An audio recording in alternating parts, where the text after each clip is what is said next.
A majestic cruise ship glided gracefully upon the vast expanse of the sea, bearing the illustrious name of the Tian Ce. The origin of this name is steeped in legend, believed to serve as a safeguard against marauding pirates and treacherous reefs, as well as the malevolent spirits lurking in the ocean. In its depths.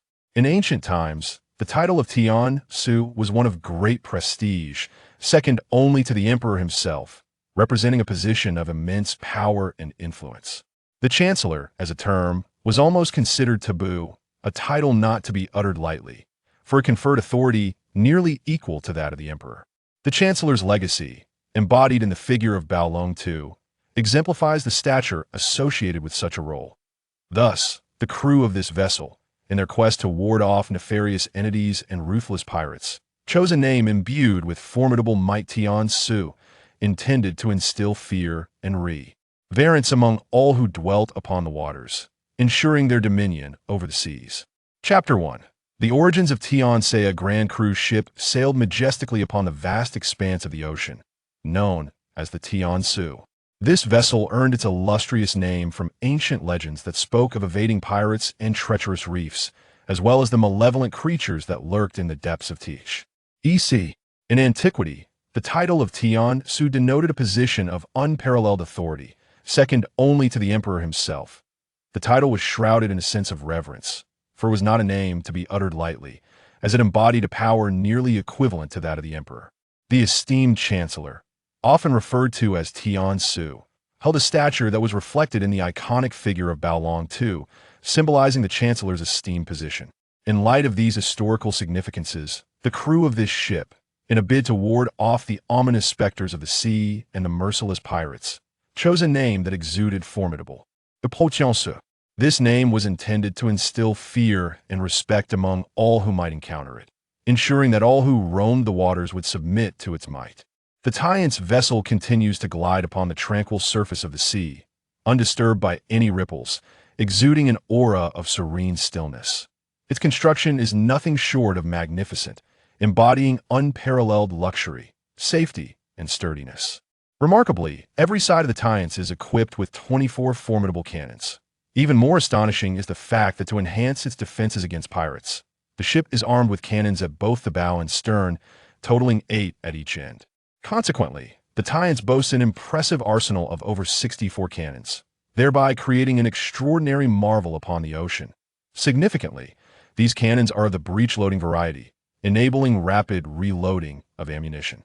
This renders the Tian Ce an indomitable presence upon the seas, a reputation that is well-deserved and far from exaggerated. Indeed, the Tian Ce stands as a paragon of supremacy. The sailors aboard are imbued with confidence, for they possess the most advanced and opulent vessel in the maritime realm. In a moment of fervor, the sailors are swept away by excitement, for they perceive the world as a realm brimming with justice. They firmly believe that through their collective efforts, they can achieve greatness. In their worldview, success is attainable through diligence and determination. The crew aboard the Tian Ce vessel is quite numerous, as this grand ship accommodates over 300 sailors, creating a lively atmosphere. Among them, the eldest sailor is in his 60s, while the youngest, merely a boy of 10, is not typically suited for such a demanding role. This young lad, named Zhang Yun, comes from a lineage of sailors. Tragically, it is said that his parents fell victim to pirates. The captain, moved by the boy's plight and Zhang Yun's fervent desire to avenge his parents, decided to take him under his wing. Thus, he became a sailor, with dreams of one day exacting retribution upon those vile pirates. Zhang Yun resides on the Tian Ce, and although he is only 10 years old, his upbringing in a laborious household has endowed him with considerable strength. Upon joining the crew, he diligently assists in hoisting the sails, preparing for their voyage. The primary duty of the sailors is to cast nets for fishing, as this is their source of income. Now, Zhang Yun embarks on this endeavor alongside his fellow sailors, ready to contribute to their communal efforts. Although Zhang Yun is merely in his early teens, he possesses a remarkable understanding of fishing techniques, surpassing that of many seasoned sailors. Consequently, he is held in high regard aboard the Tian Ce ship. In this regard, his family has developed a fondness for him. However, the shadow of his parents' demise looms over him, rendering him rather somber and withdrawn, often preferring silence. He carries a dagger as a basic means of self-defense, but he also possesses a more formidable weapon, a flame gun. The flame gun represents Zhang Yun's greatest treasure, as it serves as an effective means of protection. He secures the weapon to the belt on his back. While many opt to carry their firearms at their waist for ease of access in emergencies, Zhang Yun has his own perspective. He understands that in the heat of battle, as long as one is aware of the weapon's location, retrieving it will not hinder one's speed. Moreover, especially in moments of threat or captivity, one's ability to respond swiftly is paramount. This presents quite the predicament. By that time, the preferred tactic of our adversaries would be to confiscate your weapons. Their habitual maneuvers typically involve reaching for your waist and then your boots. Consequently, they seldom search above your posterior. While placing a firearm there might impede the speed of drawing it for someone like Zhang Yun, who has undergone extensive TR. Aiming, any delay is intolerable. Nevertheless, he chose to secure his flamethrower in that location, as it afforded a degree of safety. With the intent of avenging his parents, he understood the necessity of utmost caution. A single misstep could lead him to the underworld, reunited with his beloved parents. Thus, Zhang Yun remained vigilant. Furthermore, Zhang Yun harbored a sense of contentment with his flame gun, being acutely aware that it had been meticulously fortified with solidif, IED wax. This treatment, while rendering the weapon somewhat slick, conferred upon it a degree of water resistance. Cognizant of the flame gun's susceptibility to water, Zhang Yun had ingeniously employed wax to hermetically seal the device. Consequently, even if the flame gun and its powder were submerged, he could extricate himself unscathed. Thus, Zhang Yun diligently prepared for the potential eventuality of the Tian Ce encountering pirates, envisioning the opportunity to decisively vanquish them. Indeed, many sailors aboard the Tian Ce are deeply resentful of pirates, as pirates epitomize those who reap rewards without labor. When others toil to catch fish, pirates remain unseen, only to emerge once the catch is sold. Thus, pirates and sailors have always been sworn enemies, their encounters akin to the clash of fire and kindling, inevitably leading to conflict. Presently, the atmosphere aboard the Tian Ce is shrouded in an air of mystery, yet the sailors wear bright smiles, for the vessel's facilities are unparalleled among all ships of he. Len. This instills in them a profound confidence. Should pirates dare to approach, they firmly believe they possess the strength to vanquish them. Consequently, the sailors of the Tian Ce busily prepare for action, engaged in lively conversation and laughter. After all, if one were to venture into the East China Sea, it would inevitably lead to fishing expeditions. The East China Sea is notorious for being a haven for pirates, yet it also teems with the most abundant fish. Many sailors are well aware of this reality. However, the overwhelming presence of pirate ships deters most from fishing in those waters. Nevertheless, with the completion of the Tian Ce's facilities, even in the face of piracy, one could confront such challenges with composure. Presently, part of the crew is preparing fishing nets, while others are stationed at the cannons on the ship's second deck. Each cannon, designed to maximize its potential, has undergone reforms that have significantly increased its firing speed. Typically, the operation of each cannon can be efficiently managed by just 2 individuals, making the task feel remarkably effortless. However, the circumstances have now changed, primarily due to recent developments. The artillery has undergone significant reforms, resulting in a remarkable increase in firing speed. Consequently, each cannon requires a crew of no fewer than 100 individuals, and when accounting for the personnel responsible for transporting ammunition, the numbers can astonishingly swell to 200. The Tian Ce vessel, with a total crew of just over 300, has made prior preparations for safety, leading to a deployment of only 100 on the second level. Nevertheless, there remain over 200 personnel above deck engaged in the meticulous arrangement of fishing nets. Once they enter the East China Sea, they shall have the opportunity to expand their ambitions. A single cast of their nets in these bountiful waters could sustain their party for half a year, as fishing in the East China Sea is exceptionally fruitful. A single net cast often yields an abundance of large fish, ensuring that a mere 2 fishing expeditions in the East China Sea each year could adequately support the sustenance of the crew aboard the Tian Ce. However, for those born to the life of a sailor, the prospect of only fishing twice a year might drive them to despair, as such a leisurely existence, while invite ridicule from others, epitomizing the notion of 3 days fishing and 2 days drying nets. The fate of the sailors aboard the ship was undeniably grim. They faced certain slaughter. Consequently, the mere mention of pirates instilled a profound fear in many, clearly reflecting their trepidation. However, the crew of the Tian Ce ship was renowned for their exceptional bravery, daring to confront pirates in the vicinity. For a time, they harbored no fear of these marauders, enchanted as they were by the allure of the Tian Ce ship, which was truly extraordinary, emboldening them to fish in the East Sea.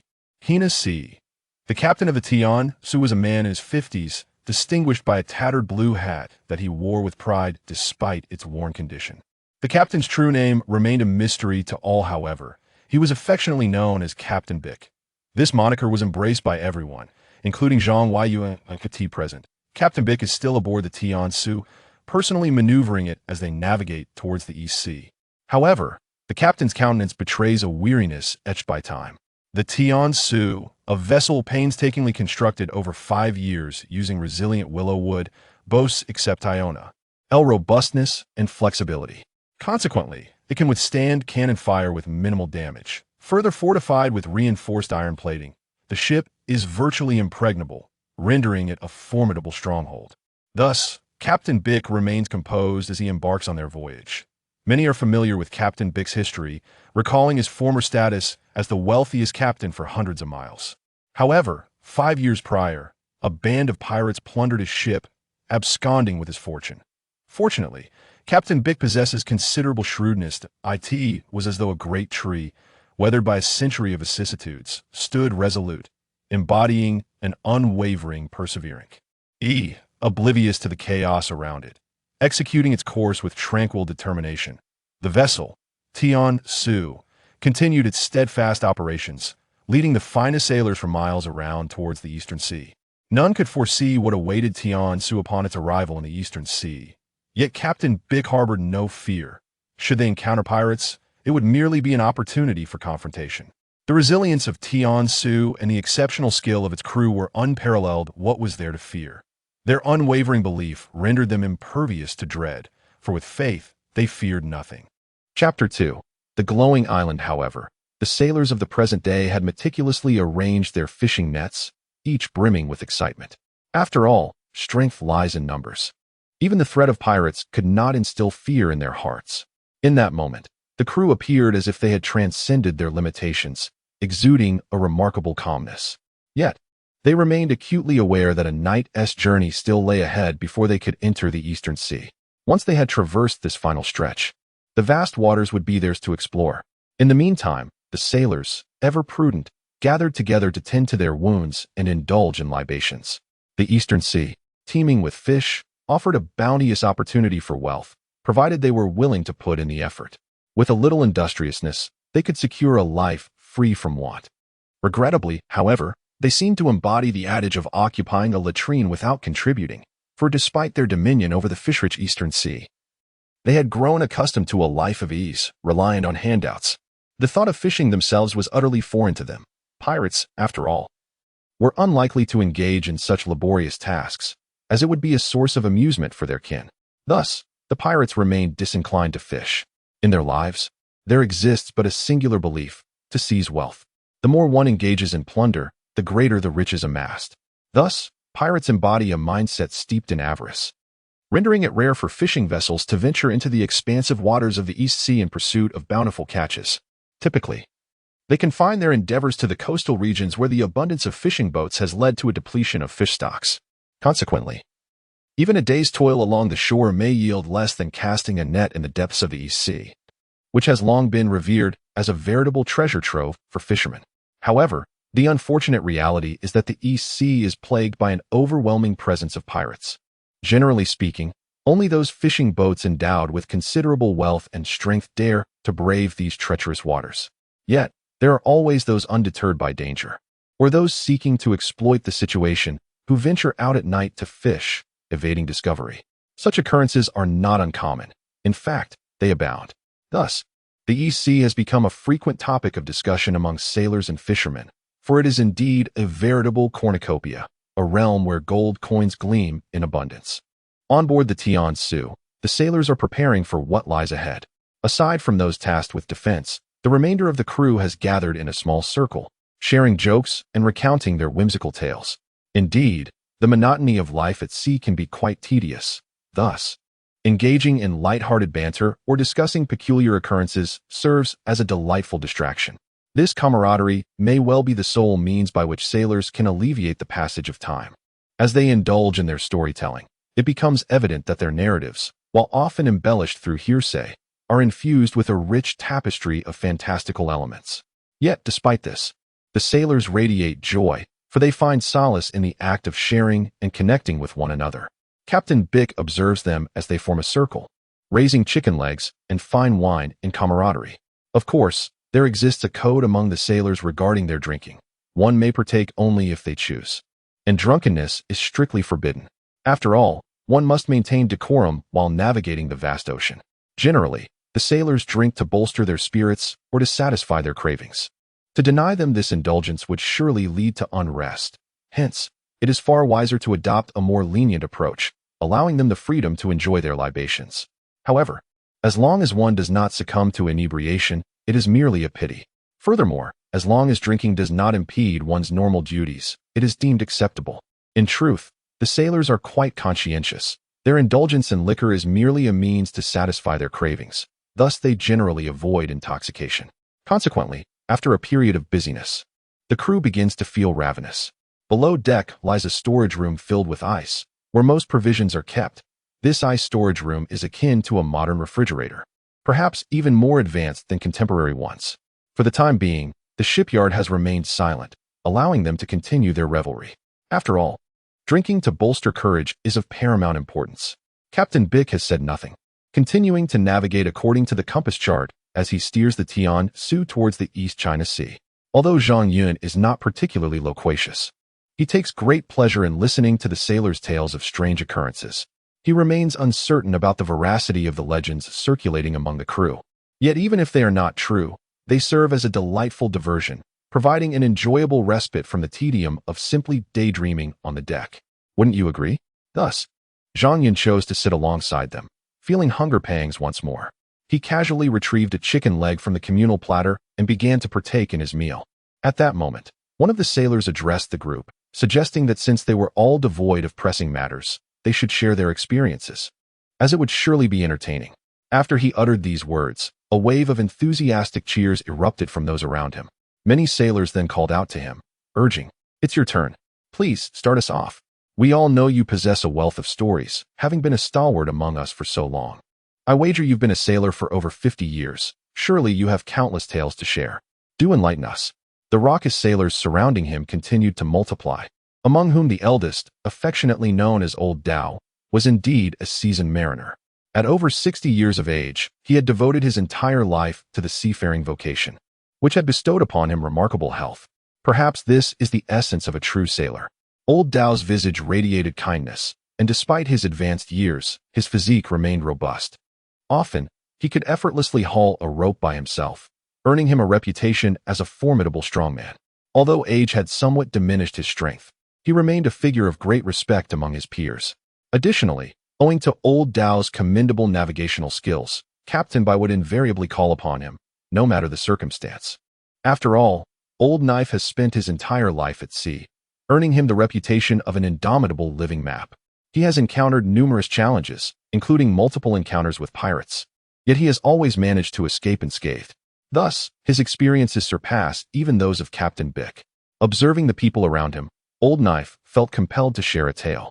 He waved his hand, signaling for calm, and the sailors, understanding his gesture, fell silent. It was evident that they eagerly anticipated his stories of maritime adventures.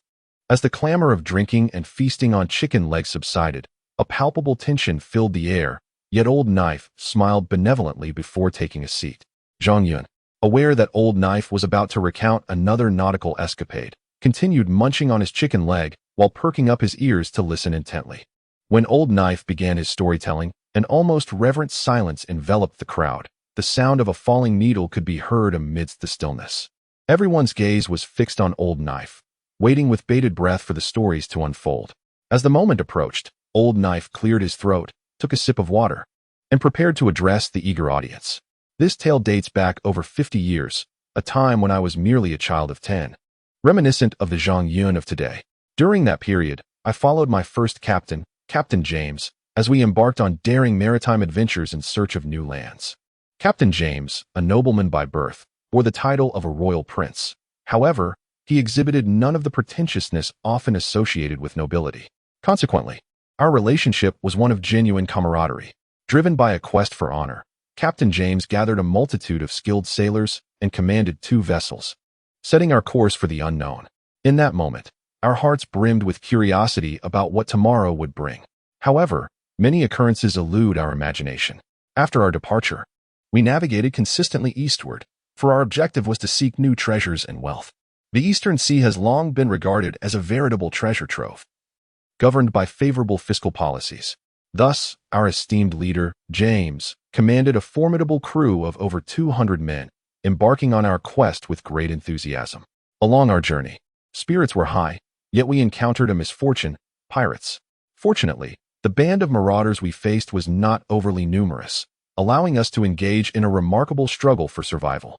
Ultimately, we lost 1 ship, yet we vanquished all the pirates, sinking their vessels and dispatching their crew. In that moment, our hearts swelled with joy, for we had triumphed over adversity. Despite our lofty aspirations, the thrill of the encounter invigorated us. Pirates, after all, were the scourge of the seas, though a nation's military, equipped with a formidable fleet, typically harbors no fear of them. The sheer presence of a naval force often suffices to intimidate pirates into retreat, which explains why, when a military expedition is launched, even the most notorious sea marauders tend to keep their distance. However, after we vanquished the pirates, it was already afternoon. The time we spent rescuing our crew was considerable. After all, we had lost 1 ship during the battle. Consequently, it became necessary to transfer the remaining personnel from the other vessel onto ours. When all the sailors and soldiers had gathered aboard the ship of Prince James, we realized that although we had triumphed over the pirates and eliminated them entirely, the toll had been significant. Initially, we had embarked with over 200 individuals, but following the fierce confrontation, it dawned on us that we had suffered nearly a 50% loss. Our once formidable force of 200 had dwindled to just over 120. Thus, we were compelled to commence our next course of action. This operational mode was uniformly applicable, and even now, the crew demonstrated remarkable resilience as many matters began to unfold subtly in the background. Yet, it was indeed nighttime, and that evening was destined to be anything but tranquil. It was a night filled with peculiarities. The sea remained undisturbed by winds or fog, yet we could not discern the color of the sky. At that moment, the most seasoned captain aboard addressed us, stating, "Something is amiss tonight. I sense we may have ventured into a mysterious realm. Observe, our millstones require no installation. Have we stumbled into the waters of the infernal? If that is the case, we are surely doomed." However, at that time, Prince James was still young and impetuous, often disbelieving until he personally experienced pain and understood the consequences. There were certain matters that should not be trifled with, yet even now, Prince James has not awakened to the necessary caution, after all. He remains a lad in his 20s.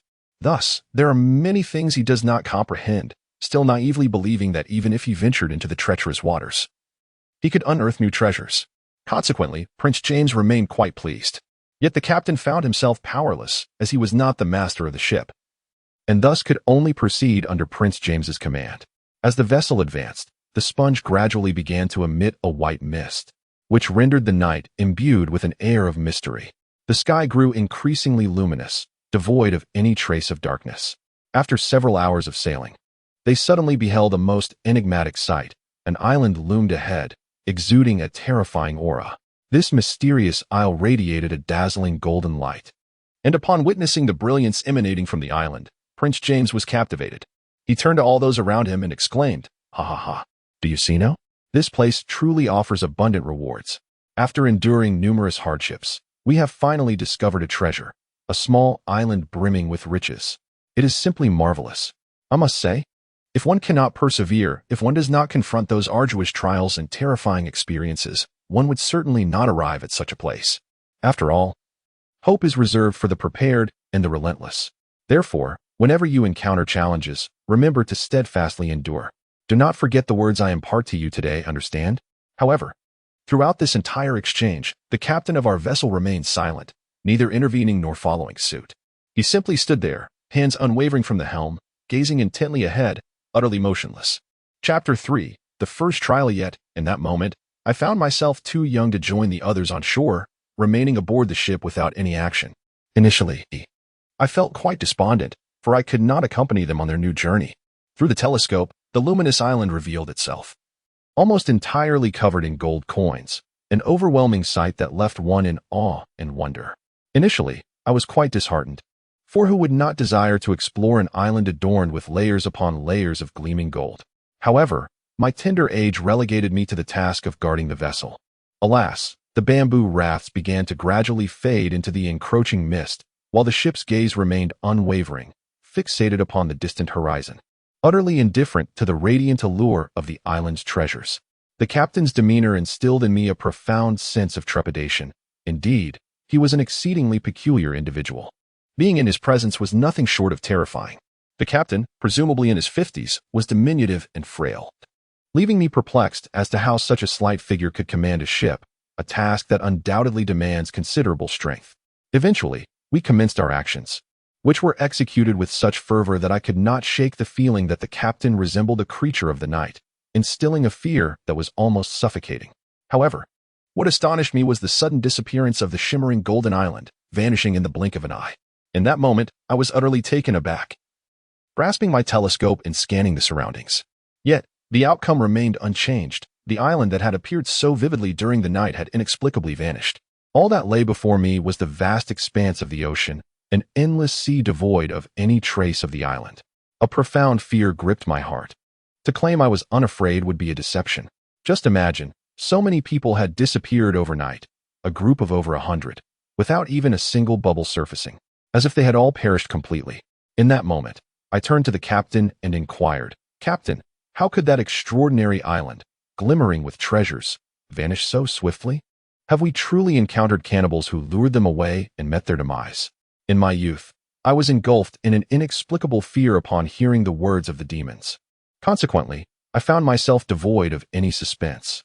Despite my overwhelming terror, many of the sailors treated me with kindness.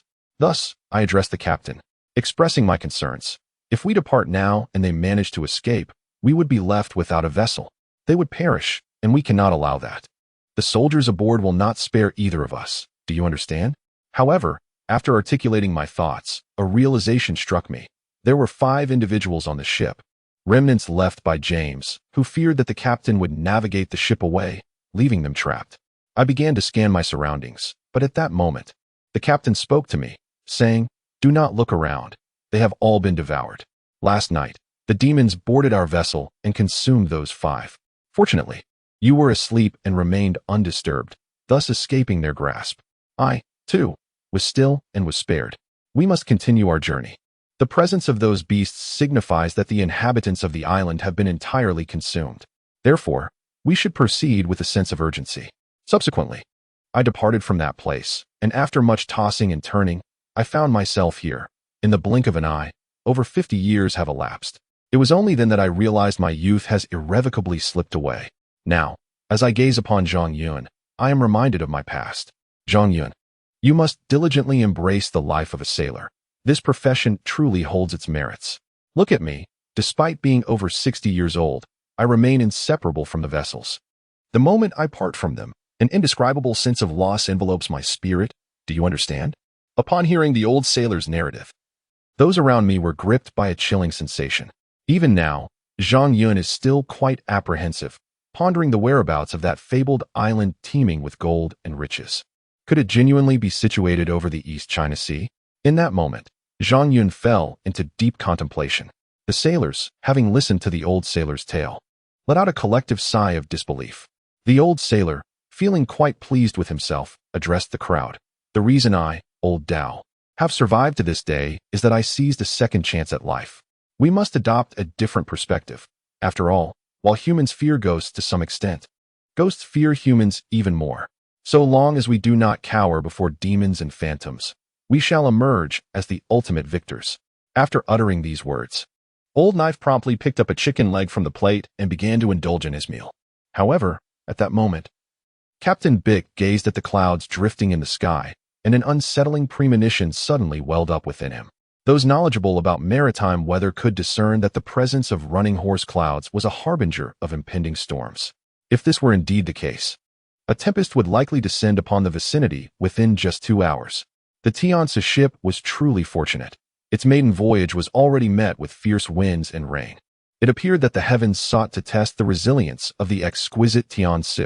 Despite the rapid disappearance of the ominous clouds, the captain remained undaunted. After all, he possessed unwavering confidence in the vessel he had meticulously crafted. The Tian Ce was renowned for its remarkable adaptability, arguably the finest among all sea vessels in terms of performance and functionality. Thus, Captain Bick held firm in his belief that the Tian Ce could withstand the onslaught of the storm. Nevertheless, confidence alone was insufficient. Inaction was not an option. Therefore, Captain Bick addressed everyone with a resonant voice. I have observed an abundance of running horse clouds in the sky, although many may be unfamiliar with their significance. However, it is evident to all that the emergence of the running Ma Yun signifies something profound. This marks the inaugural voyage of the Tian Ce ship, and I firmly believe that once we embark on this journey, we shall demonstrate to the tempest the might of our vessel.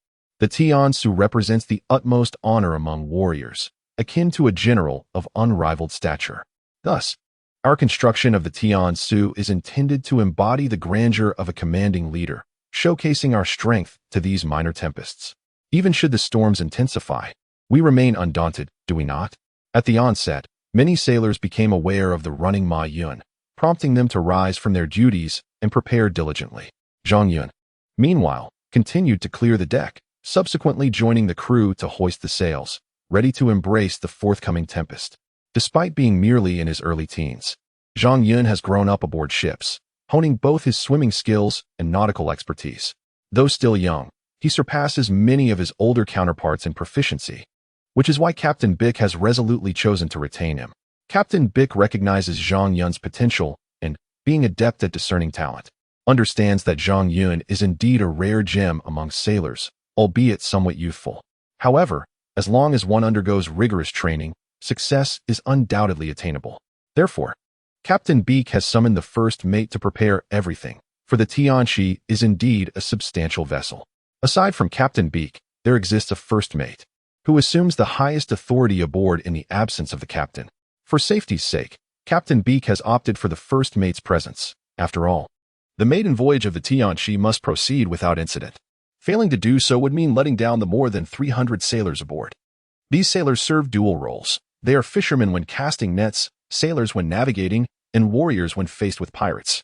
Thus, their identities extend beyond mere sailors living a leisurely existence. Currently, over 300 crew members are poised for action, and the Tian Ce continues its course toward the East China Sea. However, the sea is beginning to stir, initially presenting a refreshing coolness, but soon the waters have become unruly. The waves, which started at a modest height of 20 to 30 centimeters, have surged to several meters, causing the Tian Ce to sway precariously. Yet now, unbeknownst to many, the sky has gradually amassed a multitude of dark clouds, creating a scene that seems to engulf both heaven and earth. It evokes a sense that the inhabitants of Yixing are inevitably destined to descend into despair. In this moment, a palpable fear has gripped the crowd, prompting questions about the reasons behind such foreboding occurrences. Should one truly succumb to such fate? Consequently, the vessels have commenced their operations, and the momentum of their actions appears uniform regardless of their location. As the ships embark, the people are preparing themselves diligently. Before long, a tempest descends upon the sky, and in an instant, the crowd dons their straw hats, readying themselves for the impending storm. At this juncture, everyone instinctively finds their rightful place upon the ground.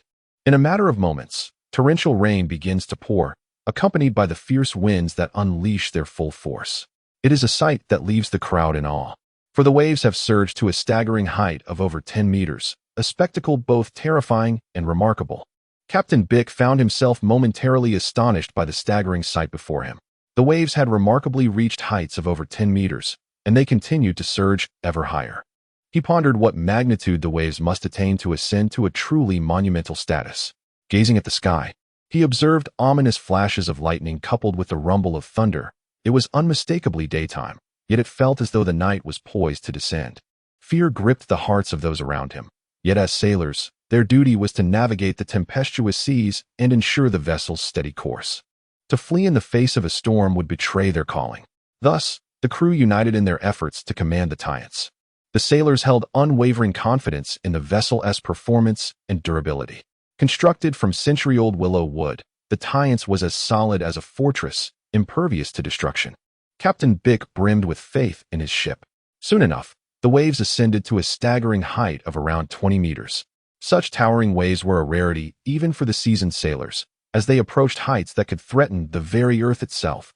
This was nothing short of a tsunami. Captain Bick had never anticipated that his party would encounter such an extraordinary phenomenon. It seemed that the Tian Ce was indeed exceptional, provoking a sense of envy even from the vast ocean itself. Captain Bick, with a hearty laugh, began addressing the crowd. The sailors around him regarded the ship as their very essence. To them, the ship symbolized life itself. Where the ship thrived, so too did its crew, and should it falter, so would they. There was no distinction between one another. They were united in purpose. Thus, they commenced their actions, working in concert with unwavering determination to steer the vessel. The Tian Ce. As they regained control and set the ship back on its course, Captain Bick's words ignited a wave of exhilaration among the sailors. Confidence bred motivation, and many of them, while deftly maneuvering the Tian Ce, began to sing. Despite the challenge of singing in the rain, their spirits soared, and they could not help but burst forth with their own melodies, invigorating the atmosphere and lifting morale to unprecedented heights. At that very moment, Captain Bick suddenly discerned a remarkable phenomenon. A colossal vortex had emerged in the surrounding waters.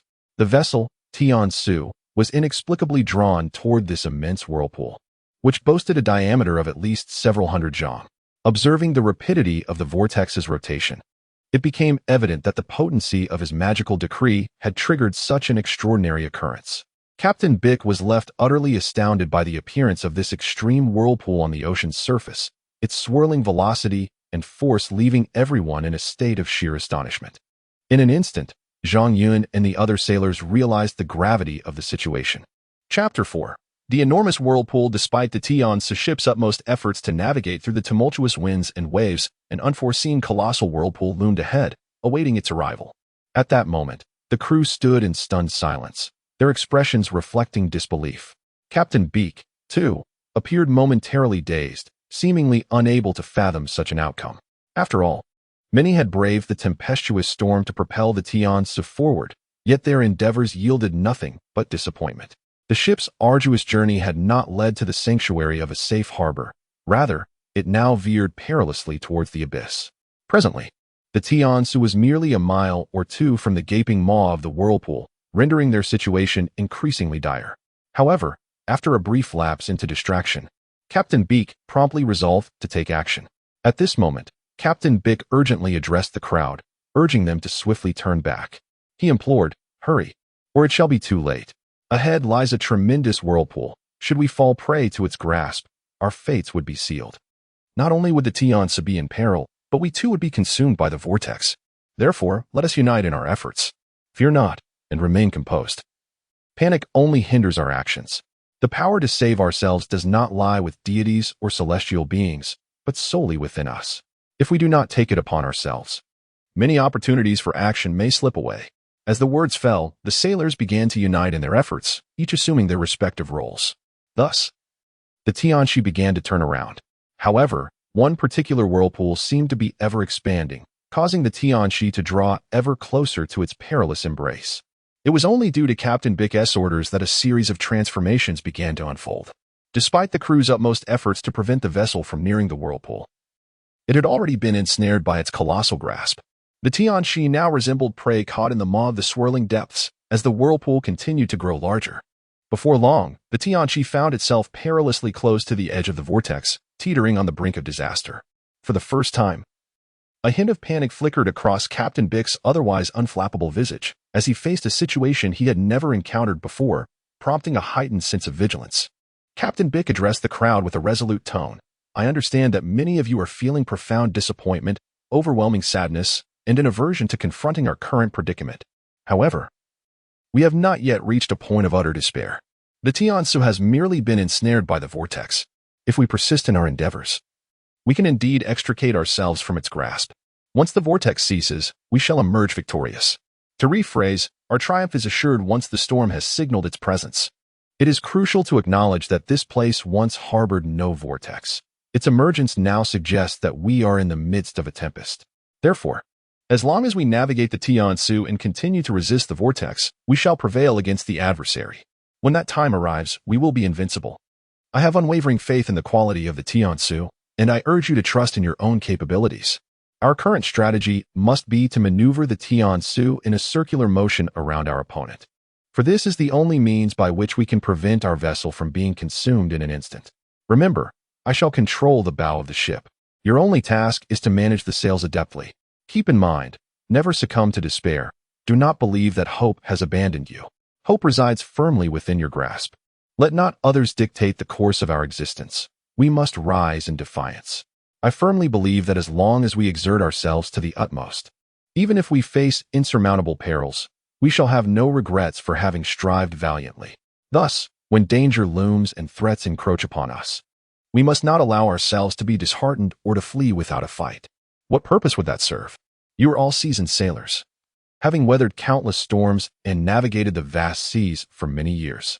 I have faith in your capabilities, and I assure you that the Tian Ce will not meet its end so easily.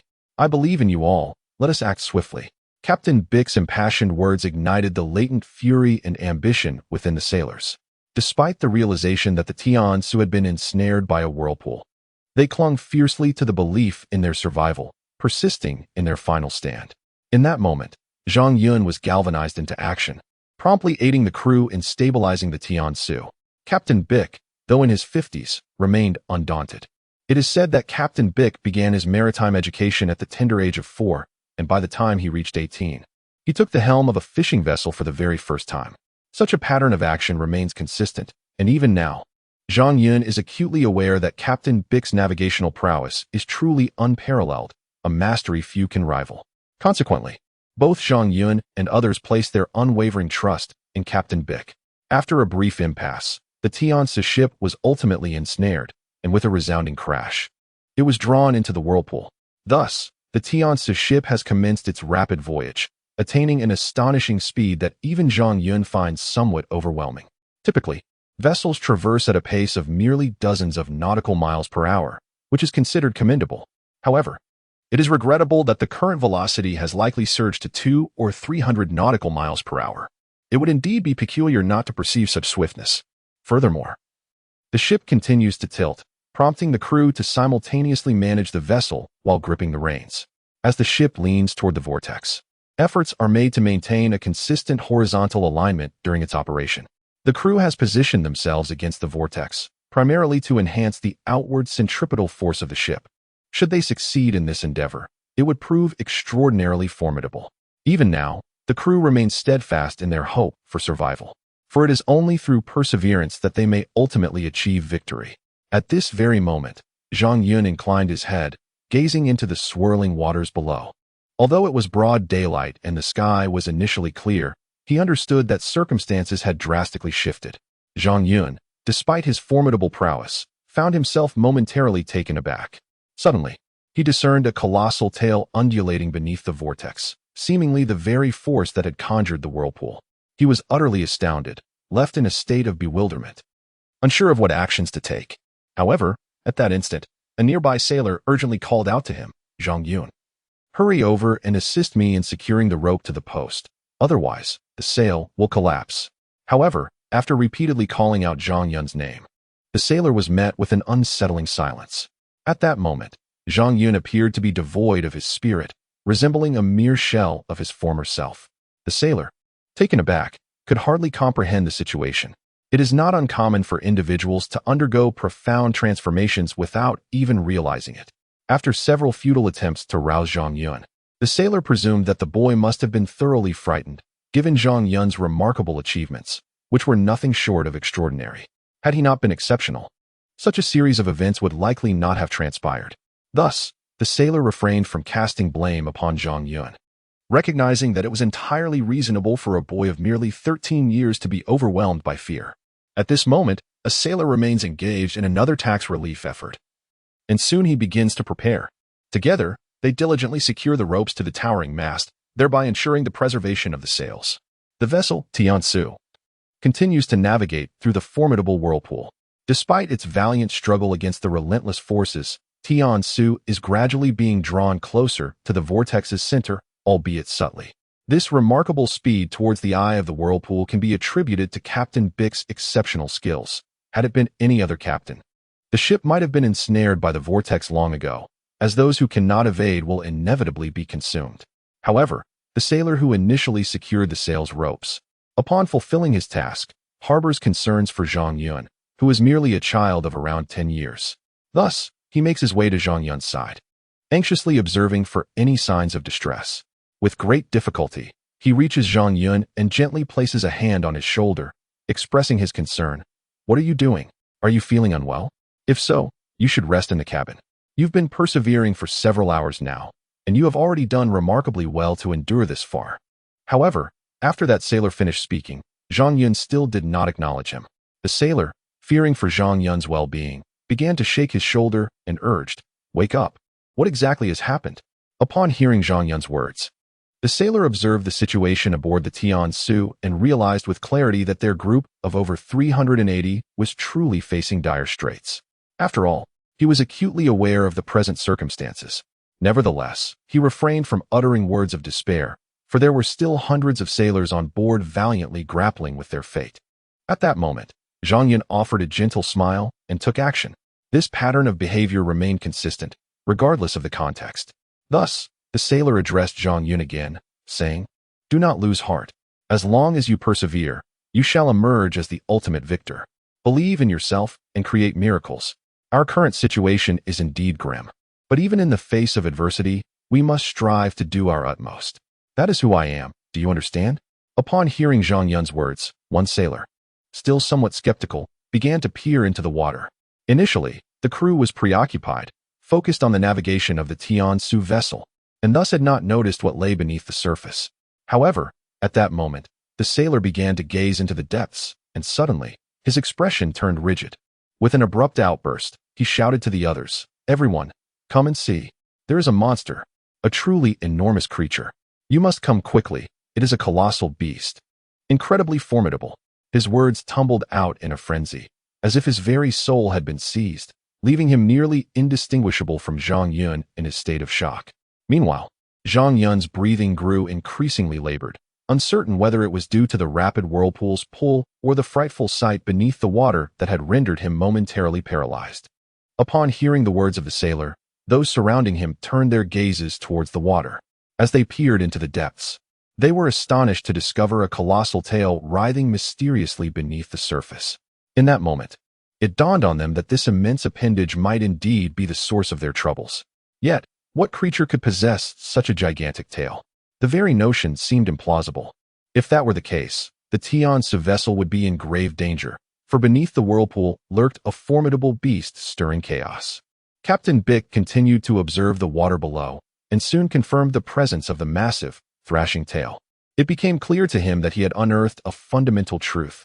Previously, in these waters, there had been no whirlpools, yet today, inexplicably, a vast vortex had manifested. What, then, could this gigantic tail signify? Could it belong to a mythical creature? Captain Bick understood well that while humanity has long sought to claim dominion over the seas, such endeavors have consistently met with failure. To this day, humankind remains largely ignorant of the ocean's temperament, having only scratched the surface of its mysteries. Thus, many remain unaware of the myriad wonders and peculiarities that dwell within its depths.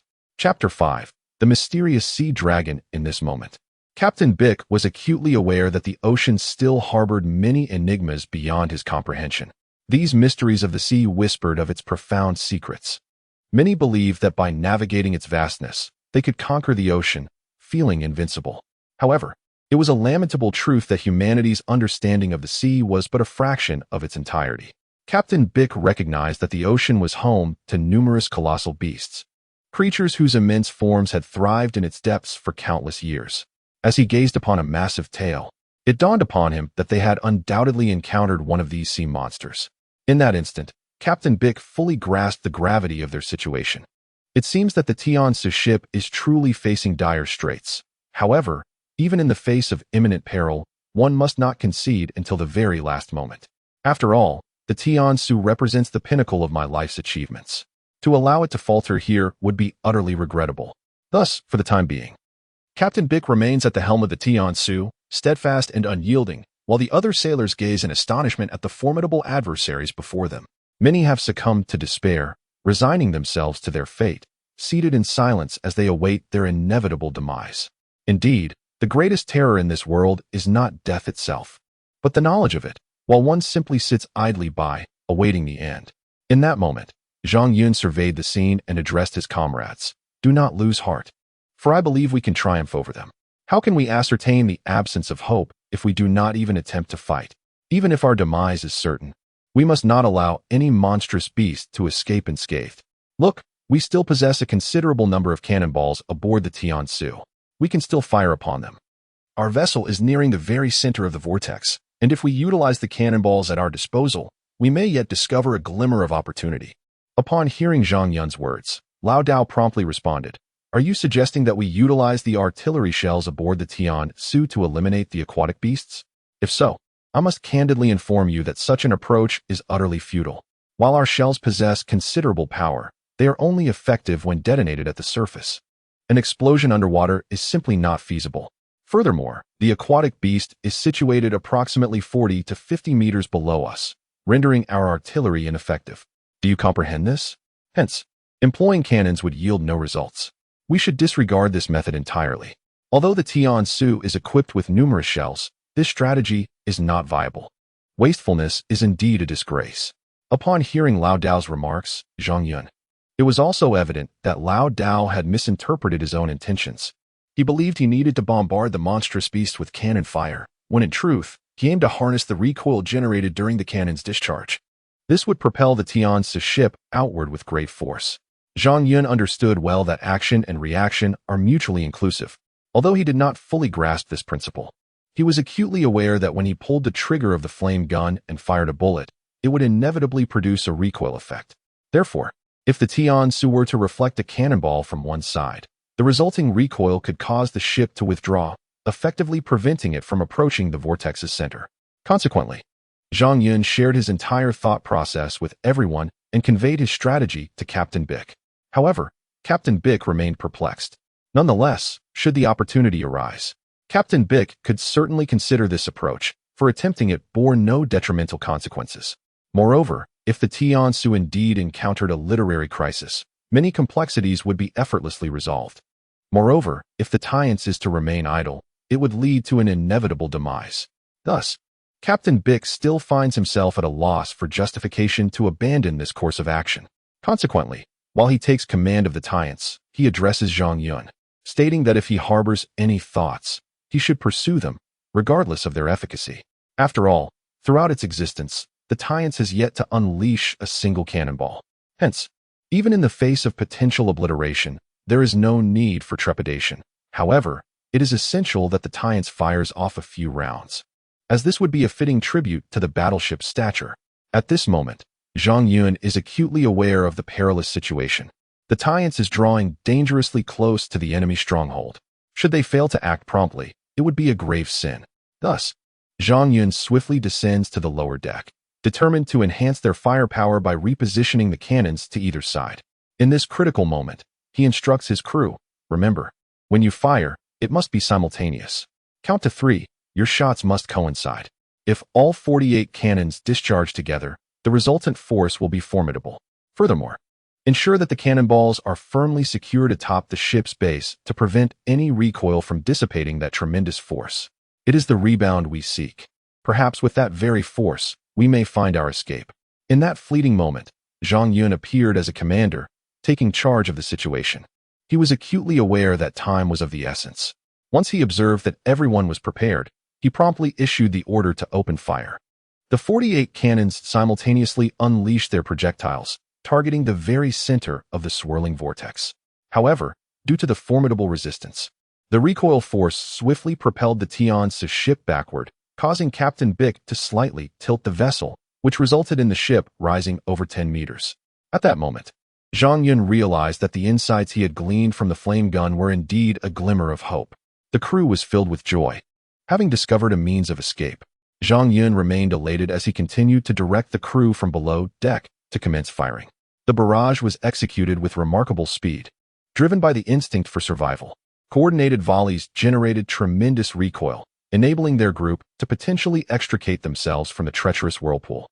After several successive salvos, the Tian Ce ship astonishingly ascended by several dozen meters, a development that left the sailors in awe. Hope was rekindled among them, as they witnessed a tangible chance of salvation. Captain Bick addressed the sailors with fervor, proclaiming, "If we do not act now, when shall we? Let us all spring into action. Zhang Yun has discovered a means of escape. Therefore, hope is not lost. Together, we shall set sail and embark on our perilous journey. Let us begin and cast aside any doubts or reservations." The sailors, clad in their straw hats, continued to labor as the relentless rain poured from the heavens. Despite the torrential downpour, the glimmer of hope ignited their spirits, and they proceeded with unwavering determination. Amidst the chaos, old Dao toiled alongside his comrades, chuckling heartily. Who would have thought? That young lad Zhang Yun possesses quite the clever mind, devising such an ingenious plan. Indeed, it appears to be a splendid solution. Following this course of action, we shall undoubtedly find our way to safety. After drifting aimlessly for over 50 years, it would be a grave injustice to perish here. I have witnessed countless sights in my time. To fall victim to a mere demon beast would be an utter travesty. That creature harbors delusions if it believes it can devour us. Upon hearing the words of the old knife, the crowd erupted into a flurry of excitement. Many sailors initially believed their demise was certain. However, they were taken aback by Zhang Yun's ingenious solution. Not only the sailors, but even Captain Bick, known for his exceptional maritime skills, found himself wavering. Initially, Captain Bick had considered surrendering, yet now he glimpsed a glimmer of hope. He realized that if they followed Zhang Yun's plan, they could surely escape. Believing in oneself and creating miracles from the jaws of death was nothing short of extraordinary. Just as the Tian Ce was on the verge of breaking free from the great whirlpool, a colossal dragon's head unexpectedly emerged from its center, measuring at least several dozen feet in size, resembling a small hill. The dragon's head, astonishingly black, contrasted sharply with its crimson neck, evoking sheer terror. It seemed the dragon had never anticipated that Zhang Yun and his companions could escape, inciting its wrath. In the past, many believed that within the vast ocean resided a dragon king, the sovereign of the sea, commanding numerous mythical beasts that inhabited its depths. Captain Piccolo had heard tales from coastal dwellers who claimed to have witnessed dragons, yet he remained skeptical, for such creatures seemed far too extraordinary to be true. However, upon his recent experiences, Captain Piccolo was struck by the realization that dragons indeed existed in this world. At that moment, he fervently maneuvered the ship, the Tian Ce, in a desperate bid to escape. Meanwhile, below deck, Zhang Yun commanded the sailors to fire upon the bizarre beast that relentlessly roared at the Tian Ce. The initial encounter had nearly resulted in the ship's destruction due to the dragon's interference, prompting Zhang Yun to assert their strength to the creature. Otherwise, it would remain blissfully unaware of its own insignificance. Time was of the essence, for they could not allow the dragon to seize the upper hand. Although the sailors had never laid eyes on a dragon, they had seen representations of such majestic beings on various talismans, thus recognizing the peril they faced. Following Zhang Yun's orders, they hesitated and voiced their concerns. "That is a colossal dragon. If we provoke it, we shall never be able to navigate these waters again. Perhaps we should reconsider our course of action." Zhang Yun now addressed the sailors, who had long been paralyzed by fear. "If you do not launch the attack, we will be left with no path but death. Furthermore, observe closely, the typical dragon is adorned in a myriad of colors. Yet this particular beast has a head of inky black and a body of fiery red. It is evident that it is no benign creature. Therefore, regardless of the circumstances, we must flee. After all, this is a matter of survival. Do not foolishly resign yourselves to becoming the prey of this malevolent dragon." However, one sailor, still trembling with trepidation, replied to Zhang Yun, "That is a dragon, regardless of its nature. Be it malevolent or benevolent, we cannot escape. The dragon reigns as the sovereign of the sea, an irrefutable truth. Even if we were to retaliate, our fate would remain unchanged." Zhang Yun, now seething with anger, retorted to the sailor, "You have not even attempted to act, so how can you declare that escape is impossible? It is rather amusing how you boast of your courage and invincibility in ordinary times, yet now, upon encountering a monstrous beast, you are paralyzed by fear. Hurry! If we do not act swiftly, the Tian Ce will meet its doom at your hands." As the words fell, although Zhang Yun was merely 10 years old, he swiftly approached and boldly pushed aside a timid sailor. After all, retaining such a cowardly spirit would hinder any grand ambitions. Zhang Yun was acutely aware that his parents had been mercilessly slain by pirates. Thus, even if he were to perish, he would first avenge their deaths before embracing his own fate. Having dismissed the frightened sailor, he turned to the remaining crew and declared loudly, "Prepare yourselves. Upon my count of 3, fire the cannons without hesitation. We must escape at all costs. Remaining here would only serve to benefit that monstrous dragon. Do you understand?" As the words fell, the 48 cannonballs were unleashed in rapid succession, striking the nearby demon dragon. In no time, the creature was hit, and Zhang Yun began to reload the cannon with the remaining crew. He observed the Tian Ce ship as it extricated itself from the whirlpool and prepared to fire once more. The demon dragon appeared to be charging towards the Tian Ce, prompting Zhang Yun to command another barrage without hesitation. The 48 cannons converged upon the dragon's head, and this time, the demon dragon was gripped by fear. Overwhelmed by the onslaught of cannon fire, the impact was truly formidable. With the Tian Ce having escaped the whirlpool, Captain Bai was filled with joy, and the other sailors echoed his elation with jubilant shouts. However, at that very moment, the Tian Ce began to make a hasty retreat. Yet, the demon dragon seemed to exhibit newfound cunning. It refrained from exposing its head again, having learned from its earlier folly when it had been struck as soon as it emerged. Despite the dragon's formidable nature, the cannons were indeed lethal, and the creature struggled to withstand the onslaught. Consequently, the demon dragon began to maneuver beneath the water's surface, acutely aware that it had been bound by iron chains, limiting its range of attack. The situation appeared exceedingly precarious. Chapter 6. Surviving the aftermath. At this moment, Yun Yang found himself in a state of bewilderment. Yet he discerned the subtle ripples beneath the water, indicating the presence of a powerful energy. Observing the undulating waves, it became evident that the elusive dragon had not yet surrendered, which led to the current predicament.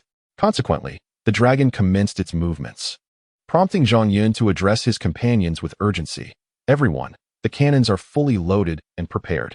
Remember, the instant that dragon surfaces, unleash a relentless barrage upon it. Show no mercy. Aim true and fire.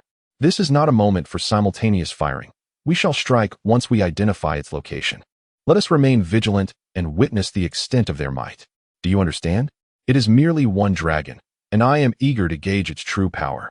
Despite being only in his early teens, Zhang Yun is generally reticent. However, once he embarks on a task, he surpasses even seasoned sailors many decades his senior.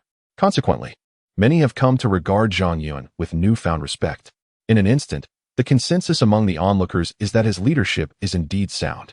It is quite simple. The current demonic dragon seeks to showcase its prowess, and should his team choose to relinquish their efforts, they would effectively be delivering themselves straight into its jaws. At this moment, Zhang Yun suddenly realizes the sheer potency of his own magical decisions. Remaining composed and collected, he stands at the cannon's mouth, observing the swiftly advancing ripples of water. He understands that if the demonic dragon reaches their side, they will undoubtedly find themselves in dire straits. The artillery unexpectedly plunged into the water, and simultaneously, all 48 cannons detonated, resulting in the head of the aquatic dragon being struck with remarkable precision. In that moment, the dragon appeared exceedingly enraged. Consequently, Zhang Yun commanded his men to lift the cannons and continue their assembly. Soon enough, the dragon's head was raised once more, and Zhang Yun and his crew prepared the artillery again. With a singular, powerful shot, they struck the dragon yet again. It was evident that the enhanced cannons possessed an unparalleled might, truly a rarity in the world. The Tian Ce, having consumed nearly generations' worth of resources from Captain Ku, was indeed a magnificent vessel representative of the Celestial Empire. In that moment, Zhang Yun felt a surge of joy, relishing the opportunity to unleash a continuous barrage upon the dragon. Ultimately, this success stemmed from his adept leadership and the exceptional resources available aboard the Tian Ce, which provided a wealth of superior hardware. Thus, Zhang Yun remained grounded, devoid of any arrogance. Below, Zhang Yun remained composed in the face of adversity. Yet the crew on the deck was rendered quite terrified. Captain Bick, witnessing the menacing dragon approaching his side, could not honestly claim to be unafraid. After all, Matters of life and death were at stake, and it was impossible not to be concerned. Although Captain Bick was filled with trepidation, his actions did not waver in the slightest. At this moment, he was fully committed to piloting the Tian Ce as it sought to escape. For inaction would be the most rational choice. Meanwhile, the sailors on the deck, despite their fear, were compelled to act, driven by an unwavering will to survive. Thus, Captain Bick began to take decisive action.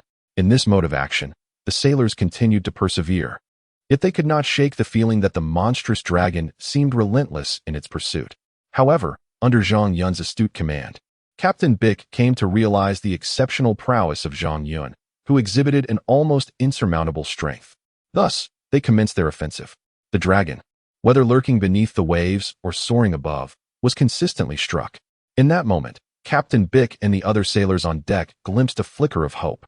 After all, it was quite simple. If hope was absent, the situation would become exceedingly complex. And should the circumstances grow overly intricate, chaos would ensue from the very outset. This pattern of action remained consistent, and as the other sailors navigated through the formidable dragon, the Tian Ce ship continued its safe voyage forward. However, it was not long before Zhang Yun realized that the monstrous dragon had leapt high into the air. As it aimed to collide with the Tian Ce ship, Zhang Yun commanded the cannons to fire. In a remarkable display, 48 cannonballs struck true, hitting the dragon with precision.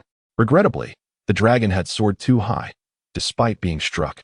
Its enormous form continued its descent towards the Tian Ce vessel.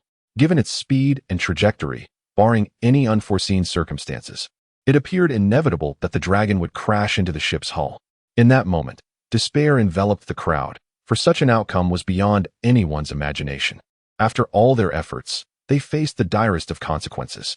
The onlookers squinted their eyes, unwilling to witness the impending doom, as the scene was simply too cruel.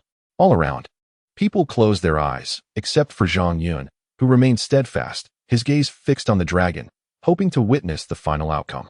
Just as the dragon's colossal body descended to within 30 meters of the Tian Ce, a series of immense chains suddenly materialized in midair.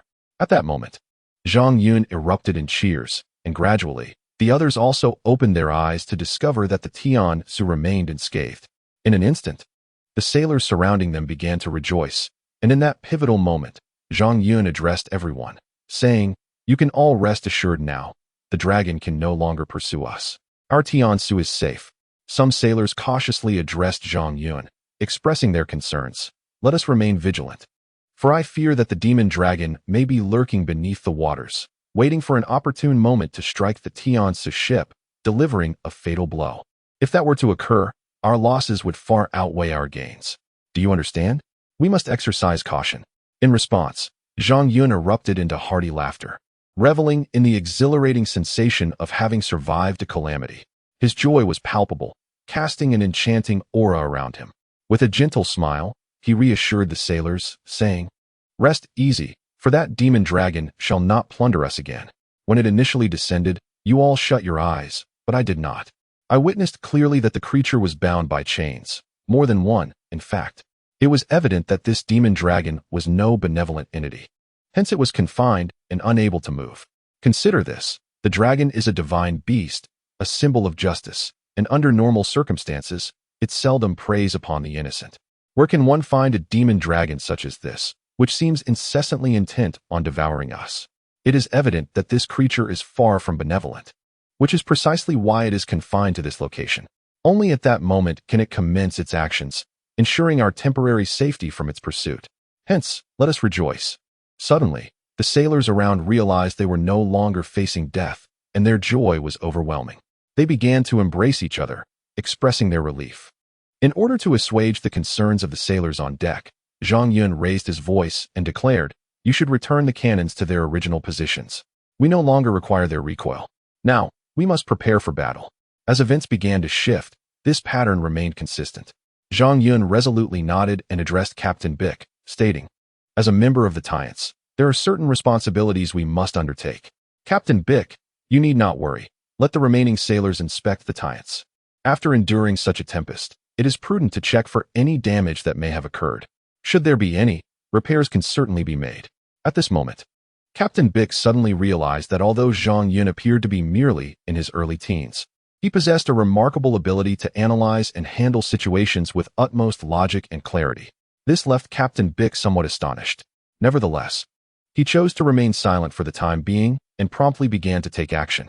With a gentle smile, he initiated his course of action and addressed all the sailors, stating, "It is only natural to feel joyful. However, we must also commence a thorough inspection of the safety of the Tian Ce ship.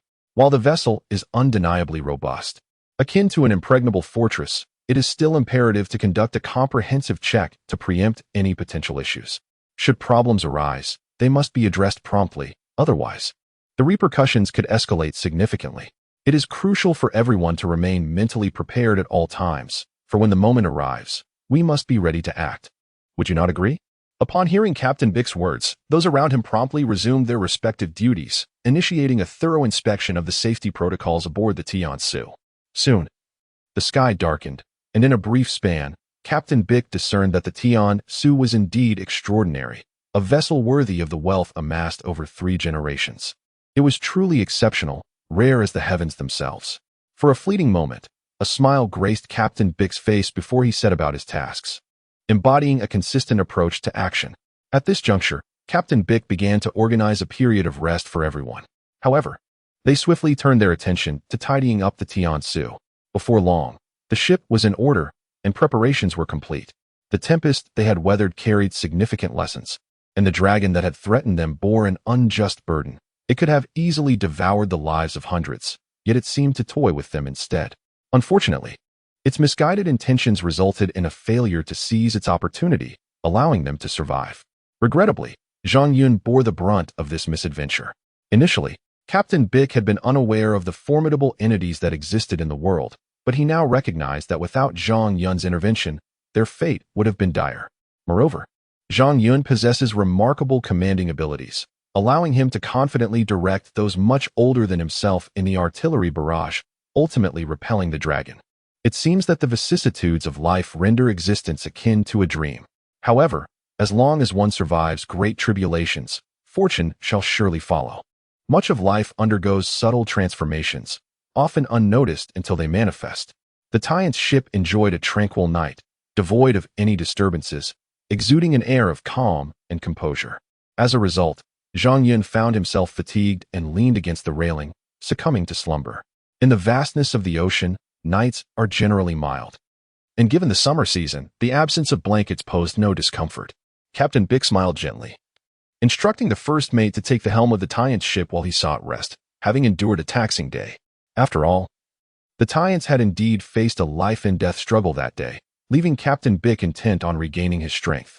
Captain Bick found himself in deep contemplation, pondering the true purpose behind the construction of the formidable vessel, the Tian Ce. Was it merely to catch fish? Typical ships boasted a mere 8 cannons, 4 on each side, while his Tian Ce was equipped with an astounding 64 cannons, equivalent to the firepower of 8 ordinary vessels. In Chapter 7, Victory in the First Battle, it became evident to Captain Bick and his crew that they had encountered a formidable enemy, the demon dragon. With the assistance of their cannons, he suddenly grasped a profound truth. The demon dragon was indeed a fearsome adversary.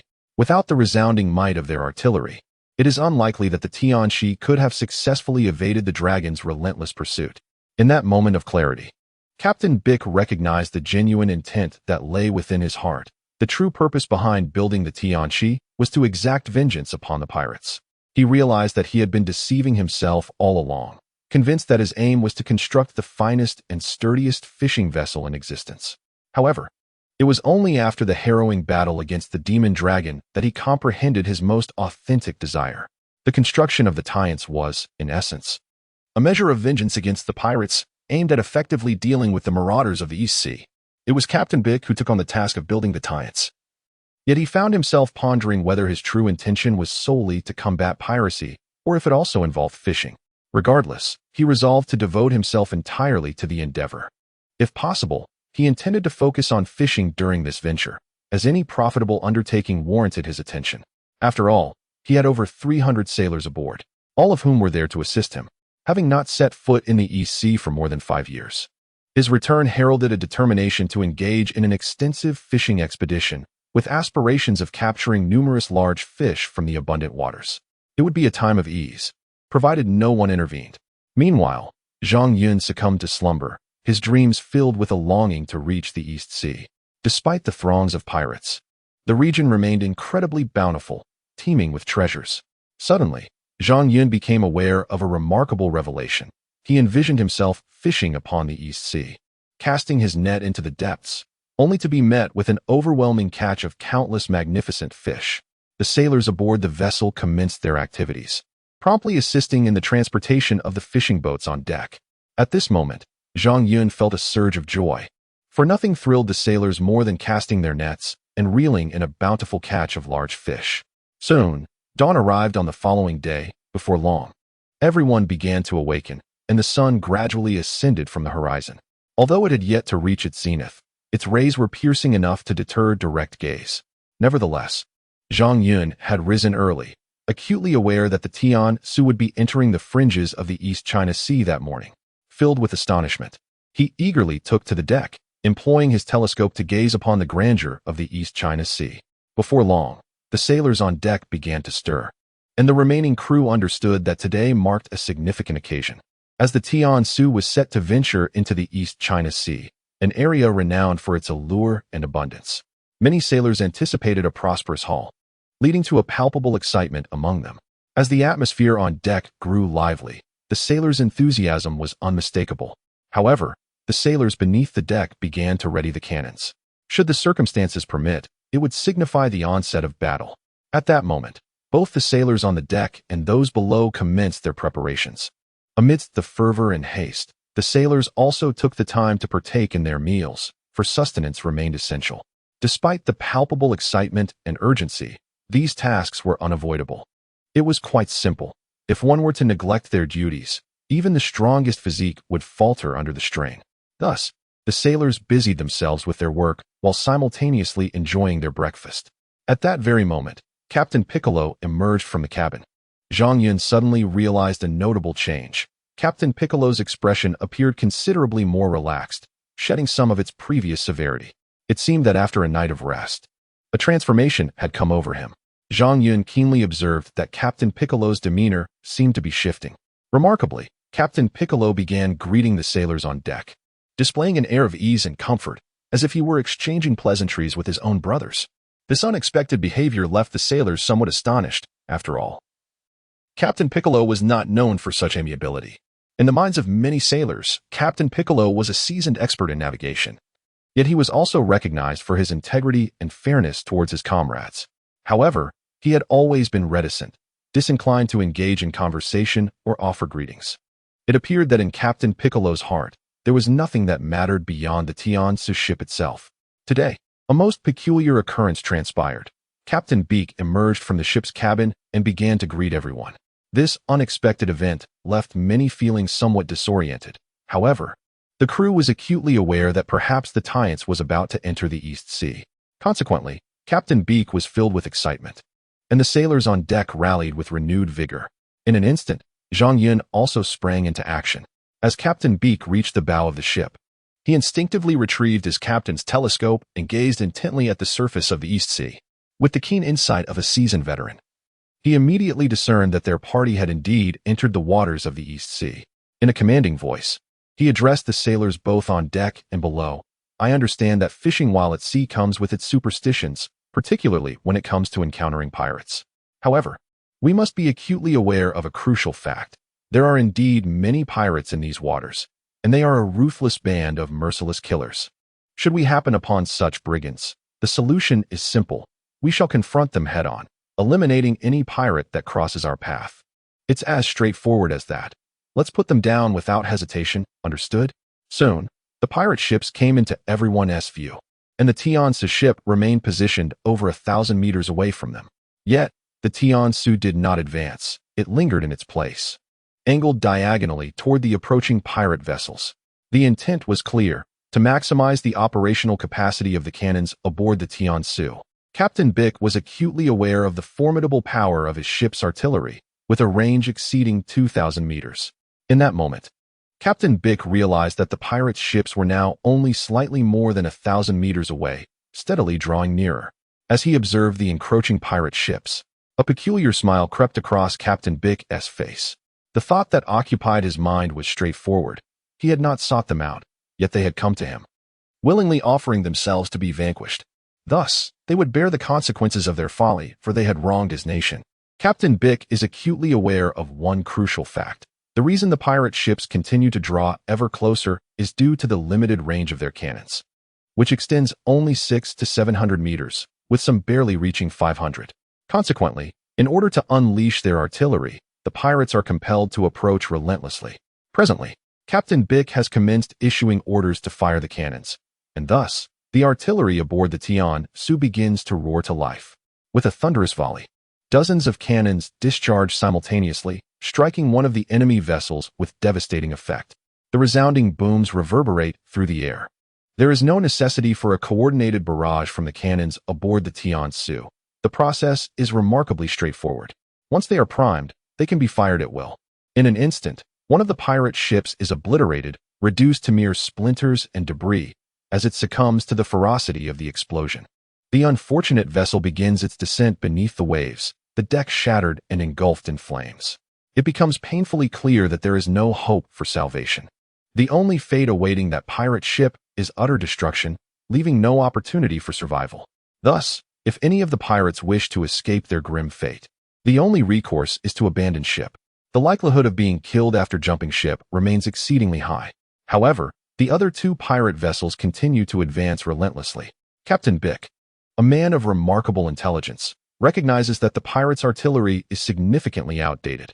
Consequently, he begins to retreat, establishing a safe distance from the pursuing pirate ships. At this moment, the cannons aboard the Tian Ce ship are once again fully loaded with ammunition.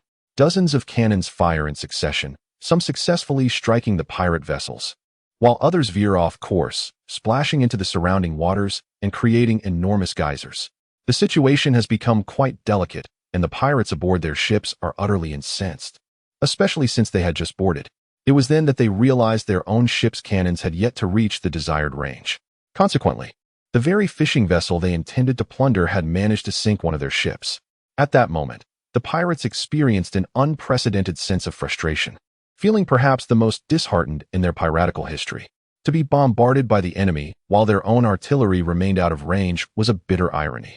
Meanwhile, the cannons aboard the Tian Ce began to rain down fire upon them, exacerbating their despair.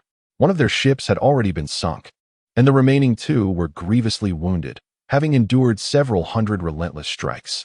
They too began to succumb to the water, albeit at a sluggish pace. As the hulls took on water, the sinking of the three pirate vessels was virtually undeniable. It was merely a matter of time.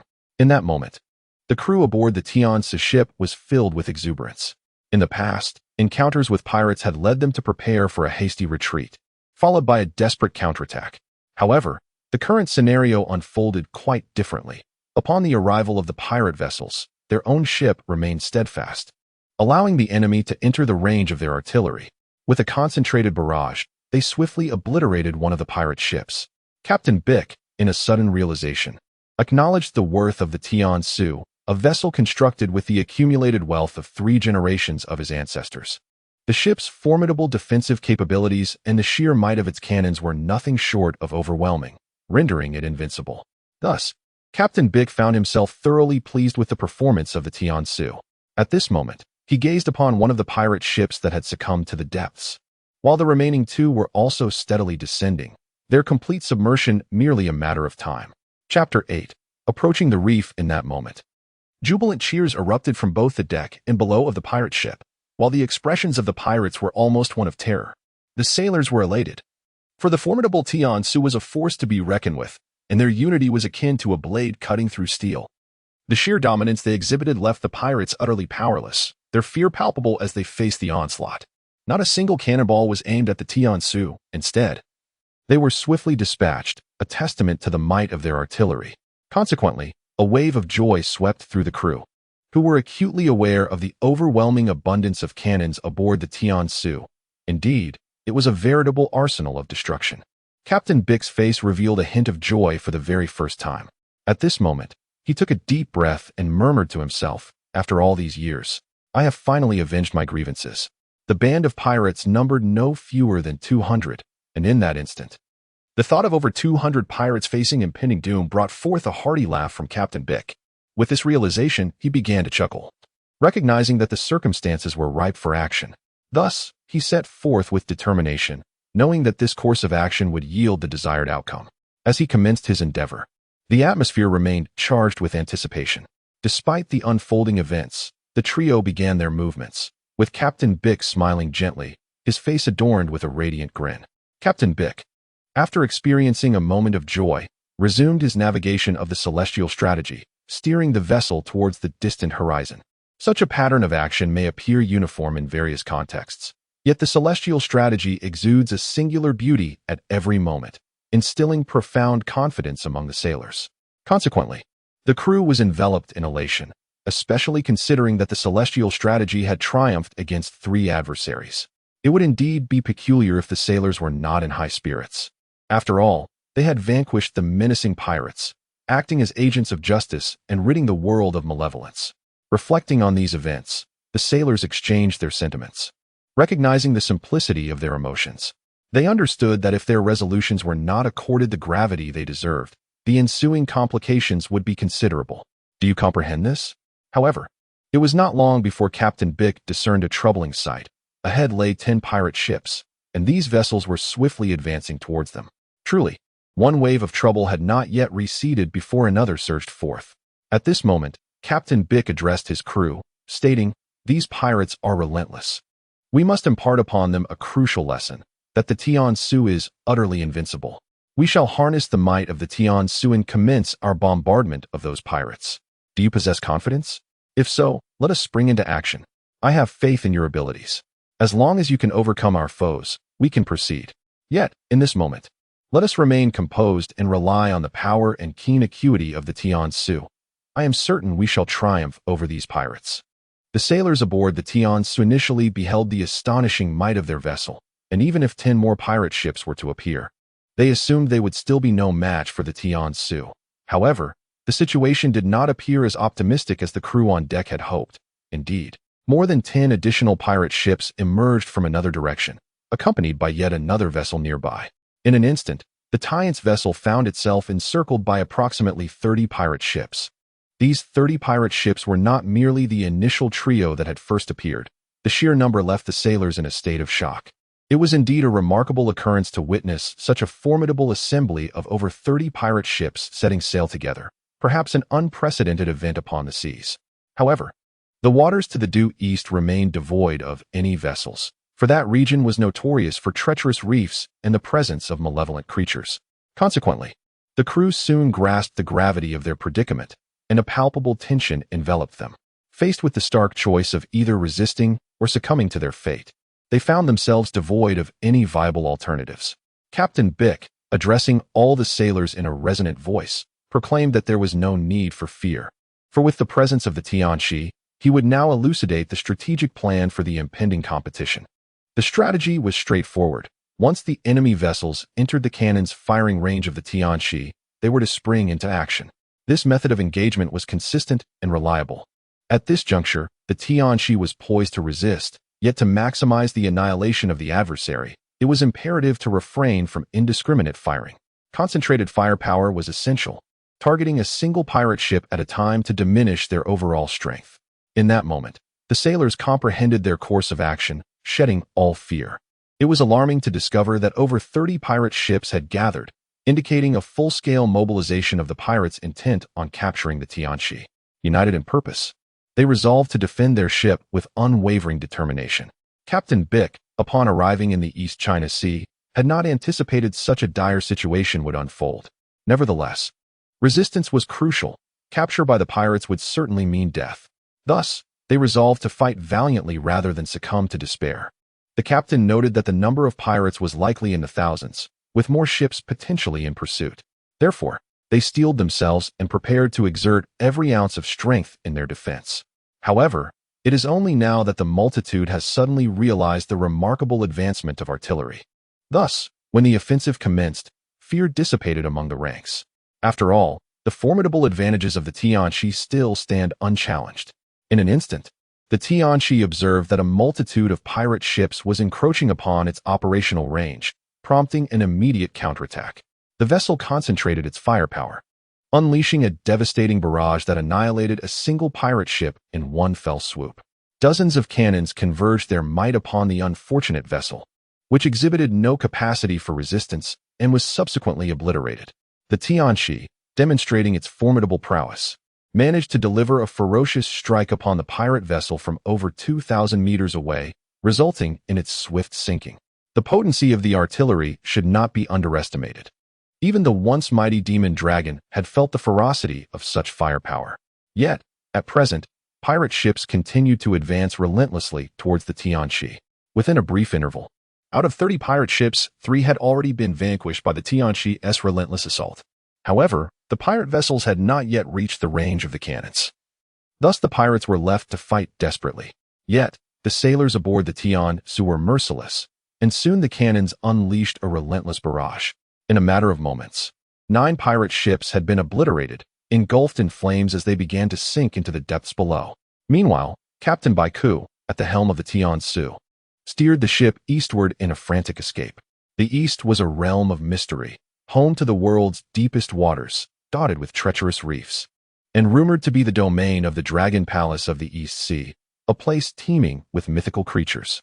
Tales abound of this enchanted locale, but legends were of little concern in the face of imminent peril. Though the Tian Ce boasted a formidable arsenal of cannons, the rate of consumption was alarmingly swift. The ship was equipped with 64 cannons, each capable of being readied within a minute, whereas the pirates' artillery was decidedly inferior. The range of the pirates' cannons is typically between 400 to 800 meters, with most pirate ships possessing only 8 cannons. In comparison, however, the Tian Ce ship boasts an astonishing 64 cannons, rendering the others almost insignificant. Consequently, the Tian Ce has resolutely begun its counterattack, with Captain Bick and the other sailors feeling an immense sense of pride. To date, the Tian Ce has dispatched over 10 pirate ships, and the casualties among the pirates have begun to escalate dramatically. This has left Captain Bick in high spirits. At this moment, Zhang Yun stands atop the ship, observing as the pirate vessels draw closer to the Tian Ce. Although the firepower of the Tian Ce significantly suppresses that of the pirate ships, there is a remarkable aspect to the pirates' vessels. Their speed is exceptionally swift. Were the pirate ships not capable of rapid movement, how could they ever hope to pursue fishing boats? After all, the fishermen are not naive enough to simply wait to be robbed. Thus, pirate ships are generally known for their impressive speed, and as it stands, the pirate vessels are now merely 700 meters away from the Tian Ce. I fear that some pirate ships merely launched and fled. However, what transpired was astonishing. Numerous pirate vessels unexpectedly appeared behind them. Upon witnessing this dense array of ships, Captain Bick realized he had inadvertently disturbed a hornet's nest. If that were indeed the case, then trouble was imminent. It seemed that all the pirates of the East Sea were now pursuing him and his crew, causing a wave of fear to wash over the sailors aboard the Tian Ce.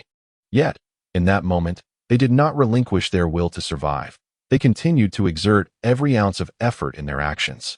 Despite the fact that the number of pursuing pirate ships had surged to over 100, a grand chase had commenced. Consequently, the Tian Ce was compelled to retaliate fiercely. Fortunately, the ship was not lacking in ammunition, and as long as the Tian Ce could, it would advance with vigor. In a short span, the Tian Ce sank more than 20 pirate ships, establishing itself as an overwhelming force. It was indeed an invincible entity. Were there a few more vessels like the Tian Ce, they could easily unite to commence fishing in the East Sea. After all, with a dozen Tian Ce-like ships, the pirates would find themselves weeping in despair. For the combat prowess of the Tian Ce was truly unparalleled. Although the formidable prowess of the Tian Ce is indeed remarkable, it is equally attributed to its exceptional design and the captain's adept navigational skills, as well as the sailor's fearless combat spirit. Together, these elements have rendered the Tian Ce an unstoppable force, swiftly sinking over 20 pirate ships, much to the astonishment of the pirates. They were utterly unprepared for the realization that their cannons had yet to reach the engagement range, only to find a single vessel decimating their fleet. Consequently, the trio sprang into action, their operational methods being consistent across various scenarios. As Zhang Yun observed, it became evident that the pirates had developed a keen interest in the Tian Ce, intensifying their efforts without regard for order. They unleashed a relentless assault, yet at that moment, Zhang Yun discerned that the pirates were preparing to employ their cannons. It was clear that they felt sufficiently pressured by the Tian Ce to initiate a counterattack. Soon, the waters around the Tian Ce erupted in a flurry of splashes, and the artillery team, having identified their targets, commenced firing in unison. The speed of a certain vessel was astonishingly swift, propelling it to the forefront. However, before the band of pirates could revel in their fleeting triumph, they were swiftly vanquished. Regrettably, the Tian Ce had already ventured into the treacherous waters of the reefs, which were notoriously intricate, branching into 3 distinct passages. Undeterred, the pirate ships took the risk of pursuing the Tian Ce, eager to strike. Captain Bick of the Tian Ce surveyed the surrounding reefs with palpable excitement. It was evident that many circumstances could render their situation considerably safer due to the cover provided by the reefs. It seemed the Tian Ce was unlikely to be destroyed, as the area was densely populated with reefs forming 3 main channels. According to these passages, the situation appeared remarkably straightforward. Once any vessel entered these 3 routes, progress became nearly impossible. This implied that as long as the Tian Ce could dispatch each pirate ship lurking along these primary paths, Captain Bick felt a surge of optimism, realizing the Tian Ce was indeed in a position of safety. After all, if circumstances permit, the Tian Ce ship could engage in a stalemate with hundreds of pirate vessels. Thus, for a moment, Captain Baiku addressed his crew with resolute encouragement. Fear not, for this place is truly a paradise for the Tian Ce. If we delve deeper into the reefs, we can maneuver against our foes. We need not worry, as the Tian Ce is well stocked with ammunition, making the destruction of those pirate ships a mere trifle. Let us proceed to vanquish them, for these pirates are utterly despicable. If we can eradicate the pirates of the East Sea, it shall become our sanctuary. In that eventuality, we shall undoubtedly amass great wealth. Therefore, let us cast aside our fears and take decisive action, aiming to defeat them in one swift sweep. Chapter 9.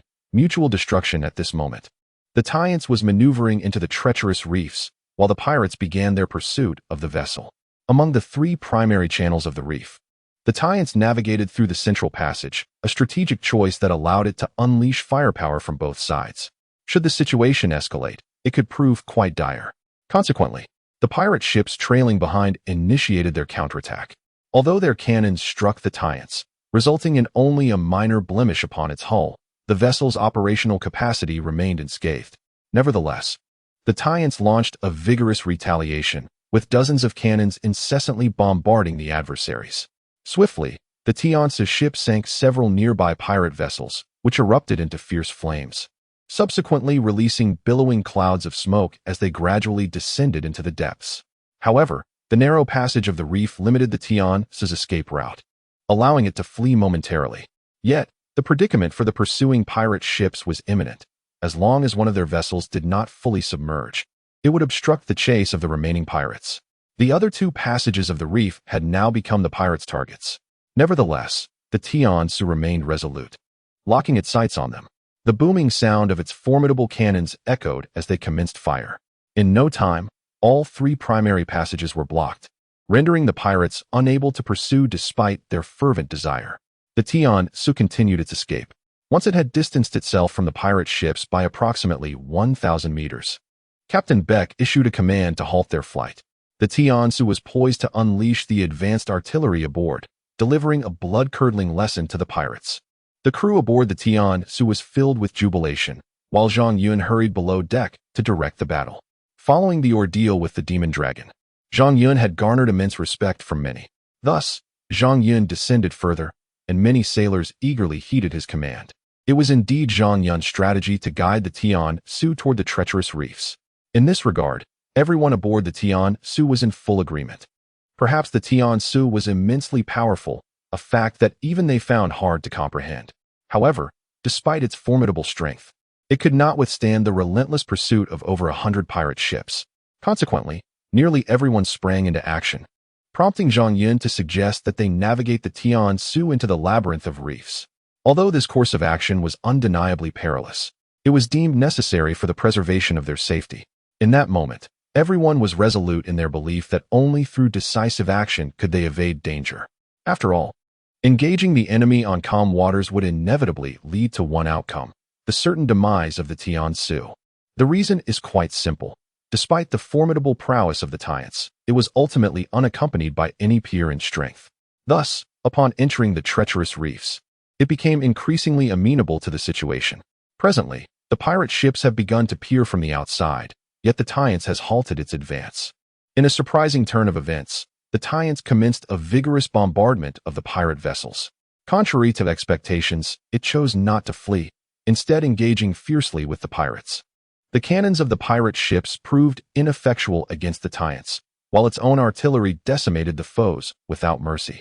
In this tumultuous moment, the Tian Ce launched a full-scale assault, causing the pirates to suffer grievous losses once more. However, the pirates, undeterred, continued their offensive. Although their cannons could not reach the Tian Ce, they persisted in firing. The battle raged on fiercely, but soon, the pirates managed to carve a path through the reefs. The nearest pirate ship, emboldened, began to advance. Yet, how could the Tian Ce allow such a vessel to escape? Under Zhang Yun's command, the Tian Ce sprang into action, swiftly obliterating the pirate ship, which then began to sink with a gurgling sound. The sailors on deck were filled with elation, for the Tian Ce had proven itself to be extraordinarily formidable, having sunk at least 40 to 50 pirate ships thus far. However, those pirates remained oblivious to the gravity of their situation, relentlessly striving to obliterate the Tian Ce ship. After all, if the pirates did not seize the Tian Ce, it would become their sworn enemy. Thus, the pirates clung to the hope of capturing this formidable vessel. For the Tian Ce was extraordinarily powerful, equivalent to several ships combined. Should the pirates succeed in commandeering the Tian Ce, the tide of battle could very well shift. They would no longer need to fear encounters with naval warships. Indeed, the pirates had engaged in combat with warships before, rendering such confrontations far from extraordinary. Yet, at that very moment, the Tian Ce commenced a fierce bombardment. Abundant in ammunition, the Tian Ce unleashed a relentless assault, resulting in the swift destruction of no fewer than 70 or 80 pirate vessels. Presently, only 30 pirate ships remained afloat. In response, the remaining pirates initiated their offensive, as many of their vessels had succumbed to the treacherous reefs. The battle raged on with fervor, and despite the silence, there remained the opportunity to sink one ship after another, allowing for a significant shift in their numbers right from the outset. However, at this moment, Zhang Yun suddenly discovered a crucial point and commenced his actions. Such a mode of operation is indeed a source of pride. Thus, Zhang Yun began to counterattack, especially since, behind the reefs, a fleet of pirate ships had begun their assault, numbering over 100. Yet, Zhang Yun remained remarkably composed, for the reefs provided a tactical advantage. He steadfastly commanded the Tian Ce ship, initiating a renewed offensive. With unwavering spirit, the Tian Ce bravely engaged in battle against more than 200 pirate vessels. This sheer tenacity is bound to inspire admiration from many, as few possess such extraordinary courage. Consequently, the Tian Ce ship remains resolute in its vow to fight back fiercely. However, it did not take long for Zhang Yun to realize a critical matter. Despite the abundance of munitions aboard the Tian Ce, they were not inexhaustible. Presently, a crew member ascended from the lower hold. Approaching Zhang Yun to report, there are fewer than 10 crates of shells remaining in the hold. From an initial supply of 1,000 crates, we now have only 10 left. Including what we have on deck, we possess at most a little over 50 crates of ammunition. Consequently, we are running low on bullets. This predicament is quite straightforward.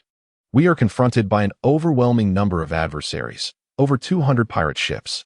Thus far, we have managed to sink more than 100 of them, leaving approximately 30 still afloat. It seems that the intensity of the battle is destined to escalate. Had the Tian Ce been adequately supplied with ammunition, we could have effortlessly vanquished those pirates. Alas, given the current situation, it appears this will not be feasible. With only 50 crates remaining out of the original 1,000, Zhang Yun found himself in a state of profound indecision. Therefore, he commanded one of the sailors to continue consolidating the ammunition, prompting a vigorous mobilization. This operational mode, though seemingly simple, indicated that significant changes were imminent.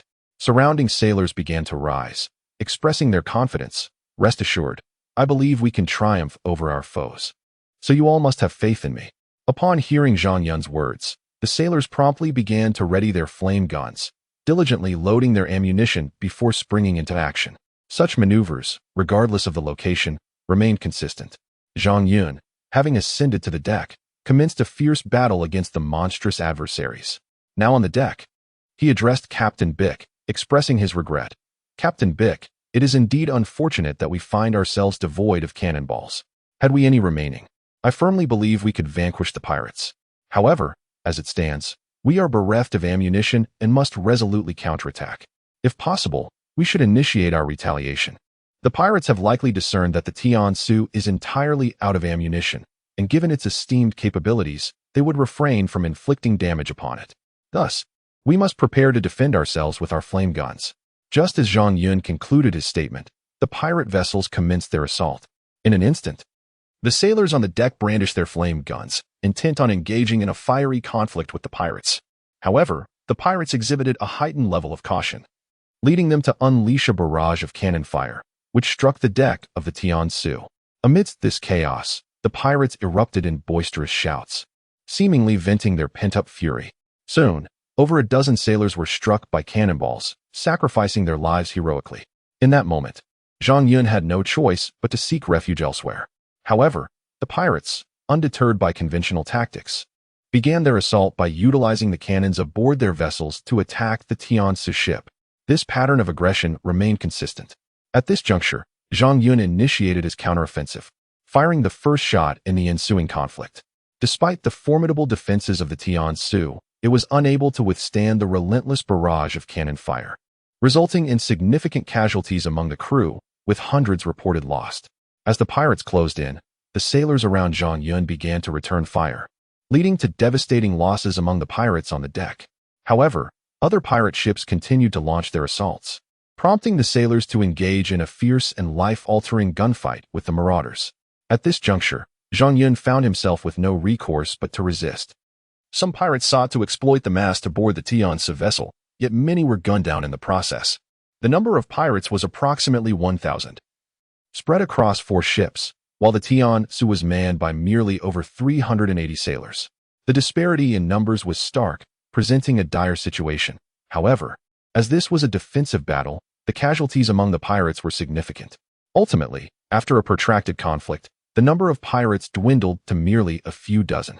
Regrettably, the Tian Ce was left with only 3 individuals: Bai Ku, Lao Dao, and Zhang Yun himself. Chapter 10. A critical moment. At this moment, Zhang Yun was acutely aware that the pirates numbered only a few dozen, whereas his own side was reduced to merely 3 individuals. It appeared that, against all odds, his faction had emerged victorious. After all, the pirates had initially boasted a force of over 10,000, yet here they stood, reduced to a mere handful. The fear among the remaining pirates was palpable, a stark contrast to the formidable army they once commanded. As the situation escalated, it was evident that the pirates, having come this far, would not easily concede defeat. They began to strategize their next move, ultimately resolving to board the Tian Ce ship directly. The clash between the pirate vessel and the Tian Ce was inevitable. Although the Tian Ce sustained little damage from the collision, the pirate ship had been significantly compromised. Its hull grotesquely contorted as it breached the defenses of the Tian Ce, intertwining their fates. In a fleeting moment, after a brief deliberation, the pirates commenced their actions. Prolonging the stalemate was no viable solution. It was evident that if their side could not muster a decisive effort, they would only serve to grant the crew of the Tian Ce ship respite.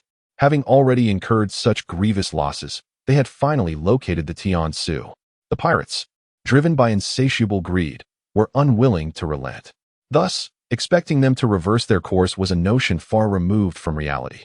Consequently, they resolved to strike, intending to deliver a lethal blow to Zhang Yun and his companions. Alas, misfortune struck. For Zhang Yun, Captain Bick, and Old Knife began their counterattack. However, an arrow and a flame gun soon collided in a fierce confrontation. Captain Bick, Zhang Yun, and Old Knife are not merely survivors. Rather, they possess remarkable skills that enable them to thrive amidst chaos. Consequently, the trio initiated a fervent assault, with Zhang Yun springing into action once more. Their aggressive stance remains consistent, regardless of the circumstances. As the battle unfolded, the pirates found themselves once again clashing with Zhang Yun and his companions. Soon, Zhang Yun, Captain Bick, and Old Zhou engaged in a fierce struggle, where the essence of combat hinged upon their technical prowess. Amidst the turmoil, Zhang Yun suddenly discerned the surrounding forces at play. Utilizing their familiarity with the Tian Ce ship, he, Captain Bick, and Old Knife strategically positioned themselves to gain the upper hand. thus commencing a fierce contest with the pirates. In no time, Zhang Yun and his allies inflicted significant losses upon their adversaries. With the number of pirates dwindling to just 3, a series of one-on-one duels ensued, marking a crucial turning point in the conflict. As the situation escalated, the combatants sprang into action. Before long, Zhang Yun led Captain Bick and Old Knife to triumph over 2 of the 3 pirates, igniting a flicker of hope for vengeance and retribution among them. In no time, Zhang Yun and his companions had eliminated the final pirate. All the marauders either met their demise under the relentless bombardment of cannon fire, succumbed to drowning in the depths of the sea, or were slain by the fiery tongues of their weapons. Ultimately, the pirates were utterly vanquished. In the wake of this victory, the trio commenced their actions once more. At this moment, Zhang Yun, alongside Captain Bick and Old Knife, lay sprawled on the deck, gazing skyward. Despite the deck of the Tian Ce vessel being riddled with numerous bullet holes, the 3 remained reclined, laughter erupting from their lips. Zhang Yun and Old Knife shared in the mirth, though Zhang Yun found himself at a loss, unable to discern whether he felt sorrow or joy. It was a simple truth: some matters and elements required transformation, perhaps embodying a profound principle. Yet, in that very instant, Zhang Yun turned to Old Knife and Captain Bick, exclaiming, "Ha! I am overwhelmed with joy. I have avenged my parents. We have ingeniously utilized our geographical advantage to vanquish every last pirate of the East China Sea. It appears that the tales of the East China Sea pirates, regarded as the fiercest and most numerous in the world, have proven inadequate against us. With merely the Tian Ce vessel, we have left them utterly annihilated, not a single one remaining. The pirates were indeed feeble. Had we chosen the path of piracy ourselves, we would have surpassed them by countless measures. This is truly a source of uncontainable amusement." Captain Bick took a deep breath and addressed Old Knife, reassuring him, "Do not be afraid, we are all fine. The pirates of the East Sea have been vanquished, presenting us with ample opportunities." At this moment, Zhang Yun realized that the name of the dragon lurking at the boundary of the East Sea was indeed the Red Dragon. Furthermore, this Red Dragon was not only a creature of the East Sea, but also belonged to the royal lineage. Having fallen from grace, the Red Dragon had been sealed away, leading to a multitude of revelations unfolding in an instant. While Zhang Yun remained clear-headed, he was still somewhat perplexed. It became evident that the ocean harbored another realm, one belonging to the monstrous beasts, distinct from his own world.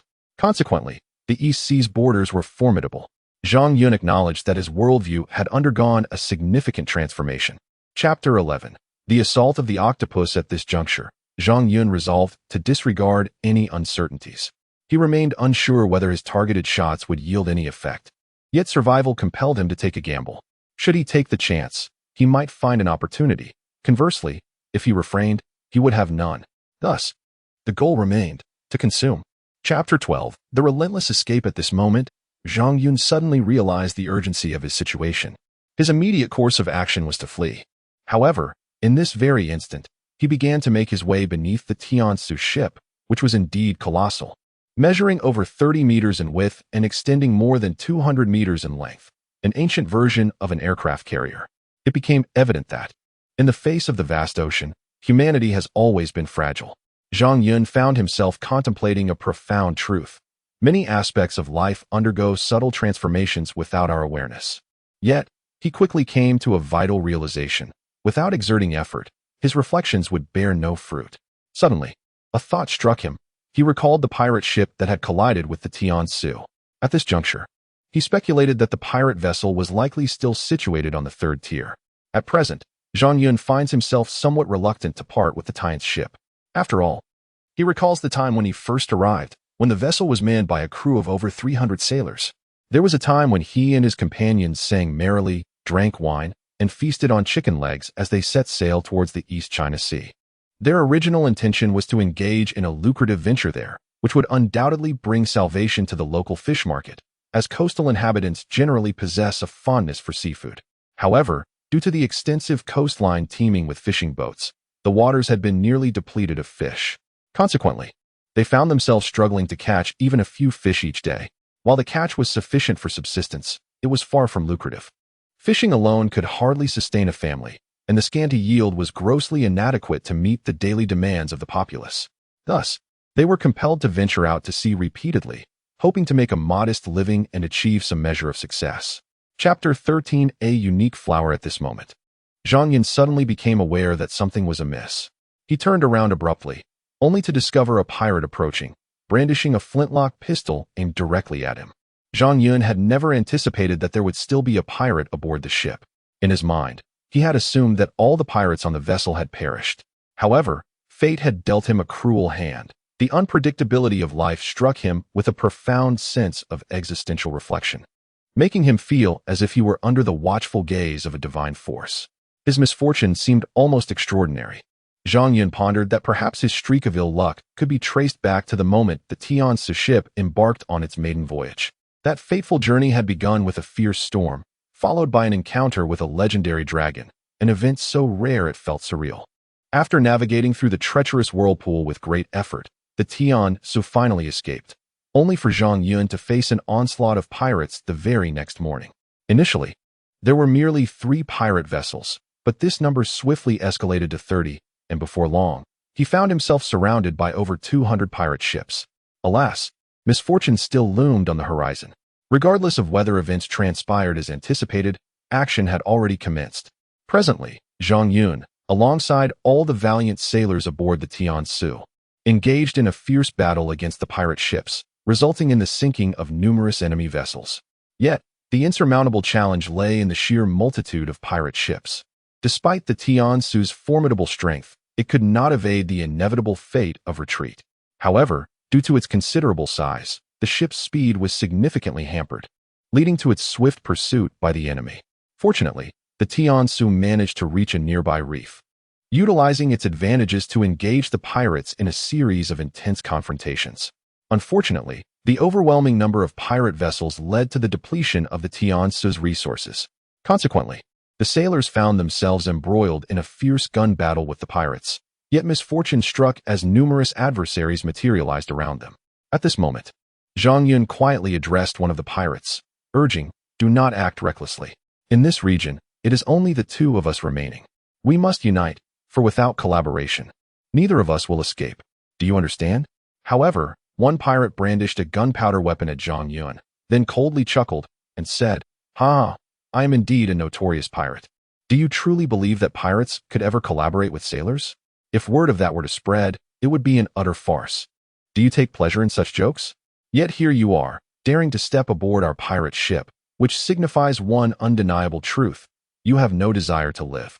Furthermore, we pirates are numerous, so tell me, it appears that only the 2 of us remain. I can see quite clearly that you are lying. Ha ha ha, who would have thought? A mere child of around 10 years, willing to deceive for the sake of survival. Do you possess a natural talent for piracy? However, I must confess, I am not particularly fond of you. So, do you think I might just execute you? What say you?" Zhang Yun suddenly realized something profound. The pirate before him was utterly ridiculous, almost comical in his demeanor. Faced with this revelation, Zhang Yun understood that he must take action, for inaction would inevitably lead to his demise. At that moment, he addressed the pirate, saying, "I recognize that you are still quite inebriated and have yet to fully regain your senses. However, I must inform you that your pirate ship has been utterly destroyed by our formidable vessel, the Tian Ce. Consequently, I am now the sole survivor among the sailors, while you stand as the last of your crew. If we both wish to preserve our lives, it is imperative that we remain silent, for any utterance will surely seal our fates. Do you comprehend?" Chapter 14. Unrepentant yet, at this moment, Zhang Yun remained acutely aware of a singular truth: no pirate would ever trust his words. After all, should he awaken to find someone informing him that pirates had boarded his fishing vessel, and that those pirates were fleeing for their lives, he would find it utterly implausible. With over 200 pirate ships, none could possibly contend with a mere fishing boat, and yet countless pirates had perished, leaving only him among them. Thus, if Zhang Yun were to awaken and hear such a tale, he would undoubtedly remain skeptical.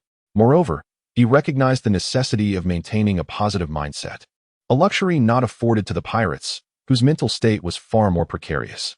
In his moment of uncertainty, Zhang Yun found himself at a loss for solutions. Upon hearing Zhang Yun's words, one of the pirates responded with derisive laughter. "Ha ha ha, you are truly naive. Do you believe that by asking us to stow our weapons, you can also hide your own firearms? I have no faith in your integrity. Furthermore, you are eager for me to gaze outside. and I can discern a fundamental truth. You are certainly up to something. If that is indeed the case, the truth will inevitably come to light, and when it does, you will find yourself in dire straits. Do you understand? Thus, I find myself in a perplexing predicament, having encountered an eccentric character among pirates. Indeed, my fortunes seem to be extraordinarily ill-fated. Zhang Yun realizes that the divine hand of fate is rather unjust. My ventures at sea have led to an abundance of bizarre occurrences that others may never experience in a lifetime. Am I truly so unfortunate? Does the heavens bestow great responsibilities upon a person only after subjecting them to trials of the spirit, toiling of the sinews, and deprivation of the flesh? I am currently beset by misfortune to such an extent that should I attempt to purchase a lottery ticket, it would likely incite controversy. Yet, despite the present circumstances, many matters remain unresolved. Having arrived at this juncture, Zhang Yun finds himself at a loss. It is rather simple. Encountering the absurdity of the situation renders all my endeavors seemingly doomed to failure. It appears I am living on borrowed time, having narrowly escaped death at the borders of the East China Sea. However, the pirates, in their current state of confusion, remain unaware of the unfolding events. In a moment of unexpected clarity, their adversary, the lamb awaiting slaughter, has chosen to lay down their arms. This revelation simplifies matters considerably, as a glimmer of cunning crosses the faces of the pirates, prompting them to initiate their next course of action. The pirate, with a mocking demeanor, addressed Zhang Yun, exclaiming, "Ha ha ha! I knew all along that you would prove no match for me. Were you perhaps captivated by the aura I exude? It appears you are utterly ensnared. However, you must understand that my personal charm has transcended into the allure of the entire pirate domain. Thus, I advise you to cease your futile struggles. Furthermore, it is evident that you, as a sailor, are woefully ignorant of your situation, having dared to board our pirate vessel. You resemble a mouse that has inadvertently wandered onto a cat's bed, and in so doing, you have sought your own demise. Your actions have been laid bare, and yet you remain oblivious. It is clear to me that you are a disgrace, a flagrant disgrace. Therefore, on behalf of the pirates, I shall enact swift justice upon you here on our ship, serving as a cautionary tale for others. Let it be known that we pirates remain the sovereign rulers of these waters. Moreover, if you wish for me to glance out the window, rest assured. I am already aware of your cunning plot. You undoubtedly sought to deceive me. But let me be frank. I am an indomitable force in this world. Thus, you must act with urgency, for should you fail, I will not hesitate to end your existence. Prepare to meet your fate." Zhang Yun now felt an overwhelming sense of tension, as the sole remaining pirate aboard the ship was utterly inebriated, completely oblivious to the situation unfolding around him. In this moment of uncertainty, Zhang Yun found himself at a loss, compelled to keep a vigilant watch over the drunken pirate. The audacity of the pirate was infuriating. Zhang Yun harbored an intense desire to rid the world of this inebriated menace, thinking to himself that if the pirate wished for death, he should not drag Zhang Yun down with him. Zhang Yun longed to put an end to the pirate's reckless existence with a single shot. However, upon hearing Zhang Yun's words, the pirate did not perceive the gravity of the threat. Instead, he mistakenly believed that Zhang Yun was afraid of him, terrified that he would meet his demise at the hands of the drunken brigand. The pirates had long cultivated a habit of instilling fear in sailors, who, upon encountering a pirate, would often tremble in dread. Consequently, the pirates possessed an innate sense of superiority, feeling as if their status was vastly elevated above that of the sailors. For a fleeting moment, the pirates reveled in their sense of comfort and status. However, one of them turned to Zhang Yun and said, "Young man, do you truly believe that by pleading for mercy, I would spare your life? If you envision such an illusion, allow me to clarify, you are gravely mistaken. Today, I shall represent our pirate crew and execute traitors like you without hesitation. Do not assume I am unaware of your true identity. In fact, I am quite cognizant. You are, in reality, a spy among sailors, dispatched to our vessel to gather intelligence. Thus, you must brace yourself for the judgment I have in store for you. If that is indeed the case, your fate is sealed, for I shall have you executed." Zhang Yun couldn't help but marvel at the absurdity of the world, where one would masquerade as a spy while donning the attire of a sailor. Was he not, in essence, proclaiming to all sailors, "I am a spy"? Could there truly exist such a foolish spy amidst this vast universe? Zhang Yun felt a wave of disbelief wash over him. He realized that further explanations would only serve to complicate matters. Consequently, he began to steel himself, for the pirates were poised to strike. Zhang Yun was determined not to meet his demise at the hands of such wretched individuals. At that moment, he resolved to take action, knowing that such a scenario was inevitable. Chapter 15. The threat approaches at this moment. Zhang Yun had initially believed that no pirate would pursue him. However, to his astonishment, one particular pirate had indeed followed him. This unexpected turn of events ignited a profound hatred within Zhang Yun for this pirate, to the extent that he wished to spill his blood and consume his flesh. Nevertheless, Zhang Yun remained resolute, ready to take action. His approach, though seemingly unchanged, was fueled by an intense fury. Yet, the adage revenge finds its rightful place rang true, as the very pirate who deserved punishment had delivered himself right to Zhang Yun's doorstep, seeking to hunt him down. Without hesitation, Zhang Yun aimed his firearm at the pirate's arm and fired, successfully striking the weapon from the pirate's grasp. In a swift motion, he charged at the pirate, disregarding all caution. In that moment, Zhang Yun delivered a powerful kick, sending the pirate tumbling to the ground. The pirate, caught off guard, had not anticipated Zhang Yun's sudden aggression, especially after previously evading him, while now nursing a wound to his arm inflicted by Zhang Yun's gunfire. Soon, Zhang Yun noticed that the pirate ship was swaying violently, leaving him with no stable footing in the corridor. Realizing he could no longer afford to wait, he delivered a powerful slap to one of the pirates, sending him tumbling to the ground like a mere chick, stripped of his former bravado. In that instant, Zhang Yun sprinted towards the stern of the ship, hoping to escape to safety. However, he found himself in a predicament, as the waters near the reefs were likely teeming with sharks. Should he plunge into the sea, he would undoubtedly become prey, and he was not prepared to engage in a battle with sharks alone. Thus, Zhang Yun was at a loss, uncertain of his next move. Nevertheless, he knew he had to flee while devising a plan. Meanwhile, the pirates, still swaying unsteadily, rose to their feet, shouting curses and calling out in the corridor, "Help! There's a traitor! A sailor has stowed away on our ship. We must capture him." Chapter 16. At the end of the road. Chapter 17. Entering the abyss. However, if there are treasures to be found, one must venture forth to behold them. At such a moment, it is likely that I shall be capable of action.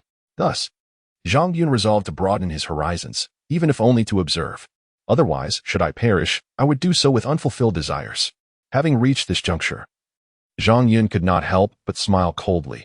Even in death, he would ensure that others would bear the consequences of his demise. This was quintessentially Zhang Yun's character.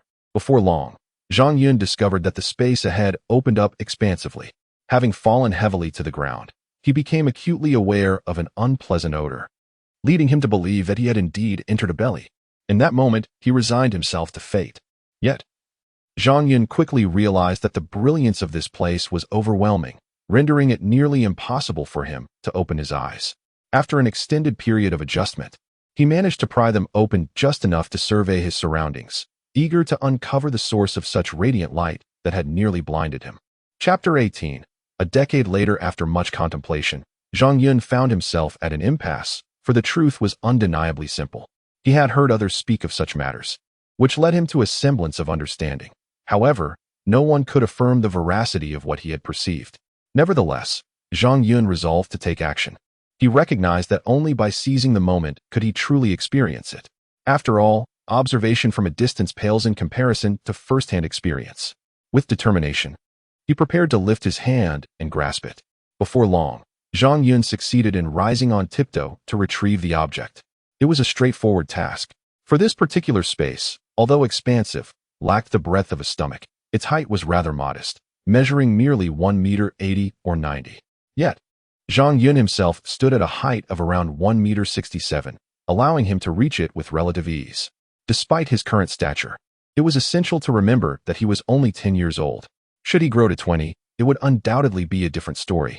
At this juncture, Zhang Yun found himself devoid of any viable options, prompting him to take a daring leap of faith. Gritting his teeth, he resolutely swallowed the pearl. However, the moment the orb descended into his being, he discerned an unsettling shift. His entire body was engulfed in an intense heat, akin to being set ablaze. Caught off guard, Zhang Yun was momentarily taken aback by the unexpected sensation. Yet, transformations are inevitable, and even now, there was an undeniable metamorphosis occurring within. Zhang Yun felt as though his very essence was being scorched, an excruciating pain coursing through him, as if his blood were on the verge of boiling.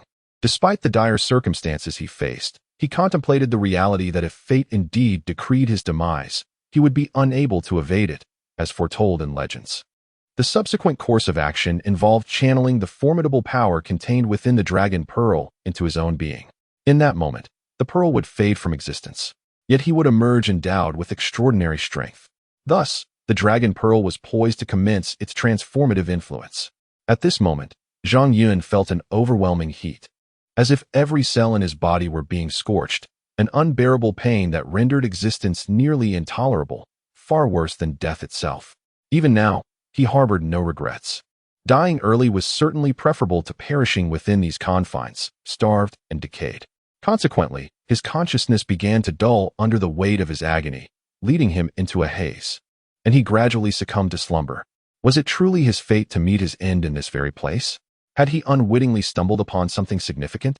Meanwhile, the Dragon King of the East Sea was engulfed in a state of acute anxiety, aware that the dragon pearl's concealment was under his purview. The loss of the pearl would inevitably place the greatest burden of responsibility upon him. The tension within the East Sea Dragon Palace was palpable for numerous individuals.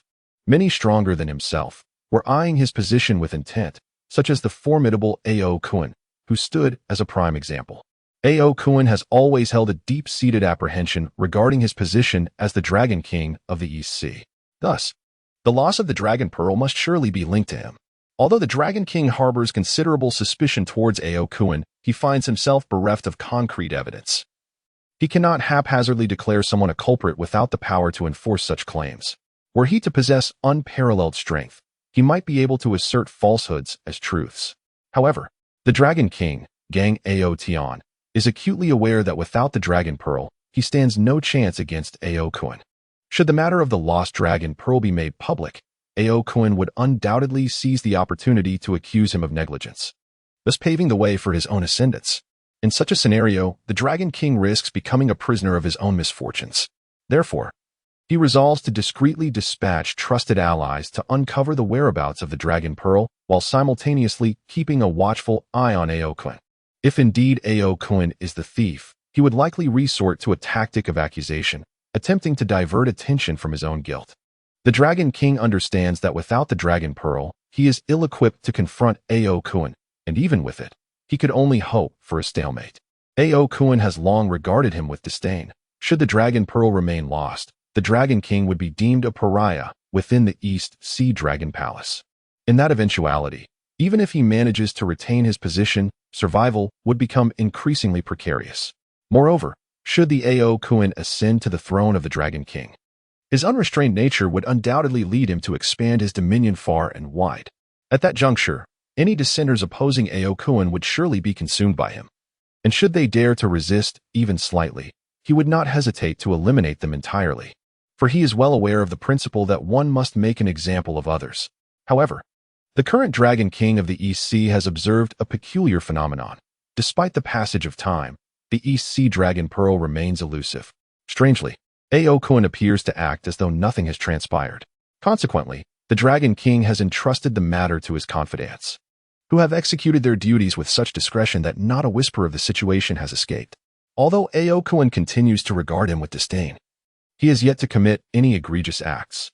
The Dragon King of the East Sea has come to realize that since the loss of the Dragon Pearl, he has been enduring as much as possible, and in cases of intolerable circumstances, he has still chosen to endure. Perhaps this is the essence of the matter, and thus, Zhang Yun has commenced his own actions, reaching this point where such occurrences are inevitable. Chapter 19: A powerful return in the course of time. The Dragon King of the East Sea, Ao Tian, had relentlessly dispatched his confidants in search of the whereabouts of the treasured Jin Palace. Yet a decade had passed with no success. Consequently, the Dragon King found himself increasingly anxious. 10 years had elapsed. And if the Dragon Pearl were to be consumed and transformed into an energy entity, it might land in the hands of an ordinary person, which could be deemed fortunate. However, should it fall into the possession of someone inherently powerful, it would spell disaster, leaving him utterly powerless. Moreover, he was acutely aware that the Centennial Dragon Pearl exhibition was fast approaching. At that juncture, he was obliged to present the Dragon Pearl and showcase the majesty of the East Sea Dragon Palace, compelling the myriad shrimp soldiers and crab generals to pay homage. thereby instilling awe and exerting dominion over all. However, the Dragon King of the East Sea is currently most troubled by a singular matter: the impending Dragon Ball exhibition of authority, set to take place in just a few months. He is plagued by the fact that he lost the Dragon Balls a decade ago. Consequently, the Dragon King appears haggard and exhausted, for he has been startled awake from nightmares on numerous occasions, his face etched with anxiety. As the date of the exhibition draws near, his sense of urgency intensifies. It is a crucial moment teetering on the brink of peril. Thus, everything begins to unfold uncontrollably, as if compelled to provide answers. Perhaps in the near future, the once-in-a-century Dragon Pearl exhibition in the East Sea will unveil its mysteries. By that time, I might find myself branded as a sinner of the East Sea, potentially targeted by Ao Kun, who may seize the opportunity to act against me. At that moment, I could either relinquish my position as the Dragon King of the East Sea, or, in a more severe scenario, Ao Kun might exploit the situation to accuse me of a crime that would confine me, much like the Red Dragon Ao Luo, eternally imprisoned at the borders of the East Sea. My predicament regarding the loss of the Dragon Pearl is indeed grave. Moreover, Ao Kun has inexplicably acquired immense power. During the last century's Dragon Pearl exhibition, I barely managed to contend with him only because of the Dragon Pearl. Should I lose it, my defeat would be inevitable. Thus, we have arrived at this juncture where the Dragon King of the East Sea finds himself devoid of any reservations. When that time comes, I must strive diligently. At worst, I will have to lead my dragon subjects in submission to Ao Kun, for power reigns supreme in this world.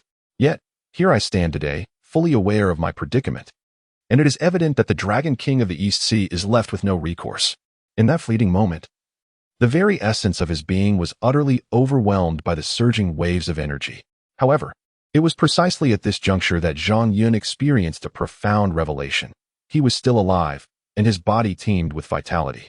Even more astonishing was the realization that he had grown significantly taller and matured considerably. Unbeknownst to Zhang Yun, he was no longer the child he had been a decade ago. The present version of himself was formidable, almost invincible, now in his 20s. Yet, Zhang Yun remained observant of his surroundings. Following his complete absorption of the Dragon Ball, the vibrant colors that once enveloped him had vanished in an instant. Consequently, he suddenly became aware of this transformation. In a burst of clarity, a message emerged in his mind, prompting him to act accordingly. Instantly, a radiant spectrum of colors emanated from his being, illuminating the space around him with brilliance. However, Zhang Yun has now discovered that the set of incantations emerging in his mind is, unexpectedly, the sea goddess art. The sudden appearance of this enigmatic script in Zhao Yun's consciousness has caught Zhang Yun somewhat off guard. Yet, he remains profoundly curious as to why the sea goddess art has manifested within him. It seems that whenever he directs his thoughts, the method of employing the sea goddess art is imprinted in his mind, prompting immediate action. In that moment, Zhang Yun realized this astonishing truth. Upon arriving at the current scene, he began to understand many aspects, including the harmonious interplay of timing, location, and human factors. Consequently, Zhang Yun now exudes an air of mystery. Chapter 20. Unexpected as the words fell, a hint of astonishment still lingered at the corners of Zhang Yun's mouth. However, at this moment, a radiant spectrum of colors began to emanate from him, and intense waves of energy commenced to surge forth. Suddenly, Zhang Yun realized this remarkable transformation. Although he had gained mastery over these powers, his methods and proficiency remained significantly lacking. Thus, he diligently endeavored to take action, striving to learn how to convert his own strength. Currently, Zhang Yun embarked on a trial, attempting to master the techniques of the sea goddess art. Although he had yet to fully unleash its potential, he discerned that the power of the sea goddess art was indeed extraordinary, unparalleled in the world, with few rivals to be found. After several attempts, he became quite adept at it. With a mysterious smile, Zhang Yun prepared to take action once more. At present, Zhang Yun is acutely aware that if he aspires to reach the pinnacle of his sea god technique, or to attain an unprecedented realm, it is indeed possible to enter a rare state of being. Upon achieving this, he would have the opportunity to accomplish great feats. Zhang Yun understands this principle well, yet he finds himself in need of a weapon. The Dragon God Sword could very well be the instrument he requires. Zhang Yun is quite familiar with the location of the Dragon God Sword, including the route to it. Although he has never visited the site, he perceives vivid images within his mind, alleviating any concerns he might have. At this stage of his journey, Zhang Yun cannot help but admire the profound mystery of the Dragon Pearl. Not only has he gained unparalleled strength, but his body has also begun to undergo significant transformations, suddenly enlightening him with a wealth of knowledge. Despite being fully aware of the inevitability of his demise, Zhang Yun remains resolute. He resolves that even in death, he will ensure that his adversaries suffer greatly. Thus, he firmly believes that he will ultimately triumph over them. Ultimately, one must possess a definitive objective. After all, one is no longer young. Despite the current state of confusion, life is meant to be lived with purpose. Having avenged the grievances of one's parents, it is incumbent upon oneself to continue living joyfully. In their final moments, they imparted this wisdom, encouraging resilience. Thus, the resolve to persist becomes the paramount goal, living on, regardless of the adversities faced. Reflecting on these thoughts, Zhang Yun found himself shaking his head with a hint of bitterness. The journey had been fraught with peril and hardship. Yet through adversity, he had discovered fortune. Perhaps this was the most favorable outcome of all. With a faint smile, Zhang Yun prepared to venture forth, as he had no desire to linger in this place any longer. Chapter 21. Teasing the Octopus. Chapter 22. Training results. Zhang Yun chuckled and remarked, "Ah, do not fret. I assure you, I have no hidden master.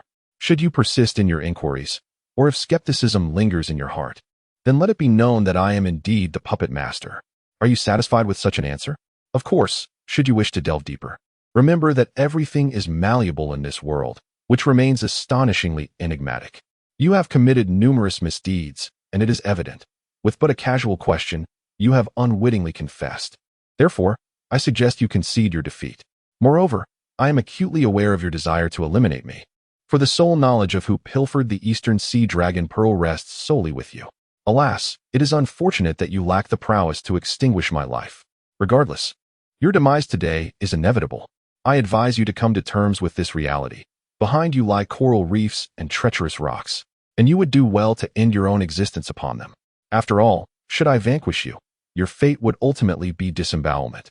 Thus, I implore you to awaken to the truth and cease your futile struggles, for such resistance will only lead to greater suffering." Chapter 23. Pursuing victory. Yet, amidst this turmoil, there remains a peculiar advantage in my techniques. They possess an extraordinary ability to emit waves of intent, allowing me to substitute my vision with these ethereal signals, thereby aiding me in navigating matters beyond my immediate grasp. If that were truly the case, matters would become exceedingly complicated. Even now, Zhang Yun is beginning to experiment, for it is better to learn how to wield it before one finds oneself in peril. Otherwise, by that time, many situations and their consequences may be irrevocably delayed, and it could prove fatal, leading to one's own demise. Chapter 24. Retribution. Upon hearing these words, Zhang Yun promptly replied with a hearty laugh. "What do you think I intend to do? Do you still not comprehend? I have come here with the intention of ending your life." Zhang Yun then countered. "That is certainly evident. I am merely curious as to what grievance I have caused you that compels you to seek my death. Would you care to enlighten me? However, upon awakening, I discovered that I had inherited all the powers contained within the Dragon Pearl, as well as a wealth of information. I realized that the orb I had consumed was not your inner elixir, yet it bore a striking resemblance to it. Nevertheless, it sufficed that I had devoured that particular pearl. However, it is truly unfortunate that, in the end, only 3 individuals remained. Regrettably, a rather disheartening event transpired, as one unfortunate lad encountered me. Despite his prolonged struggles and numerous tribulations, he was ultimately discovered by me. At that moment, I could not help but laugh at how incredibly unlucky he was. Yet, a decade has since passed, and the youth who had entered my being has been slumbering within me for 10 long years. After this span, Zhang Yun unexpectedly absorbed nearly all the power of the East Sea Dragon Pearl, wreaking havoc within my body and causing me immense suffering, pushing me to the brink of torment. Chapter 25. Truth be told, Zhang Yun promptly retorted, Weren't you the one who claimed to be good friends with the King of Hell? That was your own assertion. Now, I am aiding you in meeting your dear friend, your brother. You ought to express your gratitude. Do you not understand?" Chapter 26. Slaying the Octopus. Of course, there remains a considerable distance from here to the territory of the Red Dragon Aoba. Suddenly, Zhang Yun realized that the number of fishing boats in the East Sea has become overwhelmingly abundant, akin to flowers blooming everywhere. For a moment, he was somewhat taken aback. After all, it is quite simple. In the past, the East Sea was a forbidden realm for fishermen. Without the strength and courage, one would never dare to venture into the East Sea for fishing, which is precisely why the fish there were so plentiful. In the past, fishing vessels often found themselves ambushed by pirates in the East China Sea, resulting in devastating losses. Consequently, many fishing boats opted to remain close to the coastline for their catch. This prolonged practice of fishing in the same areas led to a significant depletion of marine life along the coast. However, the East China Sea has always held a reputation as a bountiful fishing ground, albeit one dominated by pirates. These marauders, akin to squatting in a latrine without contributing, have historically thrived, resulting in an abundance of fish. Yet, time has flown by, and a decade has slipped away unnoticed. Today, I find myself in my 20s, having matured into adulthood. Over the years, Zhang Yun has undergone subtle transformations. Reflecting on the past, he recalls how Captain Bick, aboard the ship Tian Ce, managed to vanquish all the pirates in the East China Sea 10 years ago. Though the losses were significant, the fishermen were ultimately spared from further harm. 10 years later, the news of the pirates' collective demise spread swiftly, reaching the ears of numerous fishermen who began to discuss the event fervently. Despite the excitement, many fishermen exhibited a cautious stance, for it is evident that the number of pirates in the East China Sea is vast. Could a single ship, the Tian Ce, truly have eradicated them all? Many affluent families have constructed towering buildings, while numerous fishermen tirelessly cast their nets day and night. Thus, throughout the entire year, every day unfolds in this manner. In their relentless pursuit of maximizing their catch, these fishermen have forsaken their modest boats in favor of increasingly larger vessels. As news spread that the East China Sea was devoid of pirates, allowing for unrestricted fishing, individuals from other regions began to take action. Consequently, the waters of the East China Sea are now adorned with no fewer than 1,000 sizable fishing boats, engaged in ceaseless, mechanized fishing, all in pursuit of the elusive fish to be transformed into dried fish products for sale inland. Previously, fishermen caught just enough fish for their own sustenance, leading to minimal commercial activity. However, the scenario has dramatically changed, as the fish resources in the East China Sea have proven to be extraordinarily abundant. For a time, the East China Sea was incessantly filled with the toil of fishermen, a relentless pursuit that persisted for a decade. Many fishermen initially envisioned a few more years of labor to amass sufficient wealth, intending to purchase homes in the cities and indulge in a life of luxury. However, insatiable desires led them to yearn for more. Possessing a single gold coin ignited a desire for two, and thus began an endless cycle of greed. Consequently, the marine life in the East China Sea faced depletion. Once, fishermen would reject catches weighing 30 to 40 pounds. But as time passed and the volume of fish caught increased, they now accept any fish, leading to a dire state of resource reproduction in the East China Sea. As the fishery resources dwindle, many fishermen are acutely aware that their livelihoods are at stake. Should the fish vanish completely, they face unemployment. Thus, in a bid to secure their financial futures before that eventuality, they strive to amass wealth for their retirement. Indeed, many of these fishermen are currently quite prosperous, yet their insatiable greed compels them to continue fishing, reminiscent of the initial state of the coastline. Consequently, the fish stocks in the East China Sea have suffered catastrophic declines. Should this trajectory persist, Zhang Yun firmly believes that the guardians of the East Sea Dragon clan will inevitably intervene, at which point these fishing vessels may face dire consequences, perhaps leaving none unscathed. This would be a form of retribution, as sustainable fishing practices must be adhered to. Once the fish are entirely depleted, there will be no recourse for explanation. However, the current Zhang Yun possesses a keen awareness of the situation, that these individuals have been blinded by the allure of wealth. Should he inform them that if they persist in their fishing endeavors without intervention from the Dragon clan of the East Sea, it would indeed be a peculiar circumstance. At that juncture, a sudden tempest of chaos may arise, potentially leading to the complete capsizing of numerous fishing vessels. Therefore, Zhang Yun is now inclined to seek out a pristine, elegant, and dashing wardrobe. He is well aware that such attire cannot be found in commonplace establishments. However, if there were a naval ship, the abundance of exquisite garments would be undeniable, for fishing boats are primarily intended for catching large fish, not for beauty pageants. Conversely, naval vessels are often manned by numerous officials, implying a wealth of wisdom, albeit with fewer individuals willing to engage in labor. Consequently, The garments of those who do not work are indeed quite splendid. In a fleeting moment, Zhang Yun began his search for naval ships upon the sea, and indeed, diligence bore fruit, as he soon discovered a naval vessel. This revelation filled him with excitement, prompting his figure to advance toward the ship. Given that it was still broad daylight, Zhang Yun was reluctant to wait until nightfall to take action. Thus, he resolved to find a way to board the naval ship. Despite the overwhelming presence of people, though there are many individuals present, it is indeed a lamentable circumstance that the surrounding fishing vessels possess little inclination to appreciate the beauty of their environment. Instead, they hastily cast their nets, striving to capture a few more fish. This mentality, driven by the belief that the resources of the East China Sea cannot endure much longer, has led them to engage in rampant fishing, adopting a mindset of resignation that the sea will soon be devoid of life. Observing the fervent activity of these individuals, Zhang Yun feels a profound sense of sorrow. Yet, Zhang Yun seizes the opportunity to board a warship. Although the vessel is heavily guarded, it is nearly impossible for ordinary people to gain access.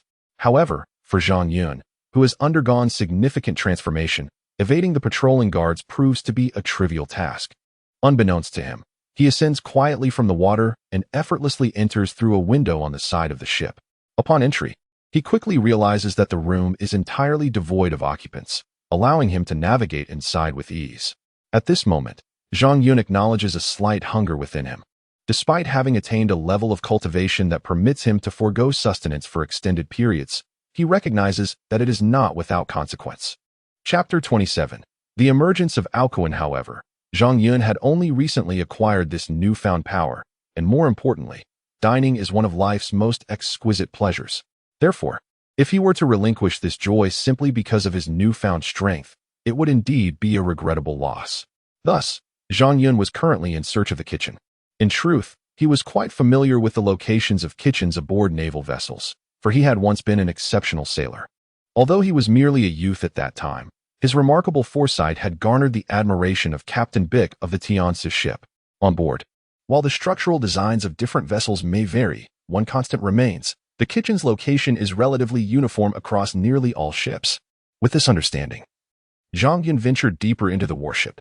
Before long, he adeptly evaded the personnel aboard and, in a moment of realization, discovered that he had successfully located the kitchen. In a fleeting moment, Zhang Yun discerned that noon was approaching and the chefs were busily preparing sumptuous dishes. However, Zhang Yun's gaze remained fixated on the delectable offerings laid out upon the table.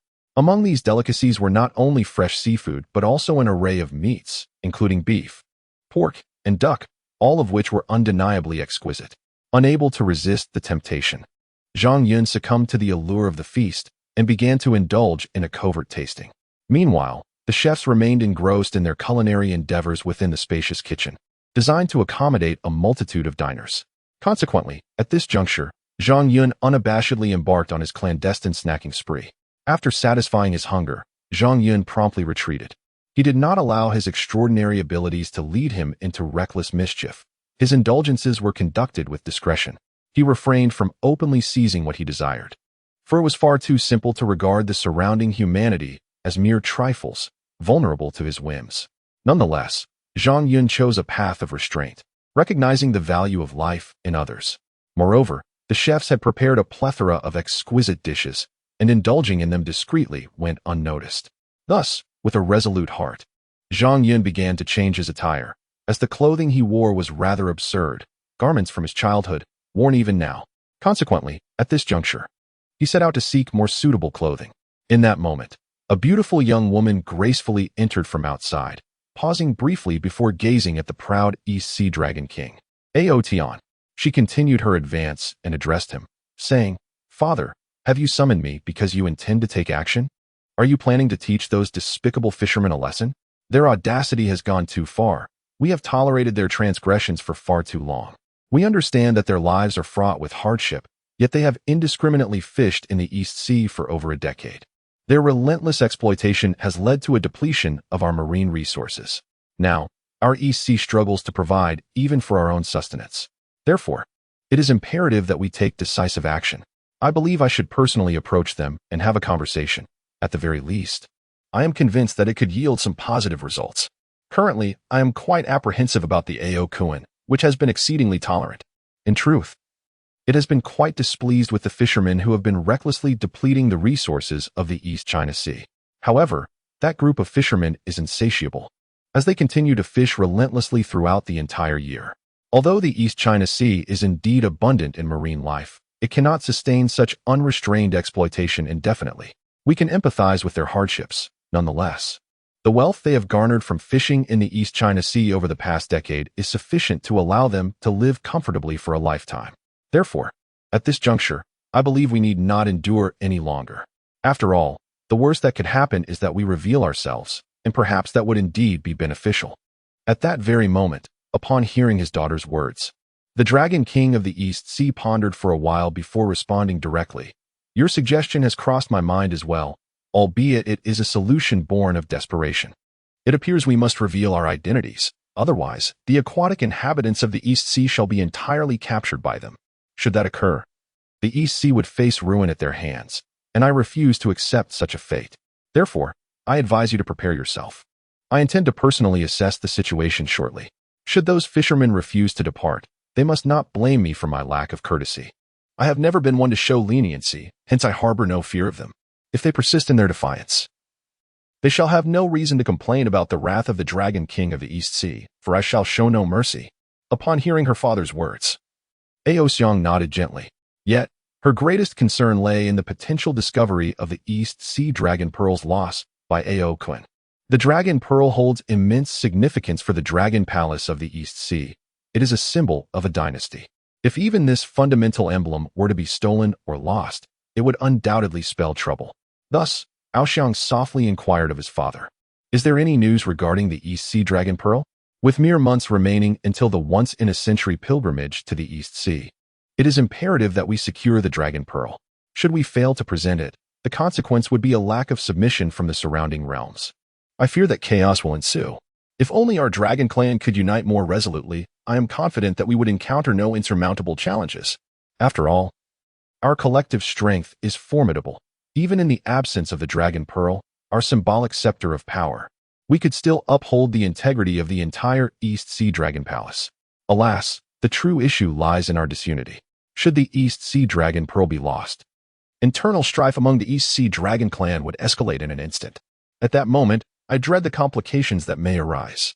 Given Alcuin's character, such a scenario would be intolerable, and thus, my deepest anxiety is that my fears may indeed come to pass. The Dragon King of the East Sea is acutely aware of the gravity of the situation. We have now reached a pivotal moment. Should Ao Kun become aware of the loss of the East Sea Dragon Pearl, it would inevitably trigger internal strife. At that juncture, it is likely that external parties would find themselves compelled to acquiesce, and Ao Kun might establish his own dominion, relinquishing his allegiance. However, Ao Kun possesses formidable strength, and I fear that he may exploit his power to expand his territory. When that time arrives, the surrounding shrimp soldiers and crab generals would pose a significant threat. With the death toll reaching unimaginable heights, it is conceivable that the land would be strewn with countless corpses and rivers would flow with blood, staining the entire East Sea crimson. Aoxiang understands that it is, in fact, her father who seeks to comfort her. Thus, even in this dire moment, Aoxiang addresses her father, saying, "Father, the burden you bear is truly immense. Ultimately, if it comes to it, we can simply abandon the East Sea Dragon Palace and leave it to Ao Kun. There is nothing inherently wrong with that." The Dragon King of the East Sea, Ao Tian, addressed Aoxiang with a sigh, "My dear child, if matters were as simple as you suggest, I would have long relinquished the throne of the East Sea to Ao Kun. However, should Ao Kun ascend as the new Dragon King, the borders of the East Sea would undoubtedly suffer. Moreover, Ao Kun would not spare us. Thus, our only option would be to flee. Yet, your brother or uncle would face dire consequences. He once possessed the absolute strength to contend with Ao Kun, but alas, Ao Kun has cunningly sealed away your uncle. If Ao Ba were still at large, Ao Kun would have to tread carefully. Based on our past experiences, Ao Ba remains confined at the fringes of the East Sea, which complicates our situation significantly.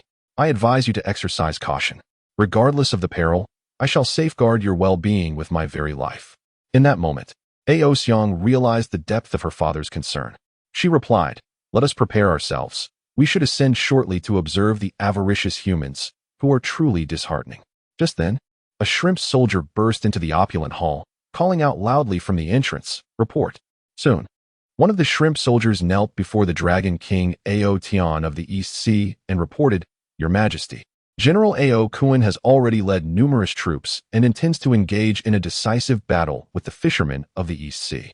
Upon hearing this, Ao Xiang turned to her father and said, "I shall accompany you. I cannot bear to let you go alone. We should face this together." The Dragon King Ao Tian understood the urgency of the situation. Any further delay could endanger the lives of those fishermen. He was well aware of Ao Kuan's temperament. Thus, he replied to Ao Xiang, "You may go, but remember to prioritize your safety at all times." Upon hearing her father's words, Ao Xiang blinked her large eyes and reassured him, "Do not worry, father. I have grown strong, and my abilities are formidable. Ordinary shrimp soldiers and crab generals are no match for me. Even a large army of great white sharks would not instill fear in my heart." The Dragon King Ao Tian, upon hearing her confidence, said, "Very well, let us proceed without further delay." Meanwhile, after satisfying his hunger, Zhang Yun began the search for his clothing.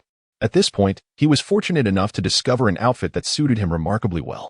The attire not only fit him perfectly, but was also a pristine white adorned with subtle patterns, exuding a handsome charm. With a newfound confidence, Zhang Yun took a moment to groom himself, tidying his beard and arranging his hair. To his astonishment, the reflection staring back at him in the mirror was undeniably striking. Could that captivating figure truly be him? In that fleeting moment, Zhang Yun felt as if he had transformed into a youthful spirit, akin to the wind. However, he recognized that he still needed to strive further. Yet, at that very instant, the surface of the sea experienced a sudden and tremendous upheaval. Beneath the waves, an abundance of bubbles began to rise, and before long, a colossal dragon erupted from the depths of the ocean. The fishermen, who had been diligently catching fish nearby, were left in utter astonishment, unable to comprehend the spectacle before their eyes, a dragon soaring forth from beneath the sea. However, there exists a silver lining. Often, countless matters undergo subtle transformations unbeknownst to us. Thus, Zhang Yun finds himself somewhat astonished in the present, pondering the identity of the formidable dragon that has emerged. Has its appearance indeed validated his assertions? The insatiable greed of these fishermen threatens to utterly devastate the resources of the East Sea. In this fleeting moment, Zhang Yun feels an ominous sense of retribution approaching. It seems the inhabitants of the Dragon Palace beneath the East Sea can no longer endure the transgressions and are poised to take action. Yet, this group of fishermen is merely inviting their own misfortune. They could have chosen a path of sustainable development, leading to prosperity not only for themselves but also for their descendants, allowing future generations to fish abundantly. Instead, their short-sightedness has led them to pursue immediate gains, prompting a reckless surge in fishing activities that have now drawn the ire of the Dragon Palace's denizens. Consequently, Zhang Yun feels a sense of helplessness. Their plight is self-inflicted, with no one available to extend a helping hand. Perhaps this is the essence of the lesson at hand. Nonetheless, what troubles Zhang Yun most is the immense power exhibited by the dragon, which far surpasses his own. It indicates a significant disparity between them. Chapter 28. Annihilation in an instant. The golden dragon unleashed a series of thunderous roars, exuding an aura of formidable majesty that inspired an instinctive sense of submission. The surrounding fishing vessels, upon witnessing this spectacle, descended into chaos, each captain acting independently. Many of the boats on the periphery sought to make their escape, only to be swiftly intercepted by the shrimp soldiers and crab generals. The sailors aboard those vessels were engulfed in terror, desperate to flee to safety. Consequently, the surface of the sea was teeming with shrimp soldiers, densely encircling the entire fleet of fishing boats. As the situation escalated, a palpable fear gripped some of the vessels, apprehensive that the shrimp soldiers and crab generals would inevitably strike. Thus, seizing the opportunity while they were still unprepared, the great battle commenced. The sailors aboard the fishing vessels momentarily set aside their nets as the cannons were readied for action. The artillery, now remarkably advanced, had evolved significantly over the past decade. What was once exclusive to the Tian Ce was now universally deployable. Consequently, the fishing ships began to unleash their firepower upon the descending shrimp soldiers. These adversaries, though slightly more formidable than ordinary warriors, were ultimately mere flesh and blood. A single cannonball struck true, resulting in a gruesome display of carnage. Within moments, dozens of shrimp soldiers perished, prompting the surrounding fishing vessels to rally together in defense. The losses inflicted upon the shrimp soldiers were indeed severe, while Ao Kuan had yet to make his move. Nevertheless, the collective number of sailors exceeded several 100,000. In a swift surge, the shrimp soldiers ascended the fishing boats. But the sailors, wielding their gunpowder weapons, mounted a fierce resistance. In this tumultuous clash, both sides suffered casualties, though initially, the shrimp soldiers bore the brunt of the losses. However, it was not long before the toll on the sailors grew increasingly dire. At this very moment, Zhang Yun discerned that the artillery continued its relentless bombardment, and the gunfire from the muskets was ceaselessly unleashed. Alas, the situation was regrettably escalating. Hundreds of thousands of shrimp soldiers and crab generals swiftly dispatched countless sailors. Moreover, once some sailors plunged into the sea, the formidable great white sharks lurking below began their coordinated onslaught. However, with the involvement of the Ao Kuan, the morale of the shrimp soldiers and crab generals surged to unprecedented heights. Before long, Ao Kuan and many others commenced their actions. This mode of operation remained consistent, resulting in devastating losses for the sailors. Within the East China Sea, the number of sailors was at least in the hundreds of thousands. Initially, the forces of sailors and shrimp soldiers were nearly equal, but it was not long before the sailors dwindled in number, while an increasing number of fishing vessels met their demise, sinking silently into the ocean. The prowess of the great white sharks was now unmistakably evident. In the depths of the ocean, the sheer might of the great white shark is nothing short of formidable. Consequently, the number of casualties among sailors has been alarmingly on the rise. Half an hour has elapsed, and the vessels among the sailors have dwindled significantly. Initially, there were at least 10,000 fishing boats, yet now only a few hundred remain. The losses among the shrimp and crab soldiers have also been severe. From an initial count of 500,000, only 30,000 remain. Nonetheless, there are still numerous sailors in the East China Sea, with the number not falling below 500,000. However, it is reported that at least 490,000 sailors have been slain, and the casualty count continues to surge dramatically. It appears that the conclusion is imminent. Presently, the warship commanded by Zhang Yun is struggling to withstand the onslaught. Although the warship is equipped with top-notch gear, the absence of pirates in the East China Sea has rendered it vulnerable. Moreover, the vessels arriving in the East China Sea are not here for grand battles, but rather for fishing, leading to a noticeable imbalance in combat power. In the fleeting moment, Zhang Yun could only acknowledge the grim reality. The fate of those aboard the warship was sealed. The diminutive soldiers of the sea could no longer discern friend from foe. If the sailors initiated the conflict, the blame would inevitably fall upon them. Thus, for a brief period, Zhang Yun found a measure of joy in evasion. However, the tide of events soon shifted as the aquatic warriors commenced the grim task of clearing the battlefield. Hundreds of thousands of sailors met their demise in this clash, which, though brief, lasting merely the span of an hour, yielded a result that left Ao Kuan quite elated. He unleashed a series of roars that echoed through the air, an astonishing spectacle to behold. Yet, Zhang Yun managed to evade capture, perhaps standing alone as the sole survivor among the multitude of fishermen. Nonetheless, he bore no animosity towards the sea soldiers. They were merely executing their orders. The fishermen had erred, igniting the conflict that prompted the relentless assault from the aquatic forces. Ultimately, the sea warriors suffered grievously, with their numbers dwindling from 500,000 to scarcely over 300,000, indicating a staggering loss of more than 100,000. At present, Zhang Yun is acutely aware that should he exert himself to the fullest, there exists a possibility of evading the grasp of the formidable dragon. However, to claim he could vanquish such a creature appears nearly insurmountable. Of course, this does not imply that no methods exist. After all, even masters can falter in their exchanges. Thus, it is not entirely certain that Zhang Yun is destined for defeat at this moment. Nonetheless, the prospect of him overcoming the Ao Kuan has significantly diminished, while the likelihood of Ao Kuan triumphing over Zhang Yun has markedly increased. Yet, at this very moment, Zhang Yun suddenly senses two additional powerful forces drawing near, stealthily approaching him. Taken aback, he gazes through the window and subsequently suppresses all traces of his presence and vitality. Should Zhang Yun recline upon the ground now, one might easily conclude that he has succumbed to death, for once one conceals their essence and life force, they become virtually indistinguishable from the deceased. In this state, Zhang Yun feels emboldened to observe the world beyond, acutely aware of the overwhelming power of the dragon above, which accounts for his current predicament. Thus, he resolves to take action. However, before long, a troop emerged from beneath the water's surface, among them a figure clad in a dragon robe and adorned with a crown, resembling the Dragon King of the Eastern Sea. At that moment, the magnificent golden dragon, after swirling and venting its pent-up fury, instantly transformed into human form. Zhang Yun, still poised to act, witnessed the metamorphosis of the golden dragon into a formidable general, gripping a Fangtian Huaji with authority. Garbed in sharp dragon-scale armor that exuded an aura of overwhelming power, Zhang Yun could distinctly sense the commanding presence of the figure dressed in the general's armor. Meanwhile, the being resembling the Dragon King of the Eastern Sea began to survey the surroundings, visibly astonished by the scene before him.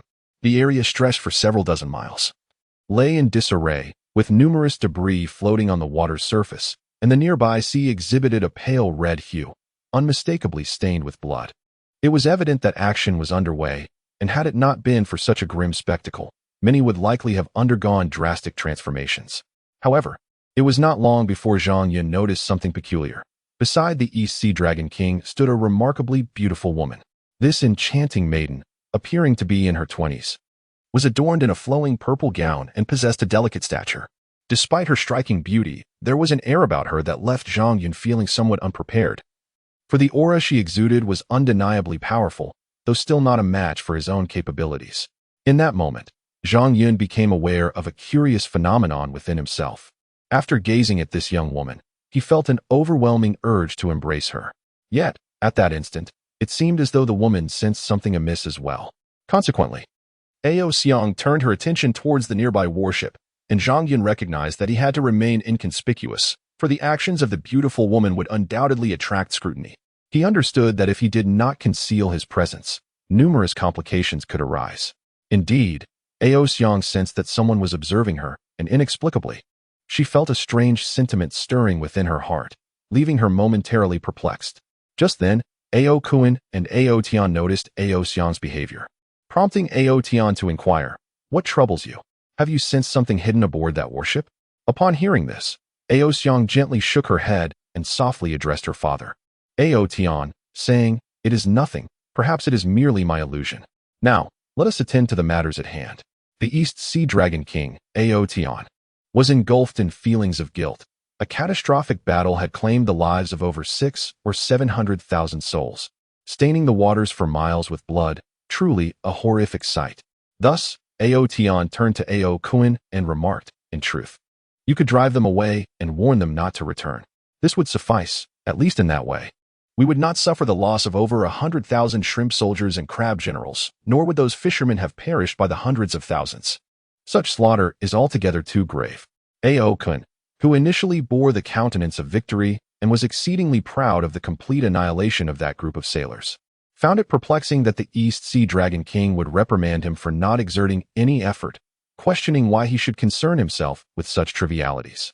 In a moment of fervor, the Ao Kun vehemently addressed Ao Tian, exclaiming, "Do you truly comprehend the situation? Your notion of peaceful coexistence is misguided. Look at them. They are intent on depleting the fish of the East China Sea. If we were to adhere to your philosophy, we would simply allow them to exhaust our resources, leaving us bereft of sustenance. What then becomes of us? Our shrimp and crab soldiers require nourishment to survive. They, too, are living beings in need of food, rest, and a tranquil home. Your current policy is one of relentless patience, which has ultimately led to our East Sea Dragon Palace being forced to venture out to fish for our survival. Have you ever witnessed this plight? You may presume to act as a sage, yet you remain oblivious to the hardships of fishing. If you aspire to be a saint, you must relinquish the throne to me, for I would ensure that our people do not endure your impotence." Moreover, when we first engaged them, it was merely a matter of surrounding them, and they initiated the conflict. They brazenly utilized their self-righteous artillery against our shrimp and crab soldiers, causing us significant losses. Had I not encircled them, and instead launched a surprise attack, our casualties would have been minimized, perhaps to the loss of merely a few tens of thousands. Yet, look at the toll on our shrimp and crab soldiers. And you, alongside the East Sea Dragon King, have turned a blind eye to our plight. Your concern for the casualties of others is indeed questionable. Chapter 29. The Legend of the Sea God. I perceive you as a quintessential traitor, a coward indeed. Others may shy away from voicing their opinions about you, but I, Ao Kuan, am unafraid to speak the truth. Thus, I urge you to engage in a thorough self-reflection. What prowess do you possess to cast blame upon me? Where were you when I embarked on the mission to reclaim lost territories? While I ventured forth, you remained ensconced within your dragon palace. I dare say, had I not mobilized the troops, you would still remain oblivious to the unfolding events, wouldn't you? You exemplify a classic case of hindsight, yet you still possess the audacity to criticize me, do you not? As the valiant shrimp soldiers and crab generals absorbed Ao Kuan's words, they erupted in fervent unison, proclaiming, "We are not in the wrong. We stand firm in defense of our sovereignty. We are fulfilling our rightful duties." Following this surge of enthusiasm, Ao Kuan felt a sense of satisfaction. It was apparent that a multitude of transformations had begun to take root subtly.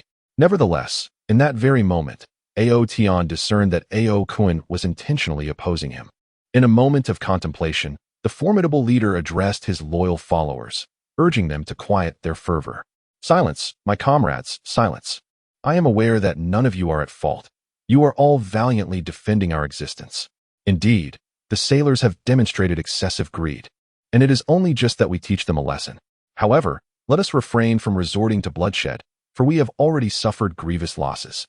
Each of you is dear to me, and I am deeply concerned for your safety.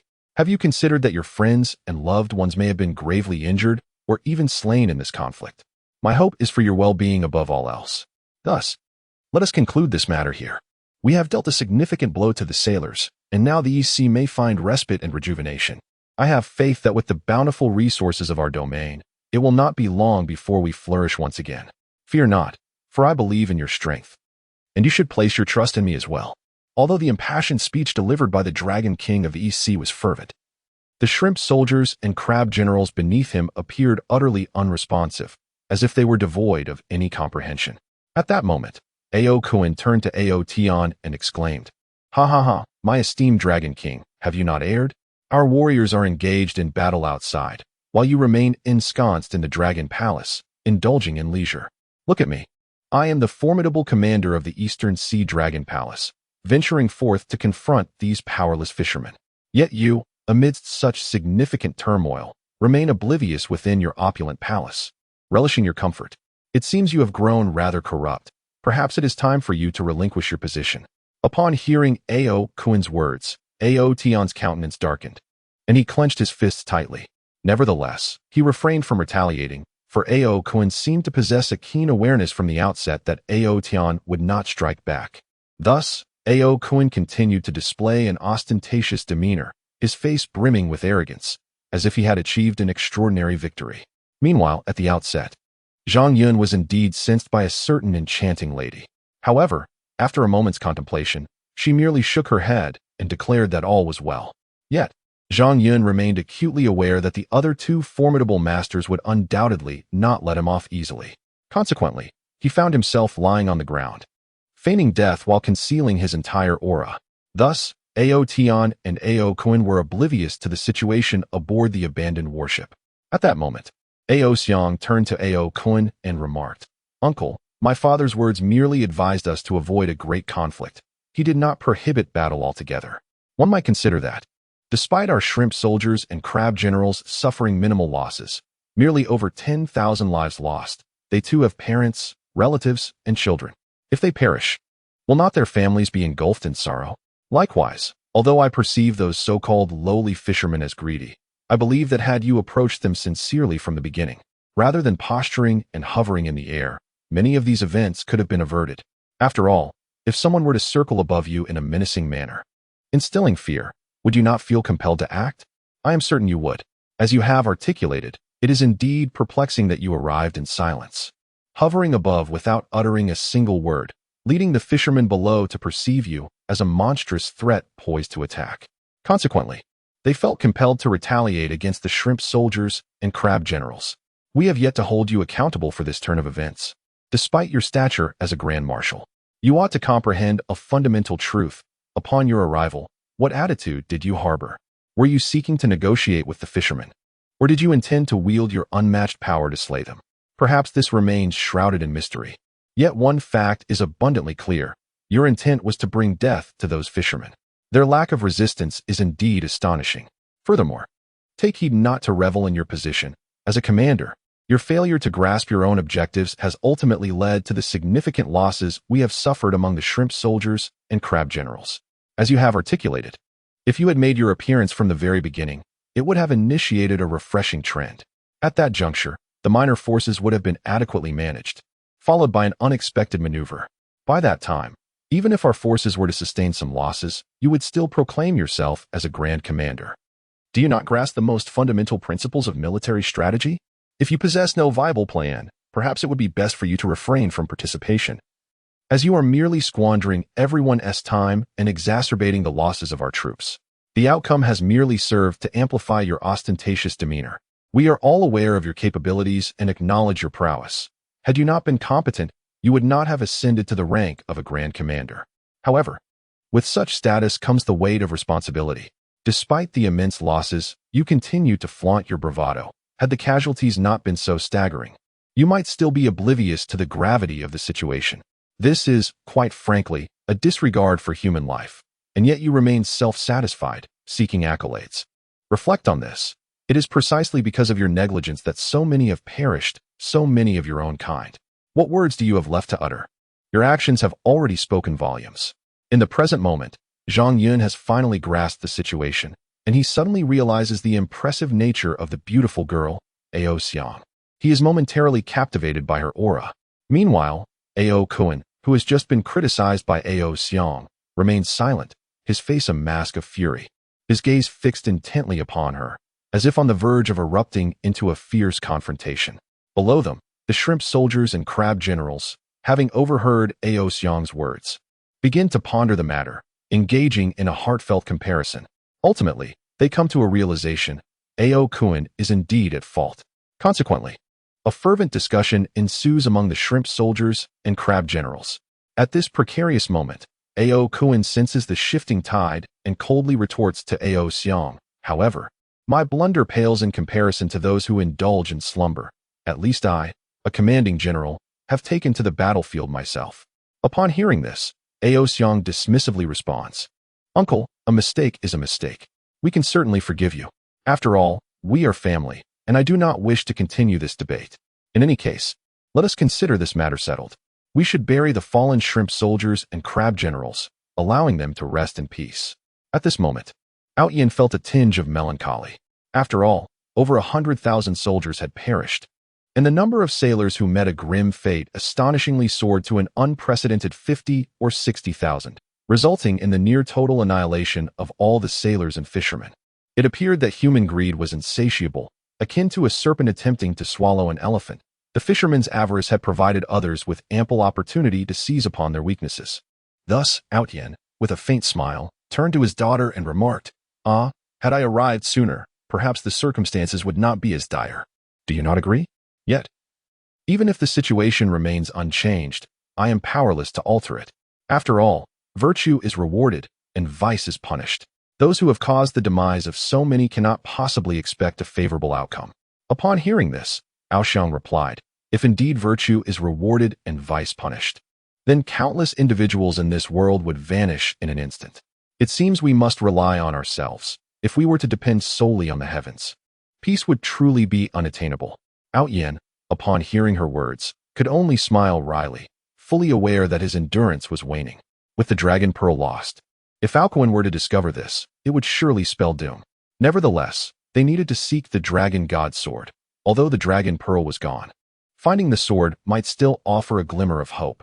Beyond the distance, Zhang Yun listened intently as Ao Tian spoke of the dragon god sword. In truth, Zhang Yun was acutely aware that he had been in pursuit of the dragon god sword all along. Should he manage to locate it, his cultivation would be on the brink of perfection, for his mind was an archive of all knowledge regarding it. The Eastern Sea Dragon Pearl and the Dragon God Sword were intrinsically linked. Possessing both would grant him unparalleled power. Thus, he found himself deep in contemplation regarding this matter. However, Ao Xiang swiftly took over the conversation, addressing her father with earnestness. "The Dragon God's sword has always been a mystery. Our ancestors bequeathed us only the Eastern Sea dragon pearl, accompanied by an enigmatic painting. This artwork, shrouded in obscurity for countless years, has been scrutinized by innumerable descendants of our dragon lineage, yet all have come up empty-handed, unable to decipher the thoughts it conveys. In fact, Aokuin himself pondered over it for centuries without yielding any results. Consequently, I fear that our hopes of uncovering the dragon god sword are as dim as those of finding the dragon pearl. Chapter 30. The Dragon Palace of the East Sea. However, Zhang Yun abruptly realized a significant truth.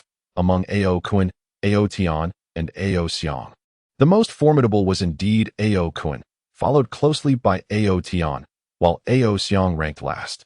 Logically speaking, if Aokuin had not noticed his presence, it could be inferred that his concealment techniques were exceedingly proficient. Yet, Aokuin exhibited no reaction, which led Zhang Yun to be astounded by the unexpected influence of Xiang. Moreover, Zhang Yun discerned another intriguing detail. The formidable prowess of General Aokuin was astonishingly potent, seemingly shrouded in an enigmatic aura. He could sense this, yet he understood that in a conventional confrontation, he would undoubtedly be no match for Aokuin, given the latter's overwhelming strength. Nevertheless, Zhang Yun observed that his own capabilities were now comparable to those of Tian, while he surpassed Xiang in mastery by a considerable margin. Thus, at this juncture, Zhang Yun found himself deep in contemplation regarding the dragon god sword and its potential immortality. After thoroughly absorbing the dragon pearl, he had indeed perceived fragments of information pertaining to the dragon god sword within his mind. Although he had gained insight into its power, he was also acutely aware that acquiring the dragon god sword could herald his ascension as the next sea god. In that fleeting moment, Zhang Yun found himself engulfed in hesitation, as time was not on his side. Yet, with a gentle smile, he resolved to explore the enigmatic painting within the Dragon Palace of the East Sea. If he could unravel even the slightest hint, it would mean he had discovered the dragon god sword. However, a tinge of regret lingered, for he had overheard the conversation between Xiang and Tian, revealing that countless masters, geniuses, and exceptional individuals had gazed upon that very painting, yet none had managed to decipher its mysteries. Thus, Zhang Yun found himself devoid of hope. Yet he understood the importance of endeavoring regardless of the outcome, for without action, hope would remain non-existent. It is akin to playing the lottery. Many perceive the odds of winning as infinitesimal, nearly 1 in 10 million. Nevertheless, by purchasing a ticket, one opens the door to the possibility of triumph. Conversely, abstaining from participation ensures that one has no chance whatsoever of winning.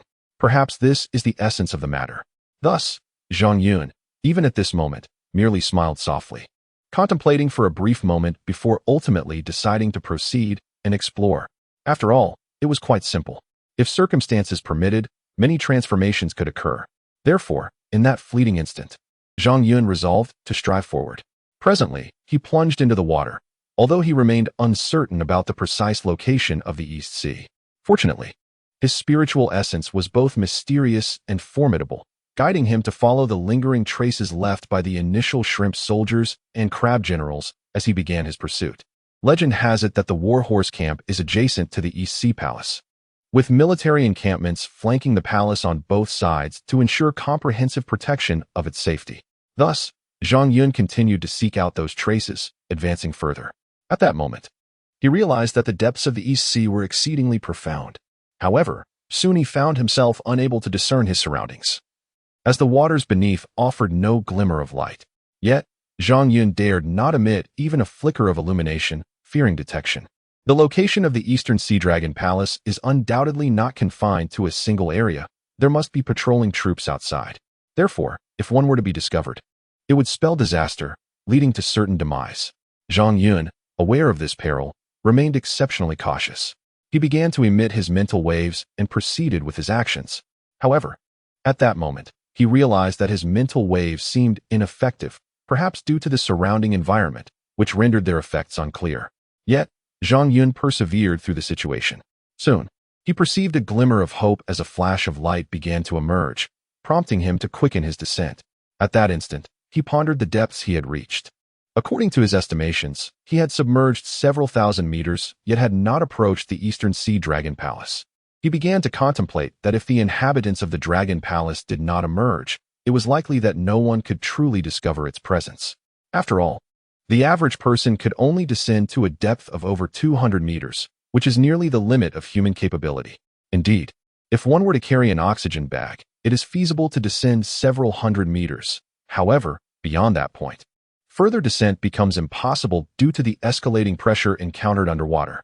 As depth increases, so too does the pressure, which, when it reaches a certain magnitude, could compress one into a mere thin wafer. Typically, a descent of several tens of thousands of meters is nearly inconceivable. Zhang Yun has ventured down to depths of 20 to 30,000 meters, yet has not reached the ultimate threshold. Nevertheless, guided by his will, he has glimpsed the dawn of hope, albeit only after surpassing 10,000 meters. In that moment, Zhang Yun could not help but acknowledge the overwhelming depth of the East Sea Dragon Palace, which is perilously lethal. Fortunately, Zhang Yun possesses formidable cultivation strength, allowing him to maintain a protective barrier around himself. Thus, he continued his descent without hesitation. Soon, he arrived at the intersection of darkness and light. At this juncture, Zhang Yun remained calm, understanding that haste yields no fruitful outcomes. Hence, he proceeded with deliberate action. Standing at the intersection of darkness and light, Zhang Yun meticulously surveyed his surroundings. Even at this critical juncture, he suddenly discerned that approximately 4,000 to 5,000 meters below lay the Dragon Palace, an immense circular structure. Zhang Yun was acutely aware that within the confines of the Dragon Palace, numerous entities might reside. Furthermore, an enigmatic defensive barrier enveloped the palace, seemingly preventing the encroachment of seawater. Despite reaching this point, Zhang Yun continued to ponder his strategy. However, he soon recognized that he was surrounded by aquatic sentinels, shrimp and crab soldiers stationed in the water. This realization momentarily filled him with trepidation, as he understood that he needed to infiltrate the Dragon Palace to locate the painting and ultimately discover the whereabouts of the Dragon God's sword. Perhaps such endeavors could lead him to become the sea god or even rescue the Dragon Palace itself. After all, given the current predicament of the Dragon Palace, Zhang Yun was acutely aware of the perplexing nature of the situation instigated by Zhao Yun. Thus, Zhang Yun pondered on how to approach the Dragon Palace. After all, the vicinity of the palace was heavily guarded by numerous shrimp soldiers and crab generals. Should he advance recklessly, the likelihood of capture would be nearly 100%. Zhang Yun certainly wished to avoid being ensnared within the Dragon Palace, so he continued to contemplate a strategy. In that moment, he resolved to employ a tactic of diversion. Perhaps this would prove to be the most effective approach. However, he suddenly realized the enormity of the Dragon Palace. The outer layer of the defensive barrier intentionally minimized the palace's scale, leading one to perceive the East Sea Dragon Palace as deceptively small due to varying light conditions. Yet, upon breaching that defensive barrier, one would be struck by the vastness of the East Sea Dragon Palace, which spanned several dozen miles. Beyond the circular architecture, the palace was adorned with numerous features including gardens, pavilions, and flowing streams, all contributing to its breathtaking beauty. Furthermore, that defensive barrier effectively isolated the waters surrounding the East Sea Dragon Palace. Thus, Zhang Yun had always believed that the Dragon Palace of the East Sea resided beneath the waves. However, he was taken aback by the scene that unfolded before him. With cautious determination, he traversed the formidable barrier that separated the sea from this mystical realm, officially entering the Dragon Palace. At this moment, Zhang Yun felt an overwhelming sense of power, prompting him to swiftly seek refuge in the expansive garden outside. The garden of the East Sea Dragon Palace was truly immense, reminiscent of a vast forest, meticulously arranged to create a harmonious aesthetic that was both captivating and delightful to behold. It was only now, in this pivotal moment, that Zhang Yun fully appreciated its beauty. His heart raced with excitement and anxiety, for this was his inaugural visit to the Dragon Palace. Memories of childhood tales told by elders about the enchanting legends of the East Sea Dragon Palace flooded his mind. Stories of paths adorned with pearls, lakes shimmering with treasures, and the abundance of gold and silver scattered throughout, signifying the opulence of the Dragon Palace. However, upon entering the Dragon Palace of the East Sea, Zhang Yun suddenly perceived something remarkable. Contrary to expectations, the interior was not adorned with a floor of pearls, nor were lakes filled with gold scattered about haphazardly. Instead, the garden design was extraordinarily beautiful and imbued with an ethereal quality. Yet, at that moment, Zhang Yun found himself perplexed, pondering how such a place, situated nearly 70 to 80,000 meters beneath the surface, could radiate such brightness.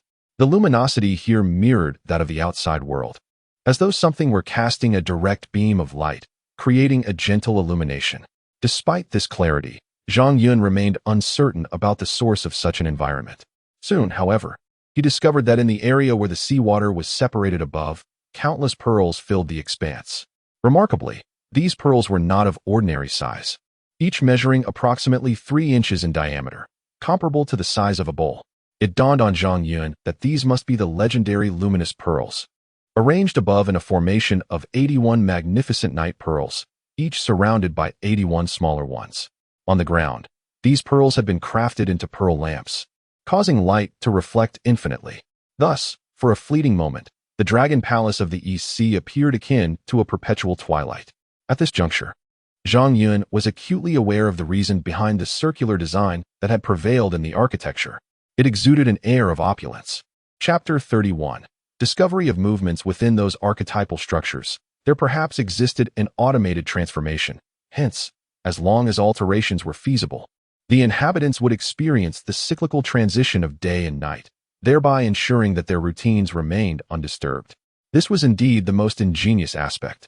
Even at this moment, Zhang Yun could not help but smile gently, yet he recalled that his purpose was not merely to marvel at the architecture of the Dragon Palace, but rather to clandestinely observe a particular painting in hopes of uncovering some clues. Therefore, to gaze upon that artwork, it was imperative to take action. Consequently, in that fleeting moment, Zhang Yun commenced his approach towards the circular edifice. However, he soon discerned that the structure possessed 4 entrances, with the one to the east being the main gate, while the others were deemed secondary.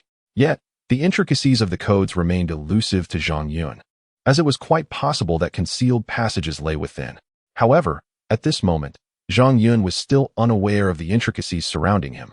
He understood that entering through the main gate would be tantamount to signaling others to capture him.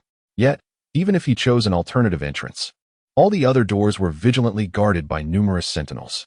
Thus, should he wish to proceed, it appeared that a diversionary tactic would be his only recourse. Only then could he infiltrate the premises, for he was not there to engage in bloodshed or theft. Zhang Yun was acutely aware that those barriers could not truly obstruct him. The guards were insufficient to deter his resolve. However, should he force his way in, it would inevitably lead to his exposure. It was only at this juncture that a subtle smile graced Zhang Yun's lips, prompting him to revert to his old strategies. He began to covertly summon his strength, devising means to draw the guards' attention. Soon enough, he succeeded in capturing their focus, and amidst the ensuing chaos, he managed to slip through the entrance. Upon entering through the southern gate, Zhang Yun proceeded with utmost caution. The prospect of being discovered within posed significant peril. Moreover, having consumed the dragon pearl, he harbored fears that ruthless individuals might be lurking within, intent on disemboweling him to extract the pearl. Regrettably, the dragon pearl had already dissolved, transforming into pure power that coursed through his veins. Thus, Zhang Yun was poised to commence his endeavor. Zhang Yun remained exceedingly cautious, for he had not come to challenge anyone but rather to seek something. Thus, he resolved to maintain a low profile and exercise patience, adopting a demeanor of subtlety. As he ventured into the circular edifice, he soon realized it resembled a grand palace. The garden outside was exquisitely designed, a breathtaking spectacle, while the interior of the structure exuded lavishness and brilliance, a sight that could leave one utterly astounded. To reside in such a place would be a lifelong dream. However, Zhang Yun quickly harnessed his unparalleled mental prowess to discern the location of the beautiful girl, Ao Xiang's chamber. Along the way, he found himself grappling with an unprecedented sense of exhilaration, the reason for which eluded him. Even at this juncture, he was somewhat bewildered, pondering whether his excitement stemmed from the anticipation of encountering the painting or from the prospect of meeting Ao Xiang. Perhaps his heart was tangled in a web of conflicting emotions. Nonetheless, he cautiously pressed onward, aware that everything around him might be an illusion. Soon, he skillfully evaded numerous guardians and discovered that the chamber ahead indeed belonged to Ao Xiang. However, Zhang Yun has now found a place to conceal himself. At this moment, he discovered a small door and promptly entered. Yet, upon stepping inside, he was startled to realize that this place was, in fact, a restroom. Zhang Yun was uncertain whether it was a women's restroom, given that the Dragon Palace was home to numerous female attendants. As he ventured further, he noticed that there was indeed someone inside, albeit just one person. In an instant, Zhang Yun slipped into a secluded stall, concealing almost all of his presence. At that moment, he dared not utter a sound, for if he were to be discovered, it would spell disaster, not merely branding him a thief, but potentially a lecher, leading to a public display of humiliation. In truth, Ao Xiang found herself ensnared in the predicaments of a superlative master. Yet the hierarchy of superlative masters was delineated into lesser superlative masters, intermediate superlative masters, upper superlative masters, and grand superlative masters. Presently, she classified herself among the intermediate superlative masters, while Ao Kuan belonged to the upper echelon. As for the grand superlative masters, Zhang Yun remained uncertain of their existence, having yet to encounter any. Nevertheless, in this very moment, Zhang Yun projected his mental waves, thereby commencing his observation of Ao Xiang's every movement. As anticipated, he discerned a significant detail. Ao Xiang was in the process of unveiling a painting that astonishingly depicted a colossal whirlpool. Within this whirlpool, a fishing boat emerged, defiantly resisting its fate. Aside from this revelation, the painting lacked any discernible background, save for the tempestuous sky that spoke of tumultuous change. Thus, Zhang Yun found himself in a state of considerable discomfort even now. The imagery that lingered in his mind was, in fact, a vivid recollection of the fierce battle between the Tian Ce and the Qi Long at the boundary of the East Sea. Although the painting did not depict the formidable Qi Long Ao Ba, Zhang Yun was acutely aware of its presence. In truth, many aspects of that moment were strikingly similar. It was not that the Qi Long Ao Ba was absent, but rather that it was concealed beneath the water's surface. Zhang Yun distinctly remembered that peculiar instance when numerous anomalies emerged, and he was startled to catch a glimpse of the Qi Long Ao Ba's tail. At that moment, he was left in a state of astonished disbelief. Nevertheless, he finally discerned a faint hint of the truth. In the depths of Zhang Yun's heart, he had never imagined such a scene could unfold. However, if indeed this were the case, would it not lead to subtle yet profound transformations? Should that be so, perhaps countless events were destined to change. Perhaps from the very beginning, it was fated that he would encounter misfortune. His prior adversities merely served to accentuate the unprecedented contrast of today's brilliance. Thus, Zhang Yun smiled mysteriously, soon realizing that he ought to express gratitude for the experiences of his youth. If he could not find gratitude, he might not have attained the present wisdom. The saying, "Surviving great tribulations brings subsequent blessings," seemed to be gradually manifesting itself. Thus, it was only at this moment that Zhang Yun, in the present, suddenly became aware of the situation. However, Ao Xiang still exhibited a response. In a fleeting instant, she waved her hand, and the painting was automatically rolled up, exuding an air of mystery. Yet, at that very moment, after Ao Xiang had stowed away the painting, she began to take action. It was then that Zhang Yun abruptly realized something significant. He had revealed himself. Just as he was preparing to make his escape, the restroom door swung open once more, and Ao Xiang entered. After surveying the restroom with a discerning gaze, she calmly remarked, "Will you emerge on your own, or shall I assist you?" Zhang Yun felt a sense of helplessness. His carelessness had led to this comical predicament. With a gentle movement, he pushed open the restroom door and stepped out. As he fixed his gaze upon Ao Xiang, he recognized her extraordinary beauty. Suddenly feeling a tinge of shyness, Zhang Yun averted his eyes after a brief moment of admiration. Ao Xiang was indeed taken aback psychologically by the sudden appearance of this stranger. She felt an inexplicable excitement, as if she had been anticipating the moment she would finally encounter him. Despite her surprise, Ao Xiang scrutinized Zhang Yun with a mixture of curiosity and astonishment before inquiring, "What is your name? Where do you hail from? And what brings you to our dragon palace in the East Sea?" Zhang Yun responded with remarkable candor, leaving little to conceal. Yet, even at this juncture, Ao Xiang couldn't help but notice that this young man was quite handsome, and his demeanor suggested he was not a nefarious character. However, as the conversation progressed, Ao Xiang observed Zhang Yun with a hint of skepticism. He remarked, "You overheard my conversation with my father. It appears my assertion that there was someone aboard that warship was not unfounded, and unexpectedly, that person turned out to be you. You have hidden yourself quite well, haven't you? Remarkable indeed. My father, Ao Kuan, failed to detect your presence. At that time, I had an inkling that something was amiss on that warship, yet I could not be certain. Moreover, my immediate priority was to locate numerous items, which is why I did not pay you any mind. However, to my astonishment, you have ventured into the dragon palace of your own accord. It seems you either have a death wish or are seeking to deliver yourself to us." Upon hearing this, Ao Xiang's heart jolted unexpectedly, as if she had not anticipated this scenario. Yet, at that very moment, Zhang Yun offered a gentle smile. In the next instant, Ao Xiang was still quite astonished.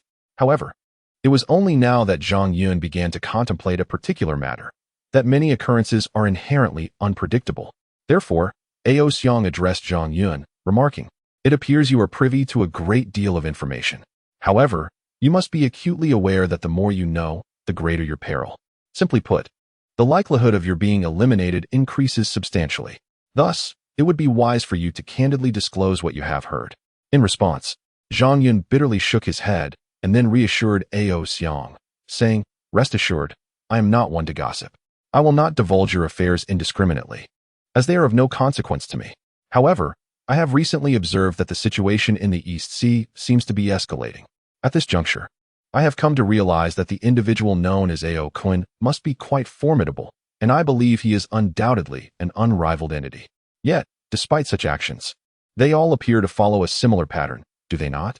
Upon hearing this, Ao Xiang was acutely aware that Zhang Yun likely understood the unfortunate truth. The East Sea Dragon Pearl had been lost. Their party had exerted every effort in the relentless pursuit of the Dragon God's sword, an endeavor aimed at compensating for the lamentable loss of the Dragon Pearl. Thus, in this moment, Ao Xiang offered a faint smile before taking action. Despite the circumstances, she felt a profound sense of helplessness and turned to Zhang Yun, issuing a stern warning. "You would do well to uphold your promise and refrain from speaking of this matter. Otherwise, I assure you, your demise will be most unpleasant. Do you comprehend? Regardless of the situation, guard your tongue carefully, for a single utterance from you could lead to calamity for the beings of the East Sea. The Ao Kun has long desired my father's abdication, which has perpetually set him against us."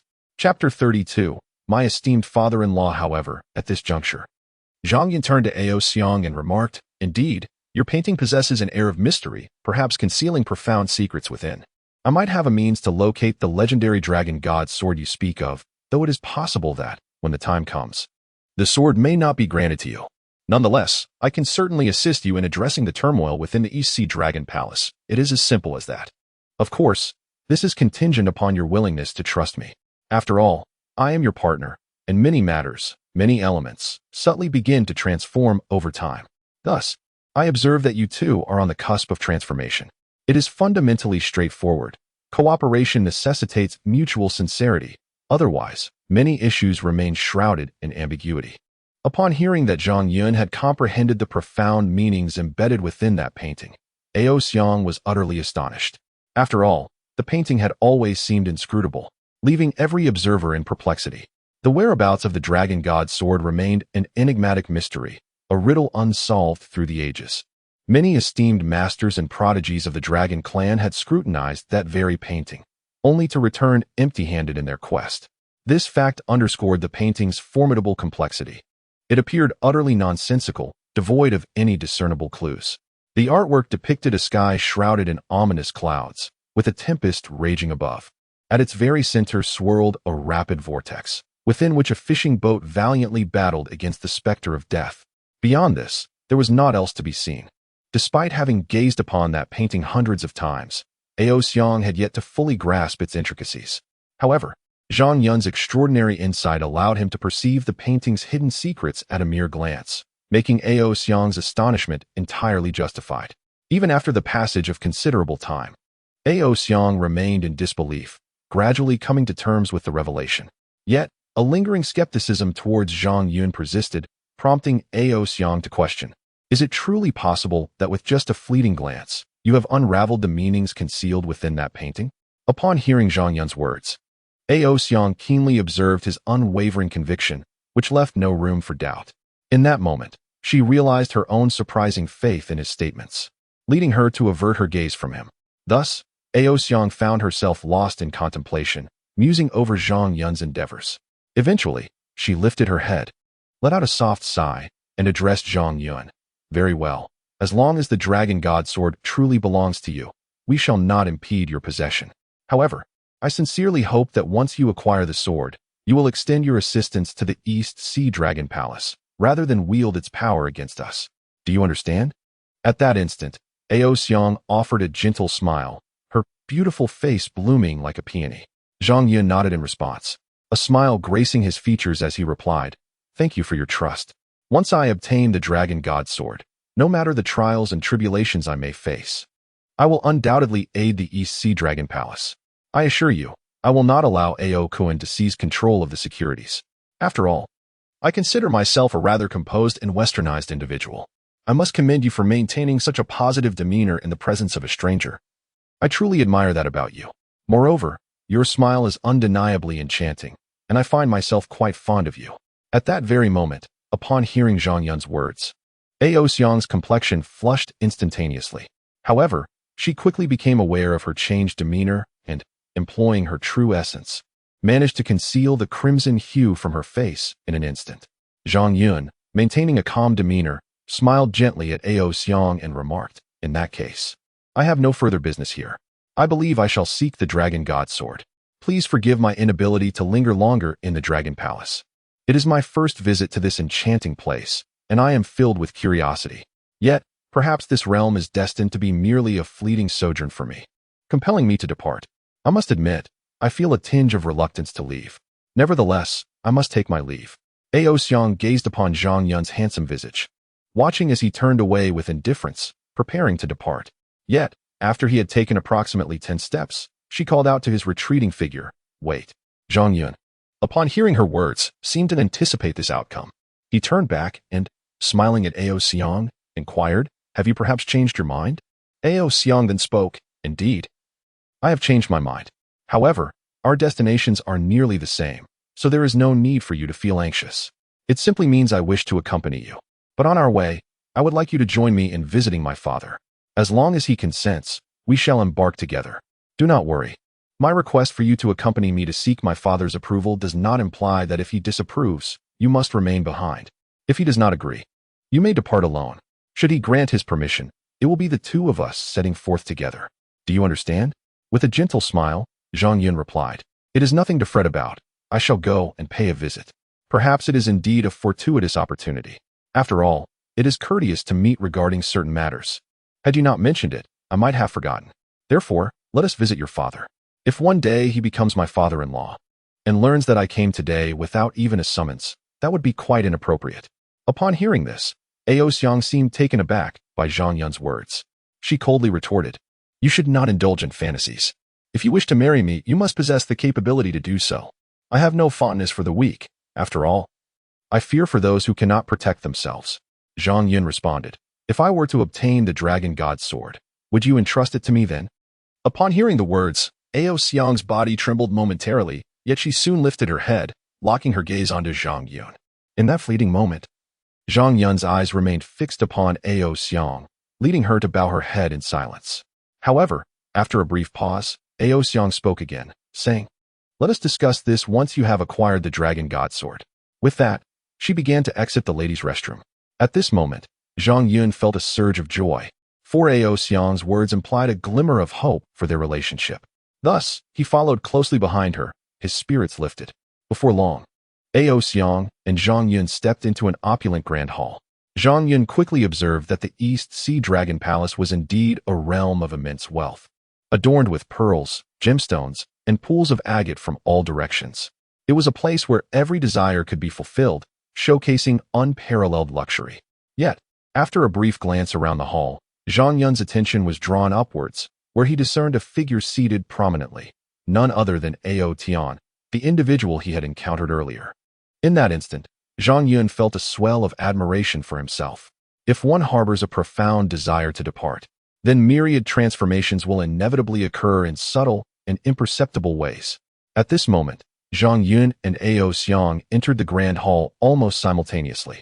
The Dragon King of the East Sea, Ao Tian, turned away with indifference, only to discover, to his astonishment, that his beautiful daughter had brought a mortal into his dragon palace.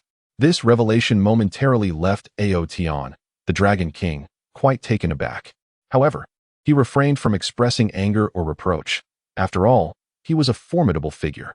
Ao Xiang acted with considerable discretion, and her actions undoubtedly bore significance. Thus, she addressed her father, saying, "Father, I have an important matter to discuss with you. The Dragon King of the East Sea, Tian, seemed to comprehend his daughter's intent. He exchanged a knowing glance with the attendants surrounding them, who understood the unspoken message and discreetly withdrew. Once they were alone, Tian turned to his daughter, stating, "My dear, feel free to express your concerns. I have faith in your abilities. Believe in yourself and create miracles." Xiang then smiled gently, her beauty radiating in that moment.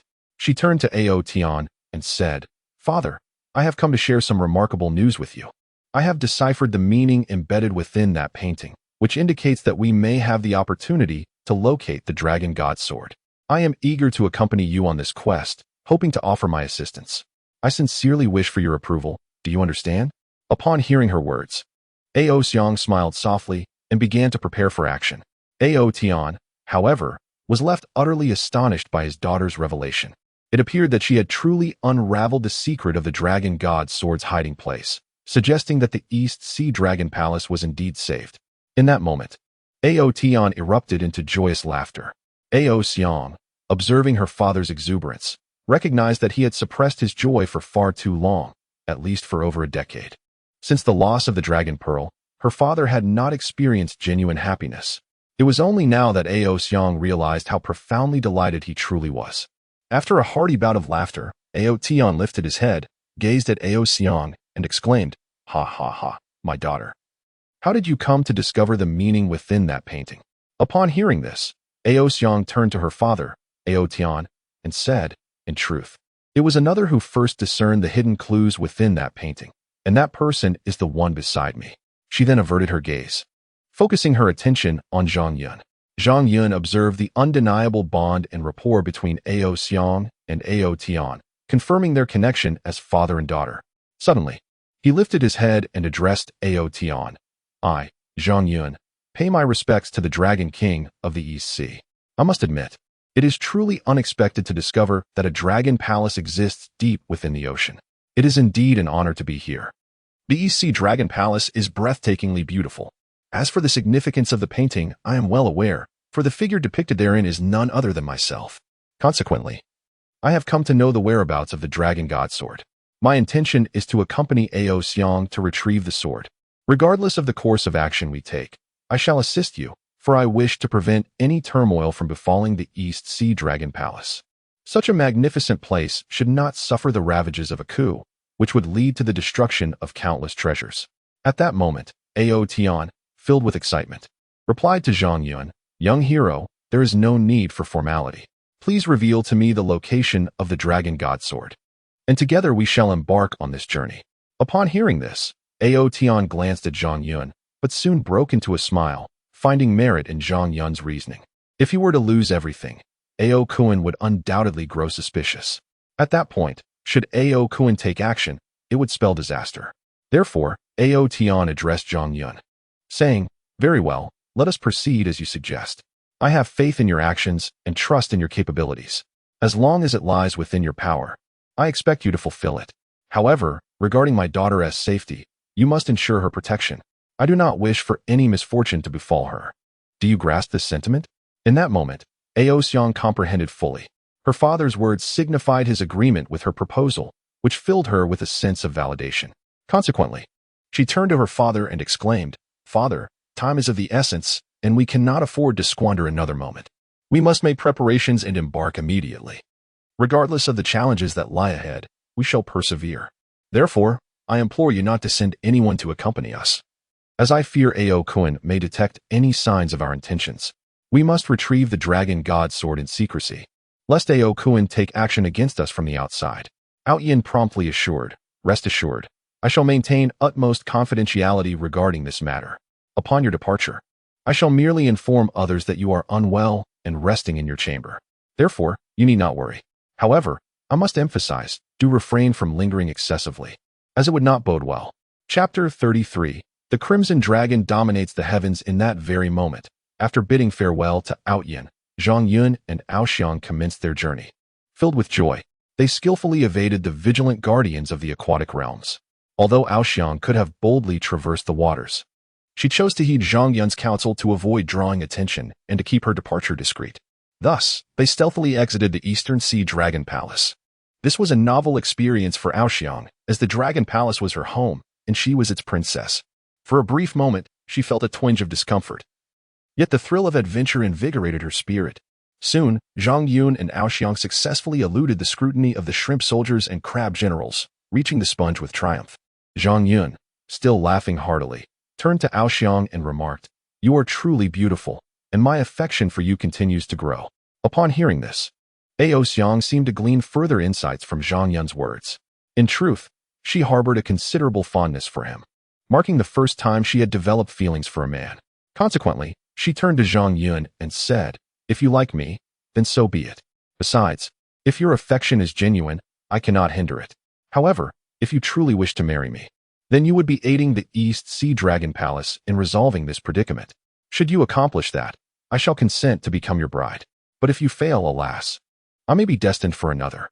Therefore, do not concern yourself with whether I am threatening you or deliberately complicating matters. At the very least, you must demonstrate your sincerity to me." Zhang Yun regarded Aoxiang intently and, at that moment, assured her, "Rest assured, we shall prevail. Moreover, with your inspiration, I am certain of my success. In my youth, I encountered much adversity, yet I believe that surviving great trials leads to future blessings. I increasingly feel that the time will come when we can be together, and I cannot help but laugh in sheer joy. I am truly fortunate." When Aoxiang heard Zhang Yun's words, "We can be together from now on," she felt a surge of joy within her heart, though she concealed it deep inside. However, she cast a sidelong glance at Zhang Yun and remarked, "You, young man, should get back to your tasks. If you dare to toy with me, do not blame me for taking action. My strength may well surpass your imagination. So, if you wish to avoid losing limbs, perhaps you should allow me to lead the way." Zhang Yun smiled in response, deliberately teasing Aoxiang. "Ha, there is no need for concern on my part. You could never defeat me, for my power far exceeds yours. It would be wise for you to concede entirely. Otherwise, I fear the consequences will be dire. Should you doubt my words, feel free to test your luck." Aoxiang then replied, "All right, I acknowledge your prowess. There is no need for further boasting. We have important matters to attend to, so let us not squander any more time." However, Zhang Yun was quite aware of the distance from Aoba. Suddenly, he seemed to recall something significant, which prompted him to halt. At this moment, he continued to gaze at Aoxiang, who, noticing Zhang Yun's unexpected pause, appeared momentarily astonished. After all, Aoxiang was entirely unfamiliar with the location depicted in the painting. After observing Zhang Yun for a brief moment, she took the initiative to break the silence. Inquiring, "Is this the place you referred to?" Aoxiang then surveyed the surrounding waters, a flicker of doubt crossing her face. Yet, she quickly regained her composure and asked Zhang Yun, "Which specific location are you speaking of?" Upon hearing her words, Zhang Yun understood precisely the location she was referring to and nodded in affirmation. Regrettably, he had anticipated this reaction from the very beginning, leading him to stop and prepare Aoxiang psychologically. At this moment, Aoxiang addressed Zhang Yun, expressing her astonishment at the unexpected revelation that the location she referred to was indeed the dwelling place of the dragon god's sword. It appeared that she felt compelled to visit her uncle, though she was uncertain about how he had fared over the years. After all, it had been several centuries since their last encounter, a meeting that transpired over 900 years ago. Aoxiang seemed to be enveloped in nostalgia. Yet Zhang Yun was taken aback, pondering Aoxiang's current age. Had she not claimed to be merely in her 20s? How could she reference events from over 900 years in the past? Was it possible that Aoxiang had been deceiving him? Curiosity piqued, Zhang Yun cautiously inquired, "If I may be so bold, how old are you this year? I have noticed that members of your dragon lineage seem to possess remarkably extended lifespans." Upon hearing Zhang Yun's words, the astute Aoxiang discerned his underlying fears. Perhaps he was apprehensive that she might be deceiving him, or that she was merely an old woman still yearning for youthful companionship. In that moment, she replied to Zhang Yun, "I am quite advanced in years, you see. If I were to calculate, I would say I am approximately 2,000 years old. However, in our dragon clan, we age differently. A century for us equates to merely a year in human terms. Thus, I am only in my 20s, which classifies me as an adult, eligible for marriage. Had you encountered me in the past, even if I had wished to wed you and you had desired to marry me, it would have been impossible unless you were exceedingly wealthy and formally betrothed to me. Ha ha ha." At that moment, Zhang Yun feigned a look of sudden realization, while Aoxiang, with a playful flutter of her large eyes, continued, "Young man, are you afraid that I have become an old crone, and thus you wish to reject me? I see through you. You are merely captivated by beauty, revealing yourself to be a rather insipid man." Yet, in that instant, Ao Xiang, sensing Zhang Yun's skepticism, emerged with gratitude and declared, "As long as you can break the seal upon my uncle Ao Ba, I shall agree to marry you." The distance of 50 miles now poses no challenge for Zhang Yun and Ao Xiang. In contrast, such a journey would have required at least an hour in the past. However, at present, this distance can be traversed in the blink of an eye. Yet, Zhang Yun finds himself deeply contemplative about a matter that has undergone a subtle transformation over time. At this moment, both Zhang Yun and Ao Xiang have arrived at their destination, gazing intently at the nearby sea, a place that Ao Xiang knows all too well. For it is the domain of her uncle who has confined her. Zhang Yun, too, is acutely aware that he visited this very location a decade ago, a time when he narrowly escaped death. Now, it seems that Ao Ba, submerged in the waters, has sensed Ao Xiang's presence, causing the sea to become agitated.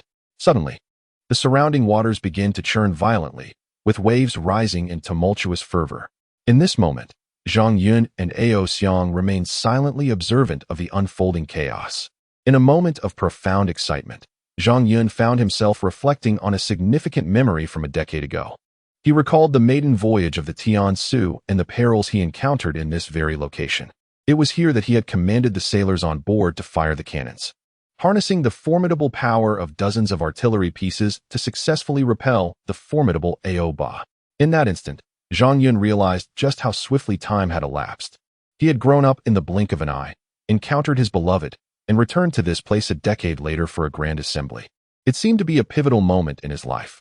Perhaps this was destiny, perhaps it was fate, a turning point, and indeed, what many would call the anguish of existence. However, after a decade, I find myself once again in this place, and Zhang Yun's circumstances have undergone a profound transformation.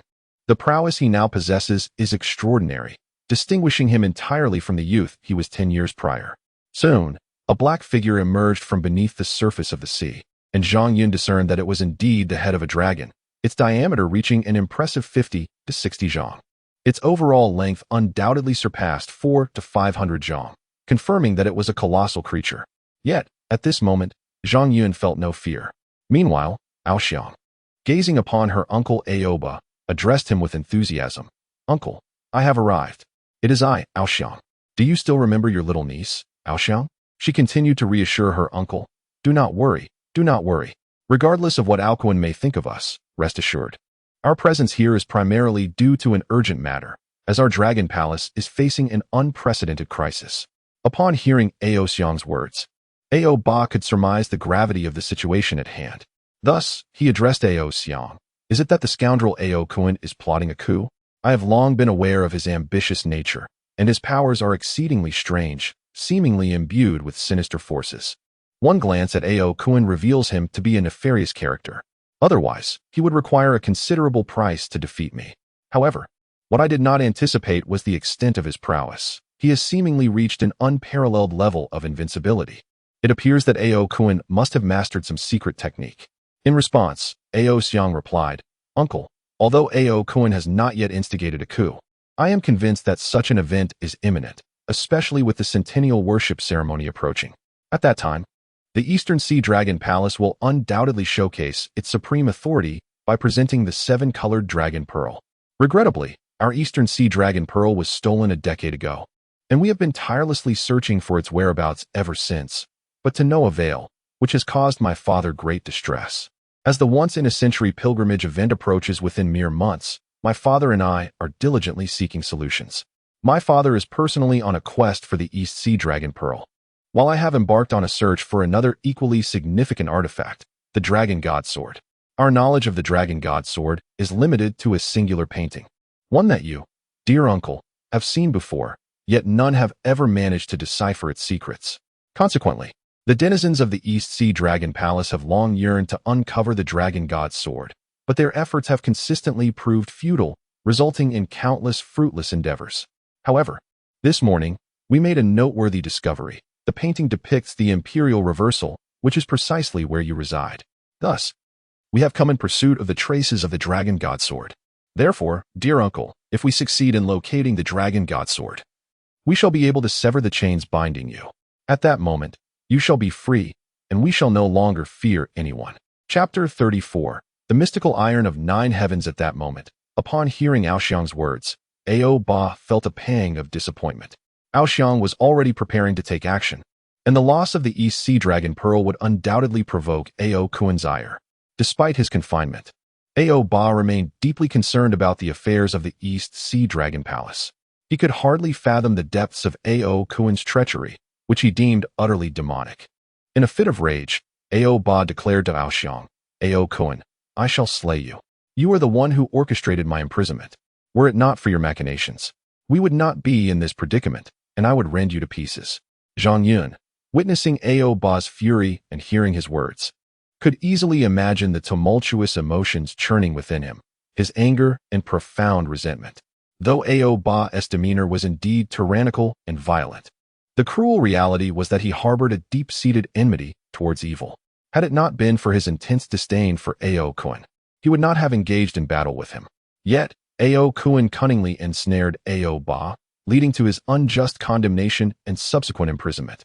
Consequently, Ao Ba's feelings towards Ao Kuan had escalated to an extreme loathing, wishing nothing less than to obliterate him utterly. At that very moment, Ao Ba turned to Ao Xiang and remarked, You claim that the dragon god sword resides in this very location. Yet I have been sealed here for thousands of years without sensing even a trace of its presence. Perhaps you are mistaken. Moreover, who is this man beside you? He exudes no aura of the ocean. He appears to be merely human. Upon hearing Ao Xiang's words, Ao Ba shifted his gaze to Zhang Yun and, momentarily taken aback, inquired, Young man, who are you? Can you confirm that the dragon god sword is indeed here? Zhang Yun replied, My name is Zhang Yun. As for whether the dragon god sword is present, I cannot assure you of that. I am acutely aware that I cannot be certain, especially since I have no way of verifying the authenticity of your illustration. If that picture is indeed genuine and accurately depicts the location of the dragon god sword, then I can affirm that this is the place. In an instant, Ao Xiang and Ao Ba both fixed their gaze upon Zhao Yun, observing the expressions on their faces. Zhang Yun, with a touch of resignation, remarked, Ha ha, Ao Ba, you might as well stop staring. I understand your skepticism. You feel a sense of familiarity, as if we have crossed paths before. I can assure you, however, that we indeed have met, 10 years ago, to be precise. Back then, I was just a child aboard a colossal fishing vessel, preparing to set sail for the ocean. It was during our journey to the East China Sea that we first encountered danger. At that moment, we came across you, yet our ship, the Tian Ce, was ensnared by the whirlpool you conjured. I had to rely on the might of our cannons to escape that perilous situation. Thus, you certainly recognize me, and I, in turn, am familiar with you. Yet, had you not initiated that attack, we would never have discerned the significance depicted in that painting. Thus, one might say that misfortune has led to fortune, as it ultimately brought us to your presence. Upon hearing Zhang Yun's words, Ao Ba erupted into hearty laughter. After a brief spell of mirth, he addressed Zhang Yun, exclaiming, Ha! This is truly amusing. Who would have thought that events from a decade ago would echo in the present? Ha ha. Indeed, I was in the wrong back then, so I believe I owe you an apology. My sincerest apologies, brother. I admit, I was at fault during our last encounter. Zhang Yun, still smiling, replied, It's quite all right. It seems that we have forged a friendship through our misunderstandings. Besides, I wasn't harmed in the least. In fact, I came out ahead. At this, Ao Ba laughed again, while Ao Xiang suddenly realized that there indeed existed a causal relationship in these events. She recognized that the happenings from a decade ago had subtly influenced the present. Turning to Zhang Yun, she said, Time is of the essence. Let us commence our search for the dragon god sword. Uncle Ao Ba, having resided in this realm for over a millennium, you must be aware of which areas in the imperial realm have issues. Upon hearing this, Zhang Yun inquired of Ao Ba, I am curious to ask you a question. Did the 9 heavens mysterious iron originally appear here, or did it arrive later? Upon hearing this, Ao Ba was momentarily taken aback, unable to comprehend the implications behind Zhang Yun's inquiry, nor was he entirely clear on Zhang Yun's intentions. However, Ao Ba harbored a belief that Zhang Yun was not the sort of person to engage in trivial pursuits, and thus would not intentionally seek to undermine another's gossip. Taking a deep breath, Ao Ba proceeded to raise the legendary Nine Heavens iron chain, declaring to Zhang Yun, "Behold, this is the fabled artifact, the Nine Heavens Xian iron. This very chain first manifested in this location, only to be seized by Ao Kuan, who subsequently took it away. Yet, in a bid to rescue me, Ao Kuan did not hesitate to wield this divine instrument, ultimately binding me with the Nine Heavens Xian iron. Therefore, one could assert that it was here from the outset. Is there an issue with that?" It was evident that Ao Kuan had imprisoned Ao Ba with the Nine Heavens Xian iron, clearly never contemplating his release, thus stripping him of his freedom. It was, indeed, a chaotic situation, prompting a gentle smile from Zhang Yun in response. Suddenly, Ao Ba and Ao Xiang remarked, "If the Nine Heavens Xian iron truly appears in this location, it would be exceedingly simple, indicating that the Dragon God Sword must be concealed here. Legend has it that the Dragon God Sword is an unparalleled artifact, possessing the power to create and destroy, making it the most formidable weapon in existence. However, as with all things, extremes invite counterbalances. The immense potency of the Dragon God Sword necessitates the presence of an equally potent defensive force to overshadow its might. That formidable entity is none other than the Nine Heavens Xian iron. Thus, I believe the Dragon God Sword, barring unforeseen circumstances, should be nearby. If we exert ourselves in our search, success is within our grasp, bringing us significantly closer to our goal." Upon hearing Zhang Yun's analytical prowess, Ao Ba and Ao Xiang were initially taken aback, but soon found solace in the realization of Zhang Yun's remarkable capabilities. Despite being in his 20s, Zhang Yun exhibited wisdom and character that deeply impressed Ao Xiang, leading her to unwittingly entrust her heart to him. Consequently, Zhang Yun addressed Ao Ba and Ao Xiang. "Ao Xiang, let us venture into the water together. Standing idly will yield no results. We must dive in and explore. If we can uncover the sword, it would be a significant triumph." Ao Xiang found merit in Zhang Yun's words, which led her to remain momentarily silent. She nodded in agreement, and without hesitation, both of them plunged into the water. As Zhang Yun submerged, he discreetly established a protective barrier around himself, while Ao Xiang was enveloped in a similar defense, albeit one so closely fitted that it was nearly imperceptible to the untrained eye. At this moment, Zhang Yun pondered the necessity of conducting a thorough examination of their surroundings. Regardless of Ao Ba's formidable prowess, there could still be oversights. Thus, as he submerged in the ocean, Zhang Yun addressed Ao Xiang. "Remember, we must meticulously search every inch within a few miles around us. Only then can we ensure comprehensive coverage. Let us commence our separate explorations. And you should also begin your tasks, for the situation is quite dire." Both Ao Xiang and Ao Ba recognized the wisdom in Zhang Yun's counsel. After all, if each individual performed a meticulous search, it would effectively equate to conducting 3 thorough examinations. Consequently, Ao Xiang, Ao Ba, and Zhang Yun began their search. Despite being restrained by the mystical Nine Heavens Xian iron, Ao Ba still possessed a degree of mobility. In a moment of urgency, the trio commenced their rapid search and rescue efforts. However, after conducting a thorough search, their findings were far from optimistic. They discovered nothing remarkable. At that moment, Zhang Yun reassured Ao Xiang and Ao Ba, encouraging them not to lose hope. He urged them to consider that if the Dragon God Sword were truly as remarkable as they believed, it would have been found long ago. The mystery surrounding the Dragon God Sword had rendered it elusive for millions of years. After all, should one locate the Dragon God Sword and subsequently acquire the Dragon Pearl, they would ascend to the status of sea god. Historically, it had been evident that only one sea god emerged from the dragon lineage. Zhang Yun, perpetually astonished by this, acknowledged the necessity of their relentless pursuit. Ao Ba and Ao Xiang found his reasoning compelling, prompting them to prepare for another comprehensive search. Nonetheless, Zhang Yun interjected, suggesting they forego another exhaustive search. He reasoned that they had already conducted 3 thorough searches, and from a meticulous perspective, they had done their due diligence. Now, it was imperative to seek a broader understanding. He instructed them to remain below while he ascended to survey the situation from above, perhaps uncovering vital clues that could lead them to the true essence of their quest. As the words fell, Zhang Yun proceeded without awaiting the consent of Ao Xiang and Ao Ba, soaring upwards. Observing Zhang Yun's commanding and analytical prowess, Ao Ba expressed his profound approval. Even more astonishing was Zhang Yun's strength, which Ao Ba discerned had likely ascended into the ranks of mid-level super experts. In contrast, Ao Ba himself still occupied a position between mid-level and upper-level super experts, while Ao Kuan had evidently reached the upper echelon of super experts. This rapid enhancement of Ao Kuan's power instilled a palpable fear in Ao Ba, as it was a source of great trepidation. Furthermore, it appeared that Ao Kuan intentionally sought to confine him here, preventing him from intervening.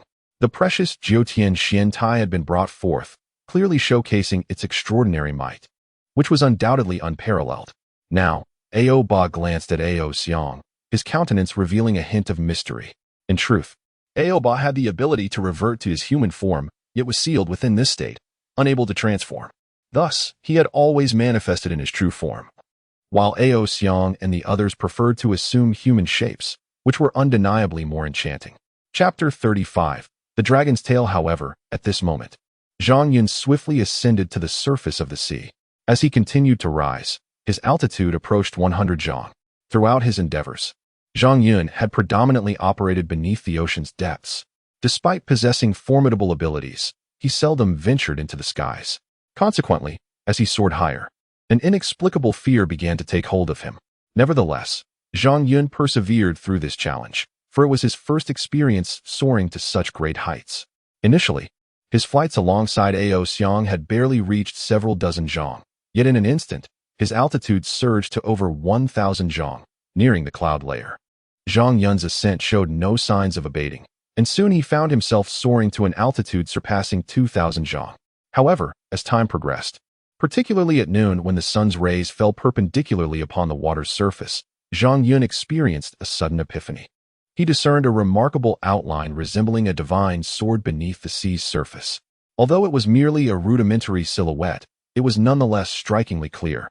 Despite Zhang Yun having never encountered the legendary dragon god sword, the clarity of the shape beneath the water provided him with a glimpse of its essence.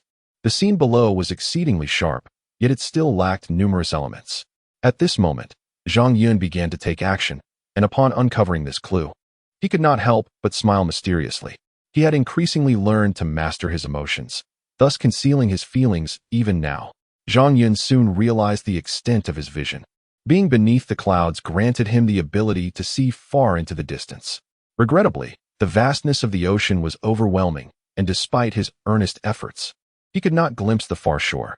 With a slight sigh, Zhang Yun acknowledged that having determined the location of the dragon god sword, he could not help but smile. Today, he felt particularly fortunate, as such a phenomenon occurred only once a year. Moreover, this occurrence took place around noon. Thus it can be deemed a fortuitous event that Zhang Yun is able to witness such a phenomenon.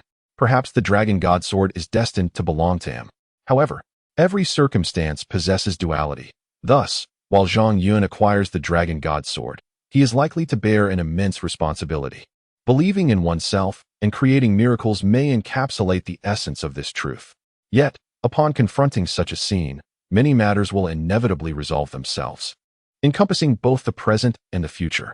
With a soft sigh, Zhang Yun felt a tinge of bitterness. Perhaps, as a mere human, he ought not to be entangled in the complexities of the Dragon Palace of the East China Sea.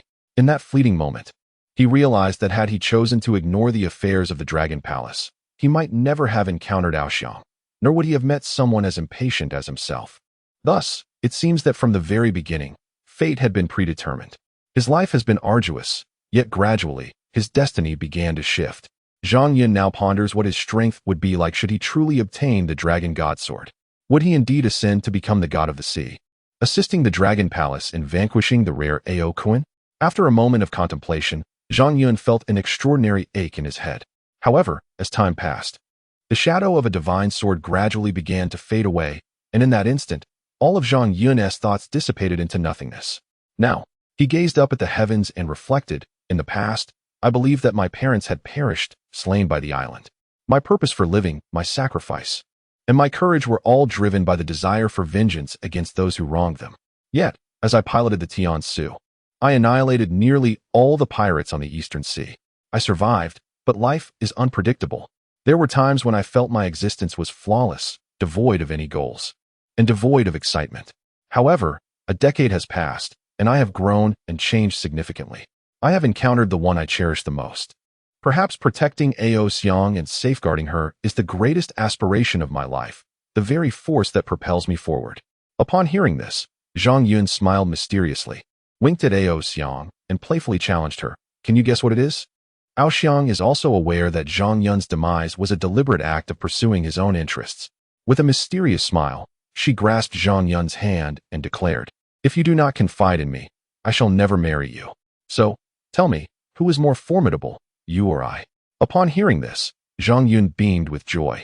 In that moment, he felt an overwhelming happiness surpassing even the triumph of obtaining the unparalleled Dragon God Sword.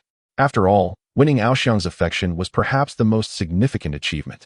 Thus, he tightened his grip on her hand and, with a smile, proclaimed, once you are in my grasp, you are mine to keep.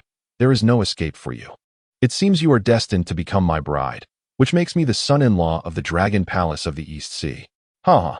Upon hearing this, Zixuan chuckled and replied, how naive. My father would never consent, for your strength is simply too feeble. A mere hint of power is insufficient. However, if you were to defeat Ao Kuan, perhaps you might stand a chance. At that point, my father would no longer fear Ao Kuan, and he could advocate for a peaceful resolution.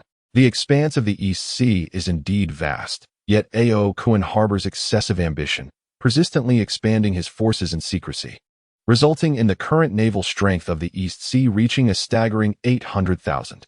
The aspirations of Ao Kuan are remarkably straightforward. He seeks to conquer the surrounding realms and thereby expand the expanse of the East Sea. However, my father remains steadfast in his opposition, for those territories are already inhabited, rendering such ambitions unnecessary. If circumstances permitted, many things might indeed undergo transformation. Yet, should that ever come to pass, the situation would undoubtedly become complex. Nevertheless, the vicissitudes of life render it unpredictable, akin to a dream. Thus, should you manage to vanquish Ao Kuan, my father might still be reluctant to grant his consent to unite us, not as I'm marrying you, but rather you marrying me. Zhang Yun addressed Ao Xiang directly, stating, I have encountered Ao Kuan before. If I were to engage him in battle, I cannot claim confidence in defeating him. However, I am assured that he lacks the capability to take my life, for I have attained a level of proficiency that places me among the mid to high tier of skilled practitioners. My prowess is indeed rather exceptional. Furthermore, on the leaderboard of the Dragon Palace in the East Sea, my current ranking is as follows. Ao Kuan at the top, Ao Ba in second, myself in third, your father in fourth, and you. Well, I hesitate to underestimate you, but you occupy the last position. Upon hearing this, Ao Xiang shot Zhang Yun a glare and retorted, you have yet to marry me, yet already you begin to bully me. If I were to wed you in the future, would you not torment me daily? Upon hearing this, Zhang Yun feigned a sudden realization and then nonchalantly remarked to Ao Xiang, if you hadn't mentioned it, I might have forgotten. It seems I shall have to tease you every day from now on. Meanwhile, Ao Ba observed the blissful exchange between Zhang Yun and Ao Xiang, reflecting on the fact that the East Sea is inherently a tranquil and harmonious realm, teeming with diverse marine life. The inhabitants live in joyous abundance, free from worries. As the might of the Dragon Clan is formidable, thus, it is unlikely that anyone would dare to encroach upon our East Sea. There is truly no need for a life and death struggle among us. It appears that vanity has long been a source of strife. With a soft sigh, Ao Ba noted from his earlier conversation with Ao Xiang that she holds a deep admiration for Zhang Yun, and he seems equally fond of her. Ao Xiang is exceptionally beautiful, while Zhang Yun possesses striking features. They are indeed a match made in heaven. Momentarily, Ao Ba turned to Zhang Yun and inquired, Zhang Yun, we have yet to uncover any clues below. Were you able to discern anything unusual on the water's surface? Upon hearing Ao Ba's words, Zhang Yun refrained from continuing to mock Ao Xiang. Instead, he shifted his gaze from Ao Xiang to Ao Ba and said, in truth, I have indeed discovered traces of the Dragon God Sword. I now understand why the sea god acted as he did. It seems he did not wish for you to find the Dragon God Sword, yet felt compelled to lead you to it.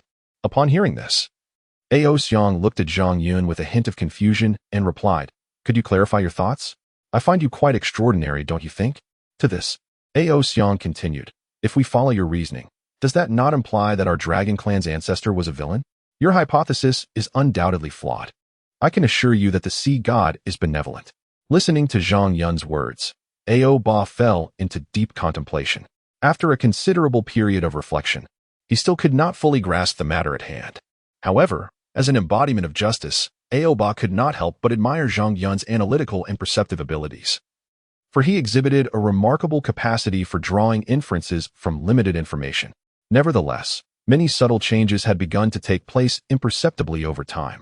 Thus, Ao addressed Zhang Yun, stating, "Your conjecture is indeed audacious, yet I wholeheartedly support you. If you believe it to be the right course of action, then we must pursue it without hesitation. Perhaps this is the essence of our endeavor. However, it is now upon you to unravel the mysteries one by one. Embrace the challenge. Both I and Ao Xiang shall steadfastly support you." Upon hearing these words, Zhang Yun responded to Ao Ba, "Thank you. Very well. Since you are equally eager to uncover the true visage of the sea god, I shall commence revealing the truths to you. However, as you observe, be prepared. The might of the sea god is extraordinary, and the ability to draw parallels can unveil numerous revelations." With that, Zhang Yun fell silent, channeling his own powers. At that moment, he simultaneously manifested his abilities while instructing Ao Xiang at his side. "You and Ao Ba must ensure that the surrounding waters are contained. I require a secluded arena." Trusting Zhang Yun implicitly, Ao Xiang and Ao Ba promptly collaborated to encircle the waters around them, establishing a landmass with a diameter of 10 miles, devoid of any sea water. Zhang Yun now stood at the heart of this vast expanse of land. Chapter 36. This is love. At this moment, Zhang Yun's body began to rise once more, having ascended to a height of 30 zhang. It was then that he commenced to unleash his formidable prowess. Zhang Yun began to summon the latent energies concealed within himself, and these myriad forces gradually accumulated in a subtle yet profound manner. The immense power surged forth from his arms, coalescing into a radiant sphere of energy that shimmered with a kaleidoscope of colors. Both Ao Ba and Ao Xiang were remarkably familiar with this resplendent orb, as it evoked a sense of déjà vu within them. However, at this juncture, they sensed a distinct familiarity in the aura emanating from it, reminiscent of the essence of the Dragon Balls. It was as if Zhang Yun harbored a Dragon Ball within him.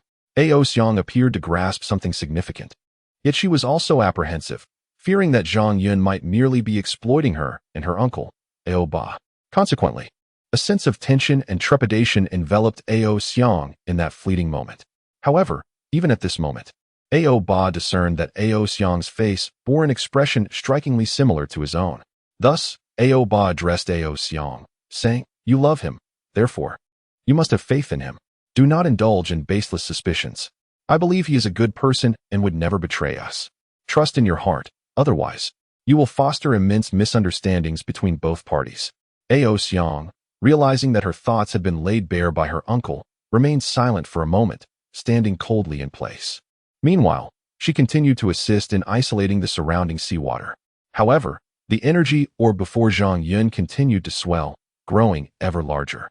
Initially, the orb's diameter measured approximately 3 inches, but as time progressed, the resplendent energy sphere, shimmering with a myriad of colors, expanded to an astonishing size of several hundred feet in diameter within a short span. At this moment, the once clear figure of Zhang Yun was becoming increasingly obscured to Ao Ba, who, despite being aware of the unmistakable aura of the Dragon Balls emanating from him, chose to place his trust in Zhang Yun. Ao Xiang also stood by this decision, though they both understood the implications of Zhang Yun's power. The energy spheres he had accumulated loomed before him, a testament to his potential. Yet, Zhang Yun found himself in a state of inner turmoil. He was acutely aware that if he could not unleash his unparalleled strength, he would be unable to shatter the meticulously crafted defensive barrier that had been set in place from the beginning. Caught in this conflict, Zhang Yun grappled with the knowledge that revealing his true capabilities would inevitably expose his identity. Ao Xiang and Ao Ba would surely comprehend that the Dragon Balls were concealed within him. Nonetheless, Zhang Yun resolved to act without regret, determined to uncover and harness his hidden strength. His quest now centered around locating the Dragon God's sword, and upon acquiring it, he intended to wield its power to obliterate the 9 heavens' mysterious iron chains binding Ao Ba, thus liberating him. Otherwise, the situation would be exceedingly grave. Nonetheless, it is now Zhang Yun who continues to persevere. At this moment, Zhang Yun seems to have summoned every ounce of strength within him. Yet, it appears he is still striving to acquire more power. At this instant, Ao Xiang, while controlling the tremendous, tumultuous waves, turns to gaze at her uncle, Ao Ba. Observing her niece's expression, Ao Ba realizes that Ao Xiang earnestly wishes for his assistance. Unfortunately, Ao Xiang has sensed a profound aura of Dragon Ball energy emanating from Zhang Yun, which has led her to harbor doubts. Consequently, Ao Ba encourages her, saying, "Silly girl, as long as you believe it to be right, and you feel compelled to act, you should indeed follow through. After all, you love him, and he is to accompany you for a lifetime. If you cannot even muster the most basic belief in yourself, then should you both truly come together, you would face suffering. Silly child, as long as you are resolute in your convictions, gather your courage and strive to pursue your goals. Trust in yourself, create miracles. For I have faith in you. You must also believe in the flow of energy. Perhaps many things will subtly transform in ways you cannot yet perceive." Upon hearing her uncle Ao Ba's words, Ao Xiang suddenly realized that, aside from his somewhat brutal temperament, Ao Ba was indeed quite adept at offering solace. He possessed a character that harbored a profound disdain for the oppression of the weak, which illuminated Ao Xiang's understanding in that moment. With a smile, she nodded appreciatively at Ao Ba. Meanwhile, Zhang Yun was preparing to take action. At this juncture, Ao Xiang began to harness her own strength, channeling nearly all her power into the energy sphere before Zhang Yun. Observing this, Ao Ba exclaimed, "Ha ha, my dear niece, you truly are extraordinary." As he spoke, Ao Ba commenced his own actions. Though bound by 9 iron chains, he was still able to unleash his inherent power. In a moment, he expelled a torrent of crimson energy, which he too began to infuse into the energy sphere before Zhang Yun. With the combined might of Ao Xiang and Ao Ba, the energy sphere began to compress further. Although the volume of the energy sphere was continuously diminishing, the power it contained was growing ever more formidable. In this moment, Ao Xiang and Ao Ba were still struggling to hold on. However, at this juncture, Zhang Yun swiftly accumulated all his strength. Meanwhile, Ao Xiang and Ao Ba found themselves gasping for breath, as the depletion of their energy had been overwhelmingly intense. Zhang Yun gazed at the energy sphere before him, now compressed to a mere 30 feet in size, yet the vibrant, multicolored sphere still radiated astonishing power, its formidable aura beginning to permeate the surroundings. In an instant, Zhang Yun let out a mighty roar and unleashed his own force. With all his might, he propelled the colorful energy sphere downward towards the earth. The point of impact alarmingly close to Ao Ba, merely a little over 100 Zhang Yuan away. Consequently, the immense recoil generated by the powerful launch caused Zhang Yun's body to surge upwards several dozen feet, before he gradually stabilized his form.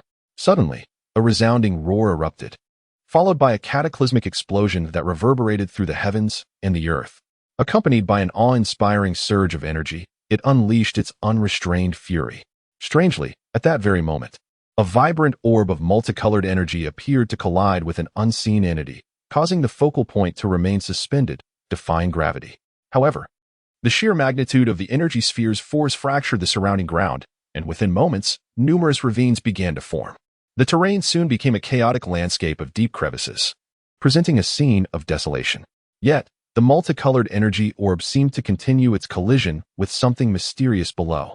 Meanwhile, Zhang Yun gradually began to regain his strength, keenly observing the unfolding spectacle beneath him. The colossal energy sphere slowly started to dissipate its power. After a brief interval, an extraordinary force emerged, enveloping a peculiar object, which began to propel the radiant orb of colors upward. In a sudden epiphany, Zhang Yun discerned a peculiar detail. Within an orb of energy, nearly indistinguishable in hue from his own, lay a divine sword. Upon observing the sword's magnificent form, he instantly recognized it as the legendary Dragon God Sword, the most formidable and supreme artifact in existence. It appeared that he had indeed found the right path. However, the radiant orb encasing the sword commenced to move, leading to a collision between the two identical orbs of energy. Despite the immense power contained within, a lamentable phenomenon unfolded. The energy was dissipating with each impact. Time slipped away, devoid of color, and soon the energies of both orbs were entirely exhausted. Subsequently, the orbs emitted a faint sound akin to the bursting of bubbles, and they vanished completely. The Dragon God Sword, resembling a falling leaf, descended to the ground and lodged itself there at an angle. Yet, Zhang Yun remained acutely aware that he had succeeded. It merely seemed that his assumptions were misguided. The sea god had not appeared. Could it be that the sea god was concealed, lurking beneath the earth, perhaps intimidated by Zhang Yun's formidable prowess? The sea god, aware of the impending doom he would bring upon him, hesitated to ascend. In that fleeting moment, a myriad of illusions and aspirations flooded Zhang Yun's mind. Nevertheless, having reached this pivotal juncture, Zhang Yun found himself filled with a peculiar joy. Yet, at that instant, he began to approach the divine sword, drawing closer. Though still several dozen paces away from the dragon god sword, he paused, a wave of regret washing over him, for he had inadvertently revealed much of himself. He pondered whether Ao Xiang would still regard him with the same affection if she were to discover that the dragon pearl resided within him, fearing the possibility of her severing their bond. Currently, Zhang Yun grappled with his conflicting emotions. However, what truly astonished Ao Xiang and Ao Ba was the realization that Zhang Yun had ventured within 30 paces of the divine sword, prompting a surge of doubt within him. In that moment, his gaze shifted to Ao Xiang, and he nodded slightly, signaling that she could lower the seawater. After all, maintaining such an immense aura required considerable energy. At that moment, Zhang Yun cast a knowing glance toward Ao Ba, who, along with Ao Xiang, comprehended the unspoken message conveyed through his eyes. Consequently, they began to approach him, while the seawater, bereft of their influence, surged forth with unrestrained force. Ao Xiang gazed at Zhang Yun, a gentle smile gracing her lips. Then, casting a glance at Ao Ba, she continued, "Silly boy, I had my doubts at the beginning, but now they have completely vanished. I believe in you. I believe you are a good person. Even though you possess the dragon pearl of our East Sea, my trust in you remains unwavering." After expressing her heartfelt sentiments, Ao Xiang rushed towards Zhang Yun, enveloping him in a tight embrace. In that moment, Zhang Yun felt a surge of surprise. After all, he had indeed consumed the dragon pearl and was unable to return it to Ao Xiang. If it were possible, he truly wished to utilize the power of the dragon god sword to defeat Ao Kun or the sea god, and subsequently return the dragon pearl along with the sword to the East Sea. At that moment, what mattered most to him was Ao Xiang. As he felt her warm embrace, Zhang Yun realized just how profoundly happy he was. Overwhelmed with emotion, he teetered on the brink of tears. Yet, he refrained from crying.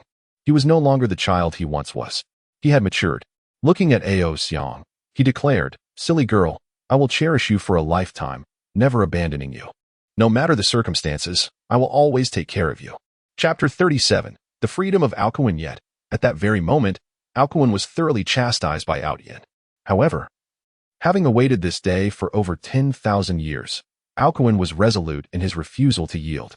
Thus, he retorted with fervor, "Ah, how amusing. You possess merely a sharp tongue. Beyond that, what formidable qualities do you truly possess? Do you genuinely believe that your words can diminish our formidable army of 500 to 600,000? I perceive this as nothing more than a fanciful delusion. Many have grown weary of your excessive leniency. In the vast ocean, we are the royal lineage, the sovereigns of these waters.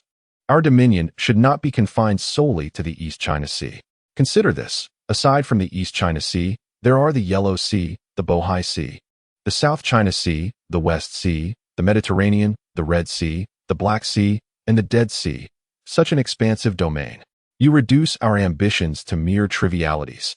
Content to occupy the bountiful East China Sea, yet you falter. Have you not contemplated that if every ocean were under the aegis of the East China Sea, it would inevitably become ours in its entirety? At that juncture, we would wield the power to enact our will as we please. Is this not a desirable outcome? And yet, you resort to subservience as a means to address such matters, revealing an astonishing degree of cowardice. You are, indeed, a coward. However, it is imperative for you to remember that you must relinquish the authority of the 200,000 troops at your command. Observe the waters of the East Sea. The larger fish have already been captured by the fishermen. Had I not intervened, they would have continued to fish above us. Fortunately, the East Sea is remarkably abundant, and despite the significant impact of those fishermen, the recovery has been rapid. Under my guidance, the surrounding waters have begun to pay homage to us, resulting in a bountiful return of various fish species to the East Sea, which alleviates our immediate concerns. Therefore, I suggest you prepare for your departure. After all, under your leadership, the East Sea has descended into chaos. It is astonishing that there is no semblance of defiance left. Many of your subordinates can no longer tolerate your presence and fervently wish for your resignation to make way for me. In truth, your contributions have become nearly indistinguishable from absence. Thus, it would be best for you to meet your demise. I believe that would be the most favorable outcome for you. I strongly advise you to embrace this fate sooner rather than later. Do you understand? After the words spoken by Ao Kun, Ao Tian remained profoundly enraged. He had merely acted with a sense of benevolence, recognizing that others have their own lives to lead. It is essential to consider the needs of others. Yet Ao Kun was intent on asserting absolute dominance and securing the consent of the oceanic realms. Ao Kun aspired to become the deity of the seas, and Ao Tian was acutely aware that he was no match for him. Moreover, his forces numbered a mere 200,000, while Ao Kun commanded a formidable army of 600,000, a staggering advantage of more than threefold.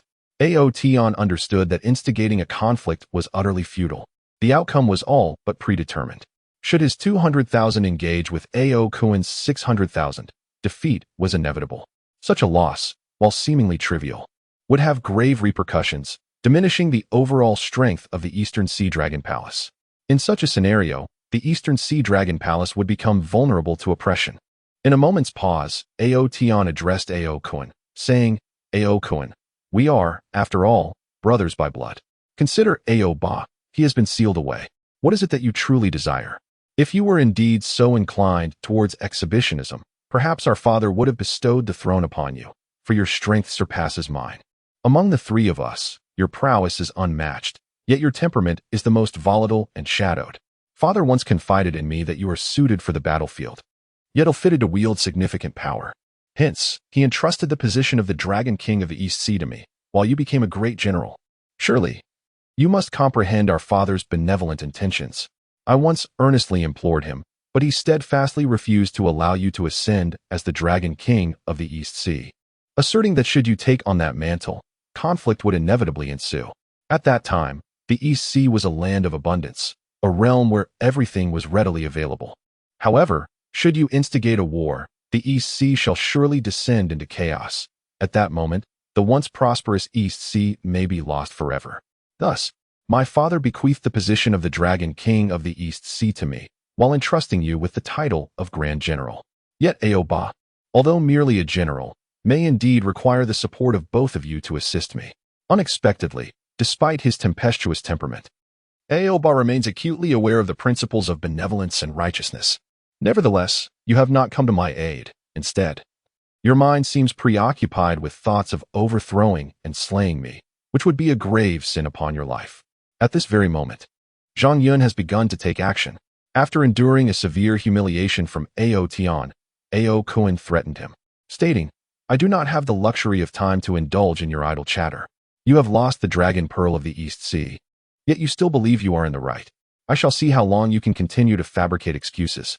Therefore, it would be prudent for you to present your imperial seal and military authority, for otherwise, I shall ensure your demise is most disgraceful, given the circumstances. At that very moment, Zhang Yun began to stride towards the Dragon God Sword. Before long, he suddenly realized something profound. He had inexplicably drawn closer to the radiant Dragon God Sword.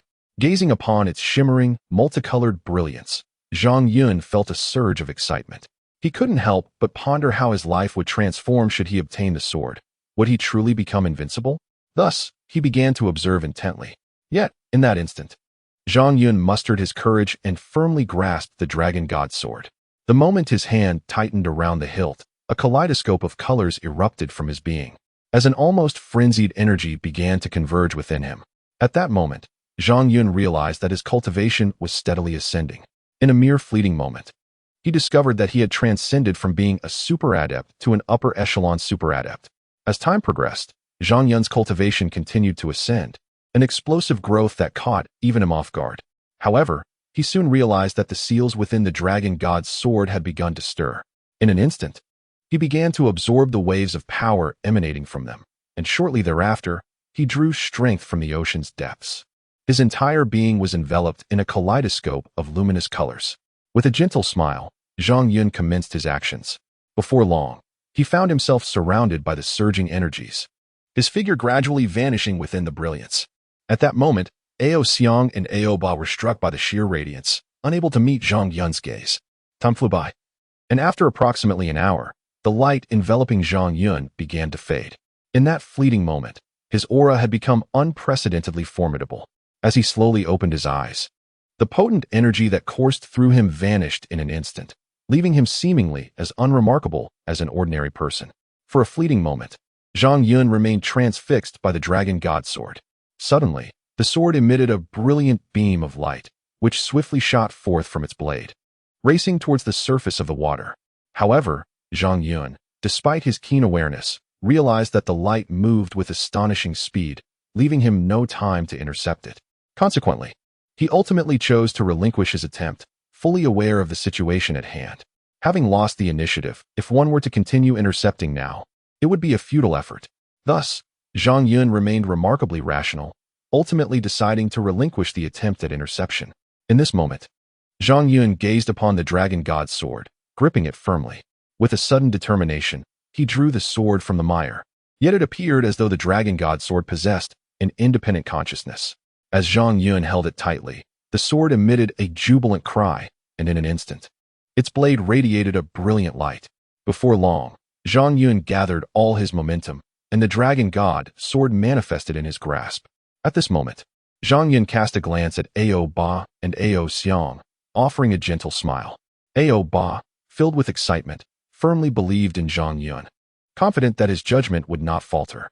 In that fleeting moment, Ao Ba's exhilaration was palpable, as the thought of the dragon god sword standing upon the nine heavens' mysterious iron meant the prospect of regaining freedom. Indeed, Ao Ba had been deeply sorrowful. Thus, the present Zhang Yun finds himself contemplating a singular matter. He gradually raises his gaze towards Ao Ba and Ao Xiang, offering them a subtle nod. At this moment, Zhang Yun's attention is fixed on Ao Ba, who is immersed in a quest within the recesses of his mind, searching for countless fragments related to this very issue, which Zhang Yun comprehends profoundly. In this instant, Zhang Yun conveys a reassuring glance to Ao Xiang, and his body begins to ascend. It becomes evident to him that Ao Ba has been bound by the rootless nine heavens Xian iron for millennia. The thought of impending freedom stirs an indescribable excitement within Ao Ba. Yet, amidst this exhilaration, a myriad of concerns lingers, particularly regarding the capability of the dragon god sword to sever the nine heavens Xian iron. Should it fail to do so, the situation could spiral into complexity. Thus, contemplating the current circumstances, Zhang Yun resolves to prepare for action. However, before long, Zhang Yun unleashed his formidable power, and with the might of the dragon god sword, he executed a powerful strike, severing the 5 iron chains that bound Ao Ba. As the chains fell away, Ao Ba soared towards the surface of the sea, filled with an exuberance that was palpable, as if he were unable to contain his exhilaration. He flitted across the water's surface, diving beneath, and then leaping back up, unleashing resounding dragon roars that echoed through the air. Ao Xiang gazed at Zhang Yun in the water, offering him a gentle smile and a nod. In that moment, Zhang Yun was acutely aware that he had ascended to an entirely new realm of strength, yet he remained devoid of any pretentiousness. Swiftly, he moved to Ao Xiang's side, took her delicate hand, and leapt into the air, emerging onto the water's surface. He then spoke to Ao Xiang, "Silly girl, you have spent your entire life in the water. You should take the time to come above and behold the beauty of the sea. There is an abundance of stunning sights to behold, just as it is now. Look around, don't you see?" However, suddenly, upon reaching this point, Zhang Yun's expression changed dramatically, which did not go unnoticed by Ao Xiang. She observed with concern that the once joyful countenance of Zhang Yun had shifted in an instant. Therefore, Ao Xiang, filled with worry, inquired, "Are you feeling unwell? Is everything all right?" Upon hearing this, Ao Ba was immediately engulfed in a fury that could shake the heavens and wail the spirits. In a fit of rage, he bellowed and set his immense frame in motion towards the East Sea Dragon Palace. Watching Ao Ba depart, both Zhang Yun and Ao Xiang were filled with anxiety, prompting them to hastily make their way towards the palace. At that moment, Ao Kuan appeared to lose his patience. A peculiar vision formed in his mind. Yet seeing Ao Tian remain utterly motionless stirred a deep anger within him. After all, Ao Tian had maintained this state for far too long, which was utterly revolting. Consequently, Ao Kuan issued his final ultimatum. With a cold demeanor, he addressed Ao Tian, stating, "Ao Tian, I warn you once more. If you do not surrender the Jade Seal and military authority, I will ensure your demise is most gruesome. At that time, do not blame me, your brother, for resorting to extreme measures." By that point, I would have severed the dragon tendons within you. So it would be wise to refrain from testing my limits. After all, those who dared to challenge me ultimately met their demise. Therefore, while I have yet to fully unleash my wrath, it would be prudent for you to obediently surrender your military authority and the imperial seal. Otherwise, you shall find yourself in dire straits, and your army of 200,000 will also be embroiled in turmoil. If you choose to perish, I implore you not to drag your subordinates down with you. They have families and loved ones to consider. Chapter 38. Ao Kuan's palace confrontation. In that moment, I was acutely aware of my impending demise, which prompted my actions. I consumed the so-called inner elixir, only to realize that I had ingested the dragon pearl. Yet, I felt an unbearable discomfort, as if I were being scorched by raging flames, enveloped in excruciating pain. Soon, I succumbed to unconsciousness and entered a deep slumber that lasted over a decade. In that span of 10 years, I absorbed the dragon pearl, which vanished entirely, transforming into a potent force that integrated into my being. As a result, my cultivation experienced a remarkable enhancement, elevating me from an ordinary individual to the ranks of a formidable master. Moreover, they now possess a painting that reveals the location of the dragon god sword. In that moment, I was compelled to ascertain whether this painting truly held the significance as prophesied. Thus, I ventured into the dragon palace of the East Sea, skillfully evading many individuals until I finally beheld the painting. However, I was discovered by Ao Xiang. Fortunately, she did not have me apprehended but instead began to inquire about my presence. Consequently, we found ourselves in this predicament. I confess that I have concealed the truth from you. The dragon pearl no longer exists. It has merged with my being, transforming into a fragment of power and subsequently vanishing. Therefore, I ponder whether this revelation might lead you to reconsider our union. You are, after all, the most pivotal person in my life. I cannot bear the thought of being without you. Although the current situation regarding Ao Xiang is somewhat clarified, it remains evident that the dragon pearl resides within Zhang Yun. Yet, the dragon pearl ultimately vanished, leaving Ao Xiang in a state of despondency. After all, the dragon pearl, which her father had tirelessly sought for over a decade, was consumed by another. Nevertheless, Ao Xiang refrains from blaming Zhang Yun, for she understands that he acted without full awareness when he consumed the dragon pearl. Thus, she is capable of granting him forgiveness. Moreover, Zhang Yun had assured her that once he acquired the dragon god sword and vanquished Ao Kuan, he would return the sword in its entirety to the East Sea Dragon Palace. Ao Xiang feels a profound sense of gratitude for this promise. In that moment, she emerged from Zhang Yun's embrace and addressed him, saying, "You foolish boy, I won't abandon you. From now on, you belong to me. Should you encounter a girl more admirable and beautiful than I, you must not gaze upon her for even a moment. Remember my words. If you fail to do so, I shall undoubtedly make you wear a green hat." Upon hearing this, Zhang Yun was taken aback by Ao Xiang's lack of anger. At that moment, he felt as though a heavy burden had been lifted from his heart. Thus, he assured Ao Xiang, "Fear not, you are mine, and I shall never betray you in this lifetime." Upon hearing the words, Ao Xiang blushed and promptly released Zhang Yun from her embrace. She then turned her gaze towards the dragon god's sword, which shimmered with iridescent hues. At that moment, Zhang Yun, Ao Xiang, and Ao Ba all fixated on the sword. Ao Xiang then looked at Zhang Yun and said, "You may take the dragon god's sword, but you must promise me one thing. After you defeat Ao Kuan, will you remain in the East Sea Dragon Palace instead of staying outside?" At her words, Ao Xiang smiled gently, her joy evident. Ao Ba, witnessing the delight of his beloved niece, set aside his concerns and turned to Zhang Yun, saying, "It seems you are indeed the one everyone has been hoping for. Thus, summon your courage, embrace your responsibilities, and draw forth the dragon god sword." Zhang Yun met Ao Ba's gaze, and then nodded at both Ao Xiang and Ao Ba. With determination, he began to approach the dragon god sword. Both Ao Xiang and Ao Ba understood a crucial fact. It might pose a challenge for them to draw the sword themselves. After all, if Zhang Yun, having obtained the dragon pearl, were to grasp the dragon god sword, he would undoubtedly ascend as the new sea god. At that time, his strength would undoubtedly soar, enabling him to vanquish Ao Kuan. Once Ao Kuan and his cohorts were defeated, the East Sea Dragon Palace would be rendered exceedingly secure. Meanwhile, Ao Kuan had discerned the unsettling truth. The East Sea Dragon Pearl had inexplicably gone missing. In that moment, his fury reached unprecedented heights. The treasured artifact of the East Sea Dragon Palace, the East Sea Dragon Pearl, had vanished, prompting Ao Kuan to unleash his wrath within the confines of his chamber. Yet, he was acutely aware that the opportune moment had arrived. With the East Sea Dragon Pearl lost under Ao Tian's watch, it was evident that Ao Tian could no longer fulfill the role of the East Sea Dragon King. Thus, Ao Kuan began to smirk slyly. For if the East Sea Dragon Pearl were entrusted to him, he would become invincible across the realm. However, the fact that it had been misplaced by Ao Tian only fueled his ire further. He promptly commanded his subordinates to mobilize, preparing to conspire against Ao Tian. It was only natural that he would seek to usurp the throne from Ao Tian, rendering him obsolete. After all, the loss of the East Sea Dragon Pearl was no trivial matter.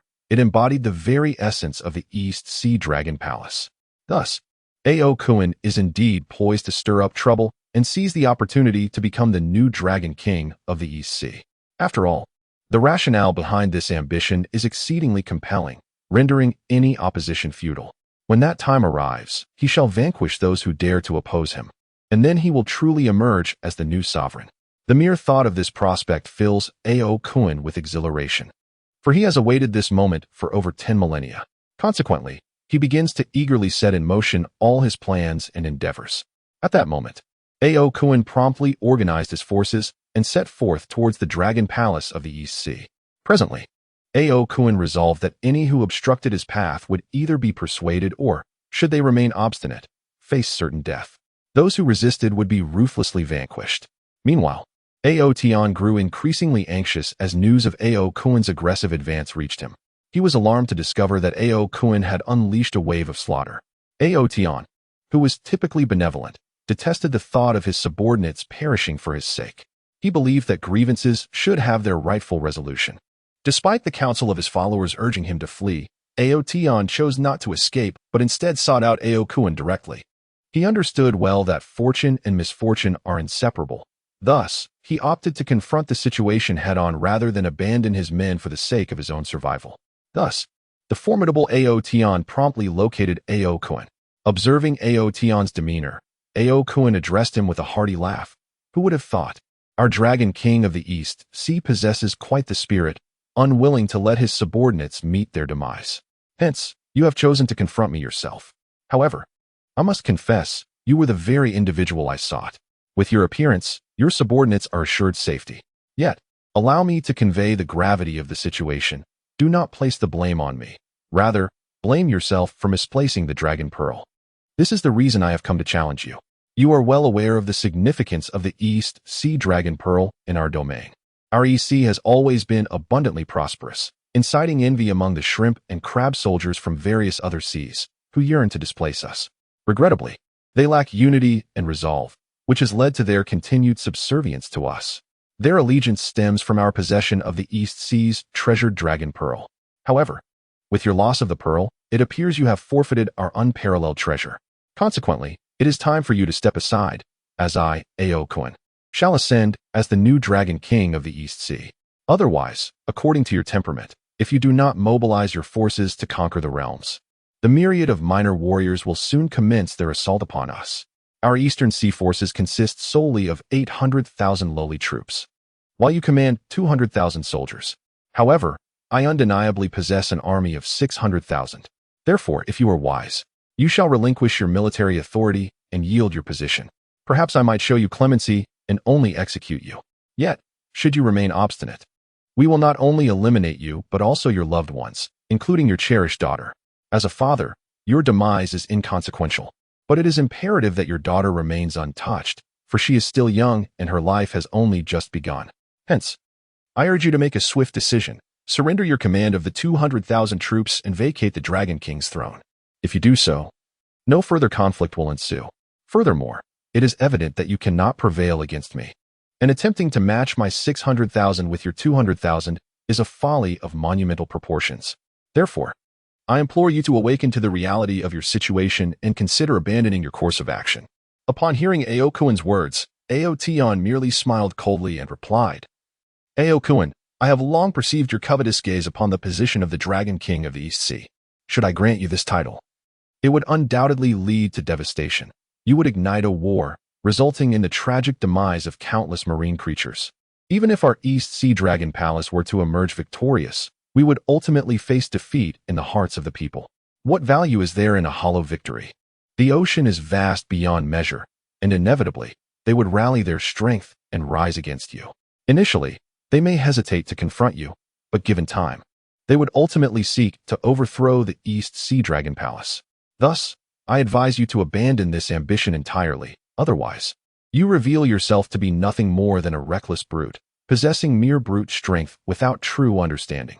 Maintaining his resolute demeanor, Ao Tian's words left Ao Kun, who was ridiculed and humiliated, with a pale countenance and a distorted expression. Fueled by indignation, Ao Kun retorted, "You insolent wretch, it seems you have a death wish. I am determined to slay you, for it appears you are unaware of my formidable prowess."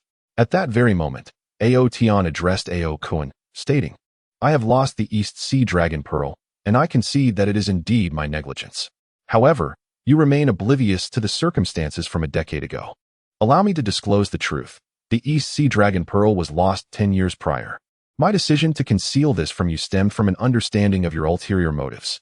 Had you known of the pearl's loss, you would undoubtedly have devised schemes to create chaos, seeking to usurp my position. At that juncture, my evasion would have been futile. Nevertheless, I advise you to abandon such aspirations. The crux of the matter lies in your fundamental misunderstanding of unity. Consider this. The loss of the East Sea Dragon Pearl is a significant matter. Yet your thoughts are consumed with leveraging this situation to orchestrate my downfall and to ascend in my stead. Your intentions are quite transparent. Your concern is not for the pearl, but rather for my position and whether you can ascend to the throne of the Dragon King.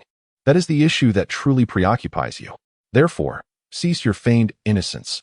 I am well aware of your true nature, Ao Kun. Do you not comprehend why our father entrusted the position of East Sea Dragon King to me and not to you?" Chapter 39. The eve of great battle at that moment. Upon hearing Ao Ba's words, Ao Tian turned to Ao Kun and declared, "Every man must face death. Whether it weighs heavier than a mountain or lighter than a feather is inconsequential.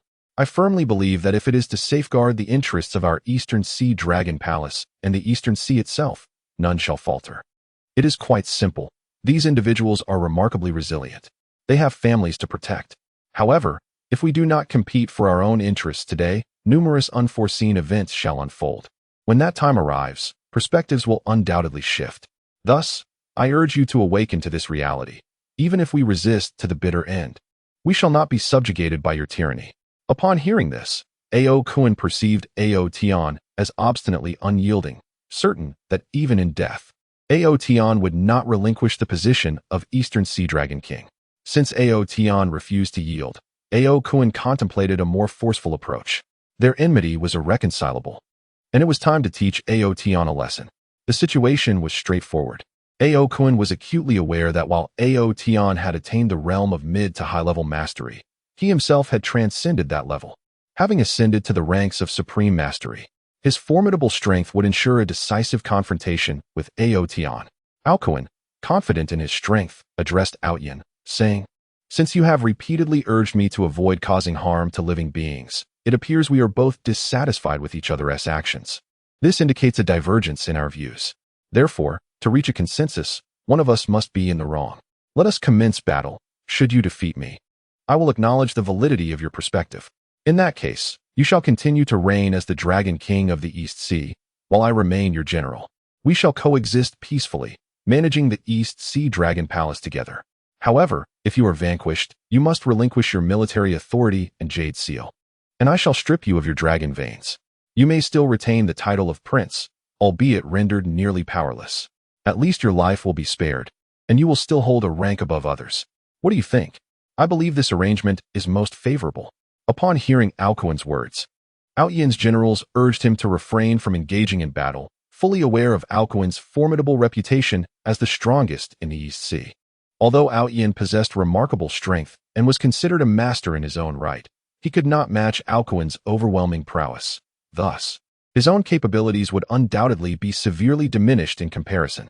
Thus, Ao Tian had become acutely aware that he was left with little choice. After all, the matter was rather straightforward. Should he refuse to comply, his army would inevitably lose confidence. As the commander of his faction, If he himself were to succumb to fear before the enemy's forces, the morale of his troops would plummet.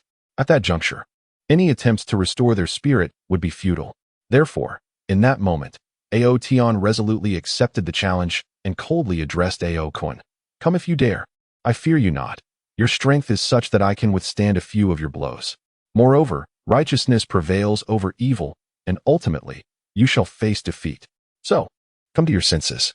Upon finishing his words, Ao Kun's form began to shift, transforming in an instant into a colossal dragon. He then spoke to Ao Tian. This realm is the Dragon Palace. Let us ascend to the surface of the sea, for there we shall not cause any destruction.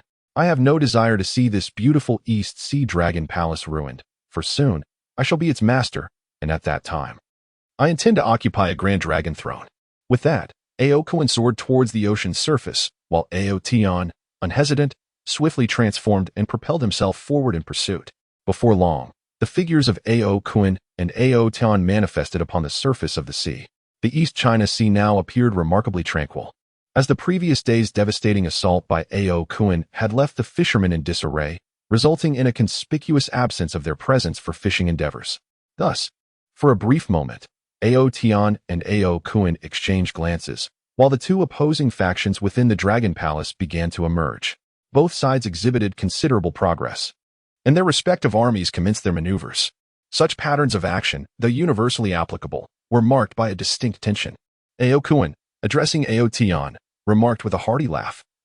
Ah, it seems you possess quite the audacity. Knowing full well you stand no chance against me, you still dare to strike. It is evident that you belong to the category of those who are blissfully unaware of their own limitations. Therefore, I suggest you prepare yourself, for this contest will undoubtedly become quite awkward. After all, in certain circumstances, subtle transformations occur unperceived. Upon hearing Ao Kun's words, Ao Tian comprehended the disdain directed at him. Recognizing the contempt Ao Kun held in regard to his capabilities, undeterred and devoid of fear, Ao Tian conjured an enormous water sphere, drawing upon the ethereal essence from the surrounding waters. In a matter of moments, Zhao Yun suddenly became aware of this remarkable phenomenon. However, at this juncture, it seems that certain matters have ceased to carry the same weight of severity. Yet, in this very moment, Ao Kun eagerly anticipated the offensive from Ao Tian. Thus, the two engaged in an intense battle mid-air. The atmosphere was charged with fluctuating energy, exerting a considerable influence in the vicinity. Nevertheless, as the conflict progressed, Ao Tian began to exhibit signs of impending defeat. In that instant, Ao Kun erupted into boisterous laughter and proclaimed to Ao Tian, "Ha ha ha, I told you, you are no match for me. I suggest you concede. Besides, if you persist in resisting, you will meet your demise. At that point, do not blame me, your elder brother, for failing to warn you. Hand over your military command and the imperial seal, and you shall remain unscathed. Look at you. You are simply too cunning. Are you not?" Ao Kun continued. "Oh, is that so? It appears you are unaware of my true strength. Since you are so oblivious to your own limitations, I shall oblige you today. Witness my prowess, and when the time comes, you will realize just how formidable I truly am." At this moment, Ao Kun had decisively defeated and gravely injured Ao Tian, which led him to exude an air of arrogance. He gazed at the severely wounded Ao Tian, who had nonetheless transformed into human form to conserve energy. With a cold demeanor, Ao Kun addressed Ao Tian, saying, "Ha ha ha, do you see? You are utterly no match for me, and yet you have been severely wounded by my hand. I warned you, but you refused to listen. This is the fate that awaits you. Thus, your demise today is inevitable. Since you seem so eager for me to end your life, it appears I must oblige."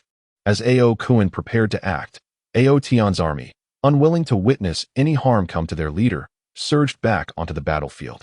Ao Tian's 200,000 troops mobilized, while Ao Kun's 600,000 forces also began to advance. Just as both sides prepared for confrontation, a thunderous sound echoed through the sky, halting the movements of all present. Ao Kun ceased his offensive, and for a moment, everyone sought the source of this ominous noise. Ao Kun, sensing the gravity of the situation, withdrew his assault. As long as Ao Tian remained, he felt assured of his ability to triumph over him, leaving Ao Kun with little cause for concern. Nevertheless, after arriving at the present location, Ao Kun glanced around at random. To his astonishment, the surroundings were utterly devoid of anything. Consequently, Ao Kuan was momentarily taken aback. Given his current strength, his mental waves should have been capable of encompassing a vast area. However, to his surprise, not even a trace of aura could be detected. Thus, Ao Kuan began to harbor suspicions. After all, it was a simple question. Who was the source of this voice? At that moment, Ao Kuan addressed the empty air. Cease your attempts to conceal yourself. If you desire to intervene, then emerge directly. I harbor no fear of you. Therefore, abandon your mystifying charade. Ha ha ha ha. Do you genuinely desire my presence? Are you not apprehensive that, upon my emergence, I shall devour you? At that juncture, you shall cease to be yourself. Do you comprehend? However, Ao Kuan merely responded with a cold smile, exuding arrogance, as if he held no one in regard. As of now, Ao Kuan remained unaware that he was already in peril, as an unseen danger was closing in upon him. Yet, at this instant, Ao Kuan retorted, reveal yourself. Within the ocean, I, Ao Kuan, have yet to fear anyone. If you possess sufficient prowess, then manifest yourself. Let us engage in a fair and open battle. At that point, you shall be the one to beg for mercy. Ah, how amusing. You certainly hold yourself in high regard and exude an air of audacious arrogance. However, I find your character quite endearing, so I have chosen to envelop you, making you my symbiotic entity.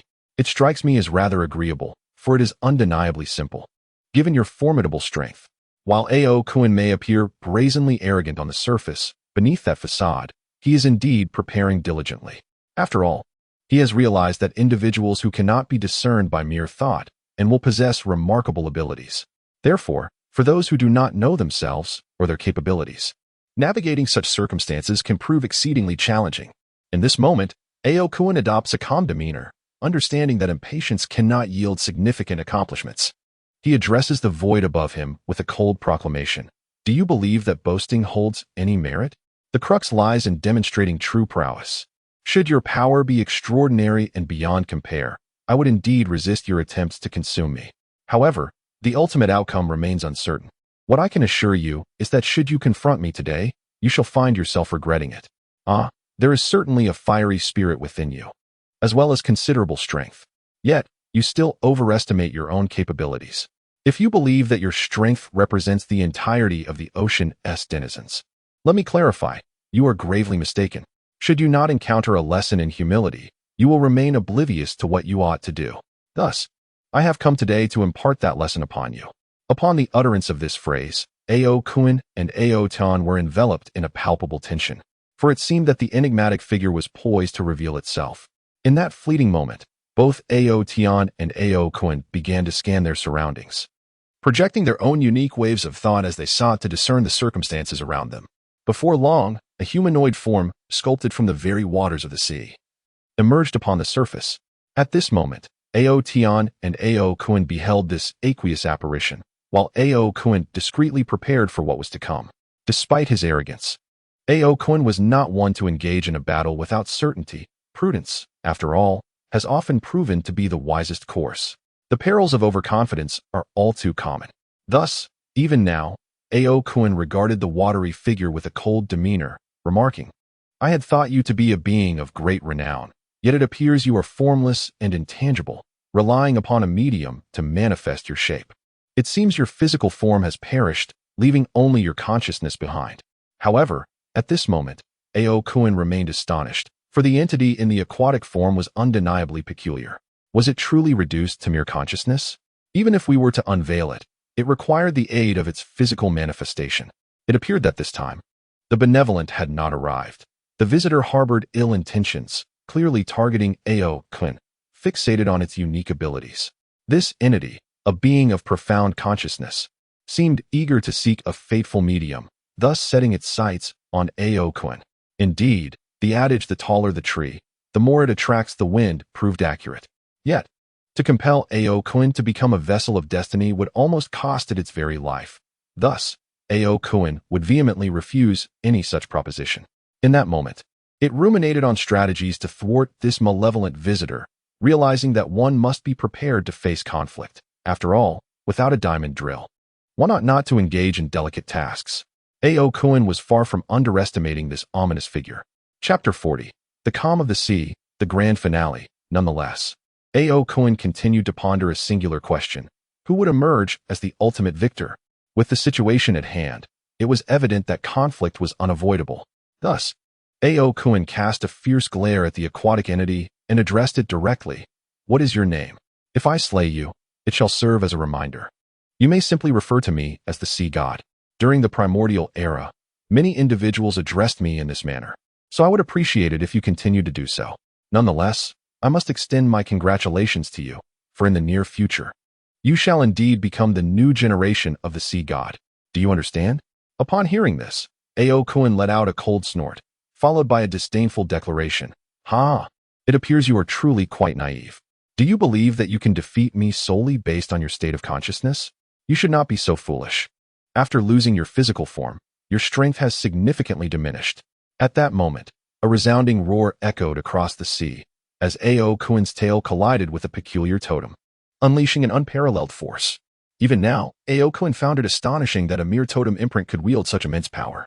He remained perplexed, yet at that instant, he sensed a sharp pain in his tail, as though something was penetrating deeply within. The agony was unbearable, prompting Ao Kuan to contort his massive body and soar through the air, his mouth releasing furious roars of anger. However, the sea god merely smiled faintly and addressed Ao Kuan, saying, I have informed you that I am indeed the legendary parasite, and thus you are my host. You might as well accept your fate. Have you forgotten that I am the sea god? Even if my powers have waned, I remain the sea god, and I am still beyond the comparison of mere filth like you. Do you understand? Therefore, I suggest you resign yourself to this reality. Upon hearing the sea god's words, Ao Kuan retorted loudly, You despicable wretch, today I shall slay you. I am determined to end your existence. Yet, the sea god lamented, Unfortunately for you, you have no opportunity left. That mark is, in truth, my true essence, and I currently exist merely in this form. Thus, I advise you to awaken to this truth. The pain within Ao Kuan's mouth grew increasingly unbearable, yet at that very moment, he realized that his consciousness was becoming increasingly hazy. It seemed as though something was relentlessly devouring his awareness, obliterating his memories and imagination. Gradually, Ao Kuan discerned that the sensations of pain in his body were waning, and he found himself losing the ability to control it. Before long, he came to the disheartening realization that he was left with little more than his consciousness, which appeared to be under siege by an unseen force intent on extinguishing it. Thus, Ao Kuan understood that he was doomed. Almost 90% of his awareness had been consumed, leaving him with merely a fraction, 1/10, of his former self. Consequently, he was engulfed in profound anguish, plagued by regret, pondering whether he had unwittingly attracted misfortune. Why had such a series of bizarre events unfolded? Not only had he failed to attain the position of Dragon King of the East Sea, but he had also lost control over his own body. At this juncture, Ao Kuan was steeped in remorse, yet he knew all too well that while remedies exist for every ailment in the world, regret is a luxury that cannot be afforded. However, at that very moment, the laughter of the sea god grew increasingly profound. Suddenly, the form of the sea god shot forth directly towards the brow of Ao Kuan. In but a fleeting instant, the consciousness of the sea god vanished entirely. Then, unexpectedly, Ao Kuan's body ceased its contortions and gracefully hovered in midair. Furthermore, Ao Kuan swiftly transformed into a human form, though his countenance remained remarkably composed. Yet, a regrettable event transpired. Ao Kuan was no longer Ao Kuan, but merely a puppet, entirely supplanted by the sea god. Ha ha ha, this is quite splendid. It seems that as long as the essence remains formidable, my power will surge immensely. It appears I am invincible. Even if some young challenger were to approach, I could swiftly vanquish him. Ao Tian was utterly astonished, witnessing this scene unfold before his very eyes. Anxiety gripped him, for a being as powerful as Ao Kuan appeared so helpless in the face of the sea god, devoid of any capacity for retaliation. He pondered whether he, too, would meet a grim fate should he encounter the now formidable sea god. Nevertheless, as the Dragon King of the East Sea, he felt compelled to address the situation. Thus, despite his grievous injuries, Ao Tian directed his words towards the sea god. You have come to our East Sea. What is it that you truly seek? Although Ao Tian was gravely injured, as the Dragon King of the East Sea, he felt an inherent duty and responsibility to uphold the honor of the East Sea. Thus, he addressed the sea god, saying, Perhaps I recognize your formidable strength, yet you are not invincible. The vastness of the ocean guarantees that someone will eventually defeat you. So do not rejoice too soon, understood? The sea god, upon hearing Ao Yin's words, felt a surge of displeasure and prepared to strike him down. However, just as the sea god was about to act, Zhang Yun intervened, holding Ao Xiang in the midst of the confrontation and swiftly rode over on Ao Bao to stand beside Ao Yin. In that moment, Ao Yin transformed into his human form, and Ao Xiang quickly rushed to her father's side, expressing her concern. Father, are you all right? I am deeply worried about you. As Ao Xiang voiced her anxieties, she also channeled her energy to assist her father in healing his wounds. Meanwhile, Zhang Yun cast a glance at Ao Xiang and Ao Yin, reassuring Ao Yin, do not fear. I am here, and I shall ensure that no harm befalls you. After Zhang Yun uttered these words, he exuded an aura of formidable dominance, akin to a legendary warrior, instilling a sense of sovereign authority. Yet, at that moment, the sea god appeared visibly anxious. After all, the young man who had acquired the dragon god sword had arrived, as anticipated. However, Ao Tian, at that instant, addressed his daughter Ao Xiang, assuring her, do not worry. Father is fine. It is merely a trivial injury, nothing of great consequence. Yet, Ao Tian seemed to have noticed Ao Ba's presence, and thus, he turned his gaze towards the now transformed figure of Ao Ba and inquired, what has happened to the chains upon you? How did you manage to escape? Upon hearing Ao Ba's words, Ao Xiang's face flushed with a hint of embarrassment. She began to act, feeling somewhat shy in the current situation. Ao Tian, being a perceptive individual, observed his daughter's demeanor while also taking in the striking Zhang Yun, and it appeared he began to comprehend many things. At that moment, Zhang Yun turned his attention to the sea god and remarked, ha ha, it seems we meet again. From the outset, you've greeted me with a cold demeanor. Do you not welcome me? Or are you perhaps fearful of my presence, worried I might thwart your schemes for dominion? Upon hearing this, Zhang Yun continued, you were destined to perish today. Zhang Yun's words utterly disregarded the dignity of the sea god, creating a palpable tension between them. Yet, in that moment, Zhang Yun addressed the onlookers, saying, please, everyone, take a step back. I have come today to truly appreciate the grandeur of the sea god, and I would not want to inadvertently harm any of you. Consequently, the surrounding troops, along with Ao Xiang, Ao Tian, and Ao Ba, began to retreat. Fully aware that the impending clash between Zhang Yun and the sea god was shrouded in uncertainty regarding its ferocity. Following Zhang Yun's considerate warning, the crowd started to withdraw. However, at that precise moment, Zhang Yun continued to speak to the sea god. In truth, I have heard of your esteemed name long ago. It is said that you were the first to possess the dragon race and the dragon god sword, thus earning the title of sea god. But have you ever pondered why you are left with merely your consciousness? Could it be that someone is targeting you? Upon hearing this, the sea god was overwhelmed with fury and retorted, young man, it seems you are eager to witness my might. Zhang Yun then replied, what if I told you that you are not truly invincible? Would you be inclined to believe it? Zhang Yun then remarked, although you are the first to possess the dragon pearl and the dragon god sword, you remain my inferior. You have yet to truly harness the powers of the dragon god sword and the dragon pearl. Thus, despite the immense strength you have acquired, it is still but a fragmentary force. Therefore, I advise you to concede, for today, I shall act in accordance with the will of heaven. Upon hearing this, the sea god was taken aback, yet his fury and unwillingness to accept the situation were palpable. Do you take me for a fool? Do you believe I would accept your words without skepticism? The sea god retorted dismissively. Zhang Yun, maintaining his composure and exuding confidence, responded, whether you believe or not holds little significance for us at this moment. The sea god, self-proclaimed as the paramount being of the ocean realm, considered his prowess unparalleled, convinced that he was beyond comparison with Zhang Yun. Although Zhang Yun had acquired the dragon god sword and the dragon pearl, the sea god doubted he could be outmatched by him. With a mocking gaze, the sea god declared, you are exceedingly naive. Do you not fear the consequences of challenging me, the sea god? Huh, what a joke. Consequences? I have never known defeat. Zhang Yun's demeanor remained icy and indifferent. He cast a glance towards Ao Xiang, Ao Ba, and Ao Tian in the distance, offering them a reassuring look. In truth, Zhang Yun was confident in his ability to vanquish the sea god. Previously, the sea god had merely scratched the surface of the dragon god sword and the dragon pearl's potential, failing to comprehend the full extent of the ocean's treasures. However, Zhang Yun had now fully embraced this formidable power. The formidable power has elevated Zhang Yun's cultivation to an entirely new realm. The sea god cast a frosty glance at this impetuous youth, a hint of malevolence curling at the corners of his mouth. I am quite eager to witness your prowess, the sea god proclaimed with unwarranted arrogance. Ha ha ha. Indeed, our paths are fated to cross, and a battle is inevitable. However, I must inform you that today, you shall undoubtedly meet your demise, Zhang Yun asserted with unwavering conviction. Kill me? You still have a few millennia of growth ahead of you. The sea god scoffed dismissively. With that, the sea god launched into a relentless assault on Zhang Yun. Yet, Zhang Yun promptly initiated a fierce counterattack, still probing the sea god's strength. Despite the sea god's overwhelming arrogance, he possessed the audacity to back it up. For a time, Zhang Yun evaded, keenly seeking to discern the sea god's vulnerabilities. Boy, if you have the guts, stop dodging and see if I can slay you, the sea god bellowed. Why would I not evade?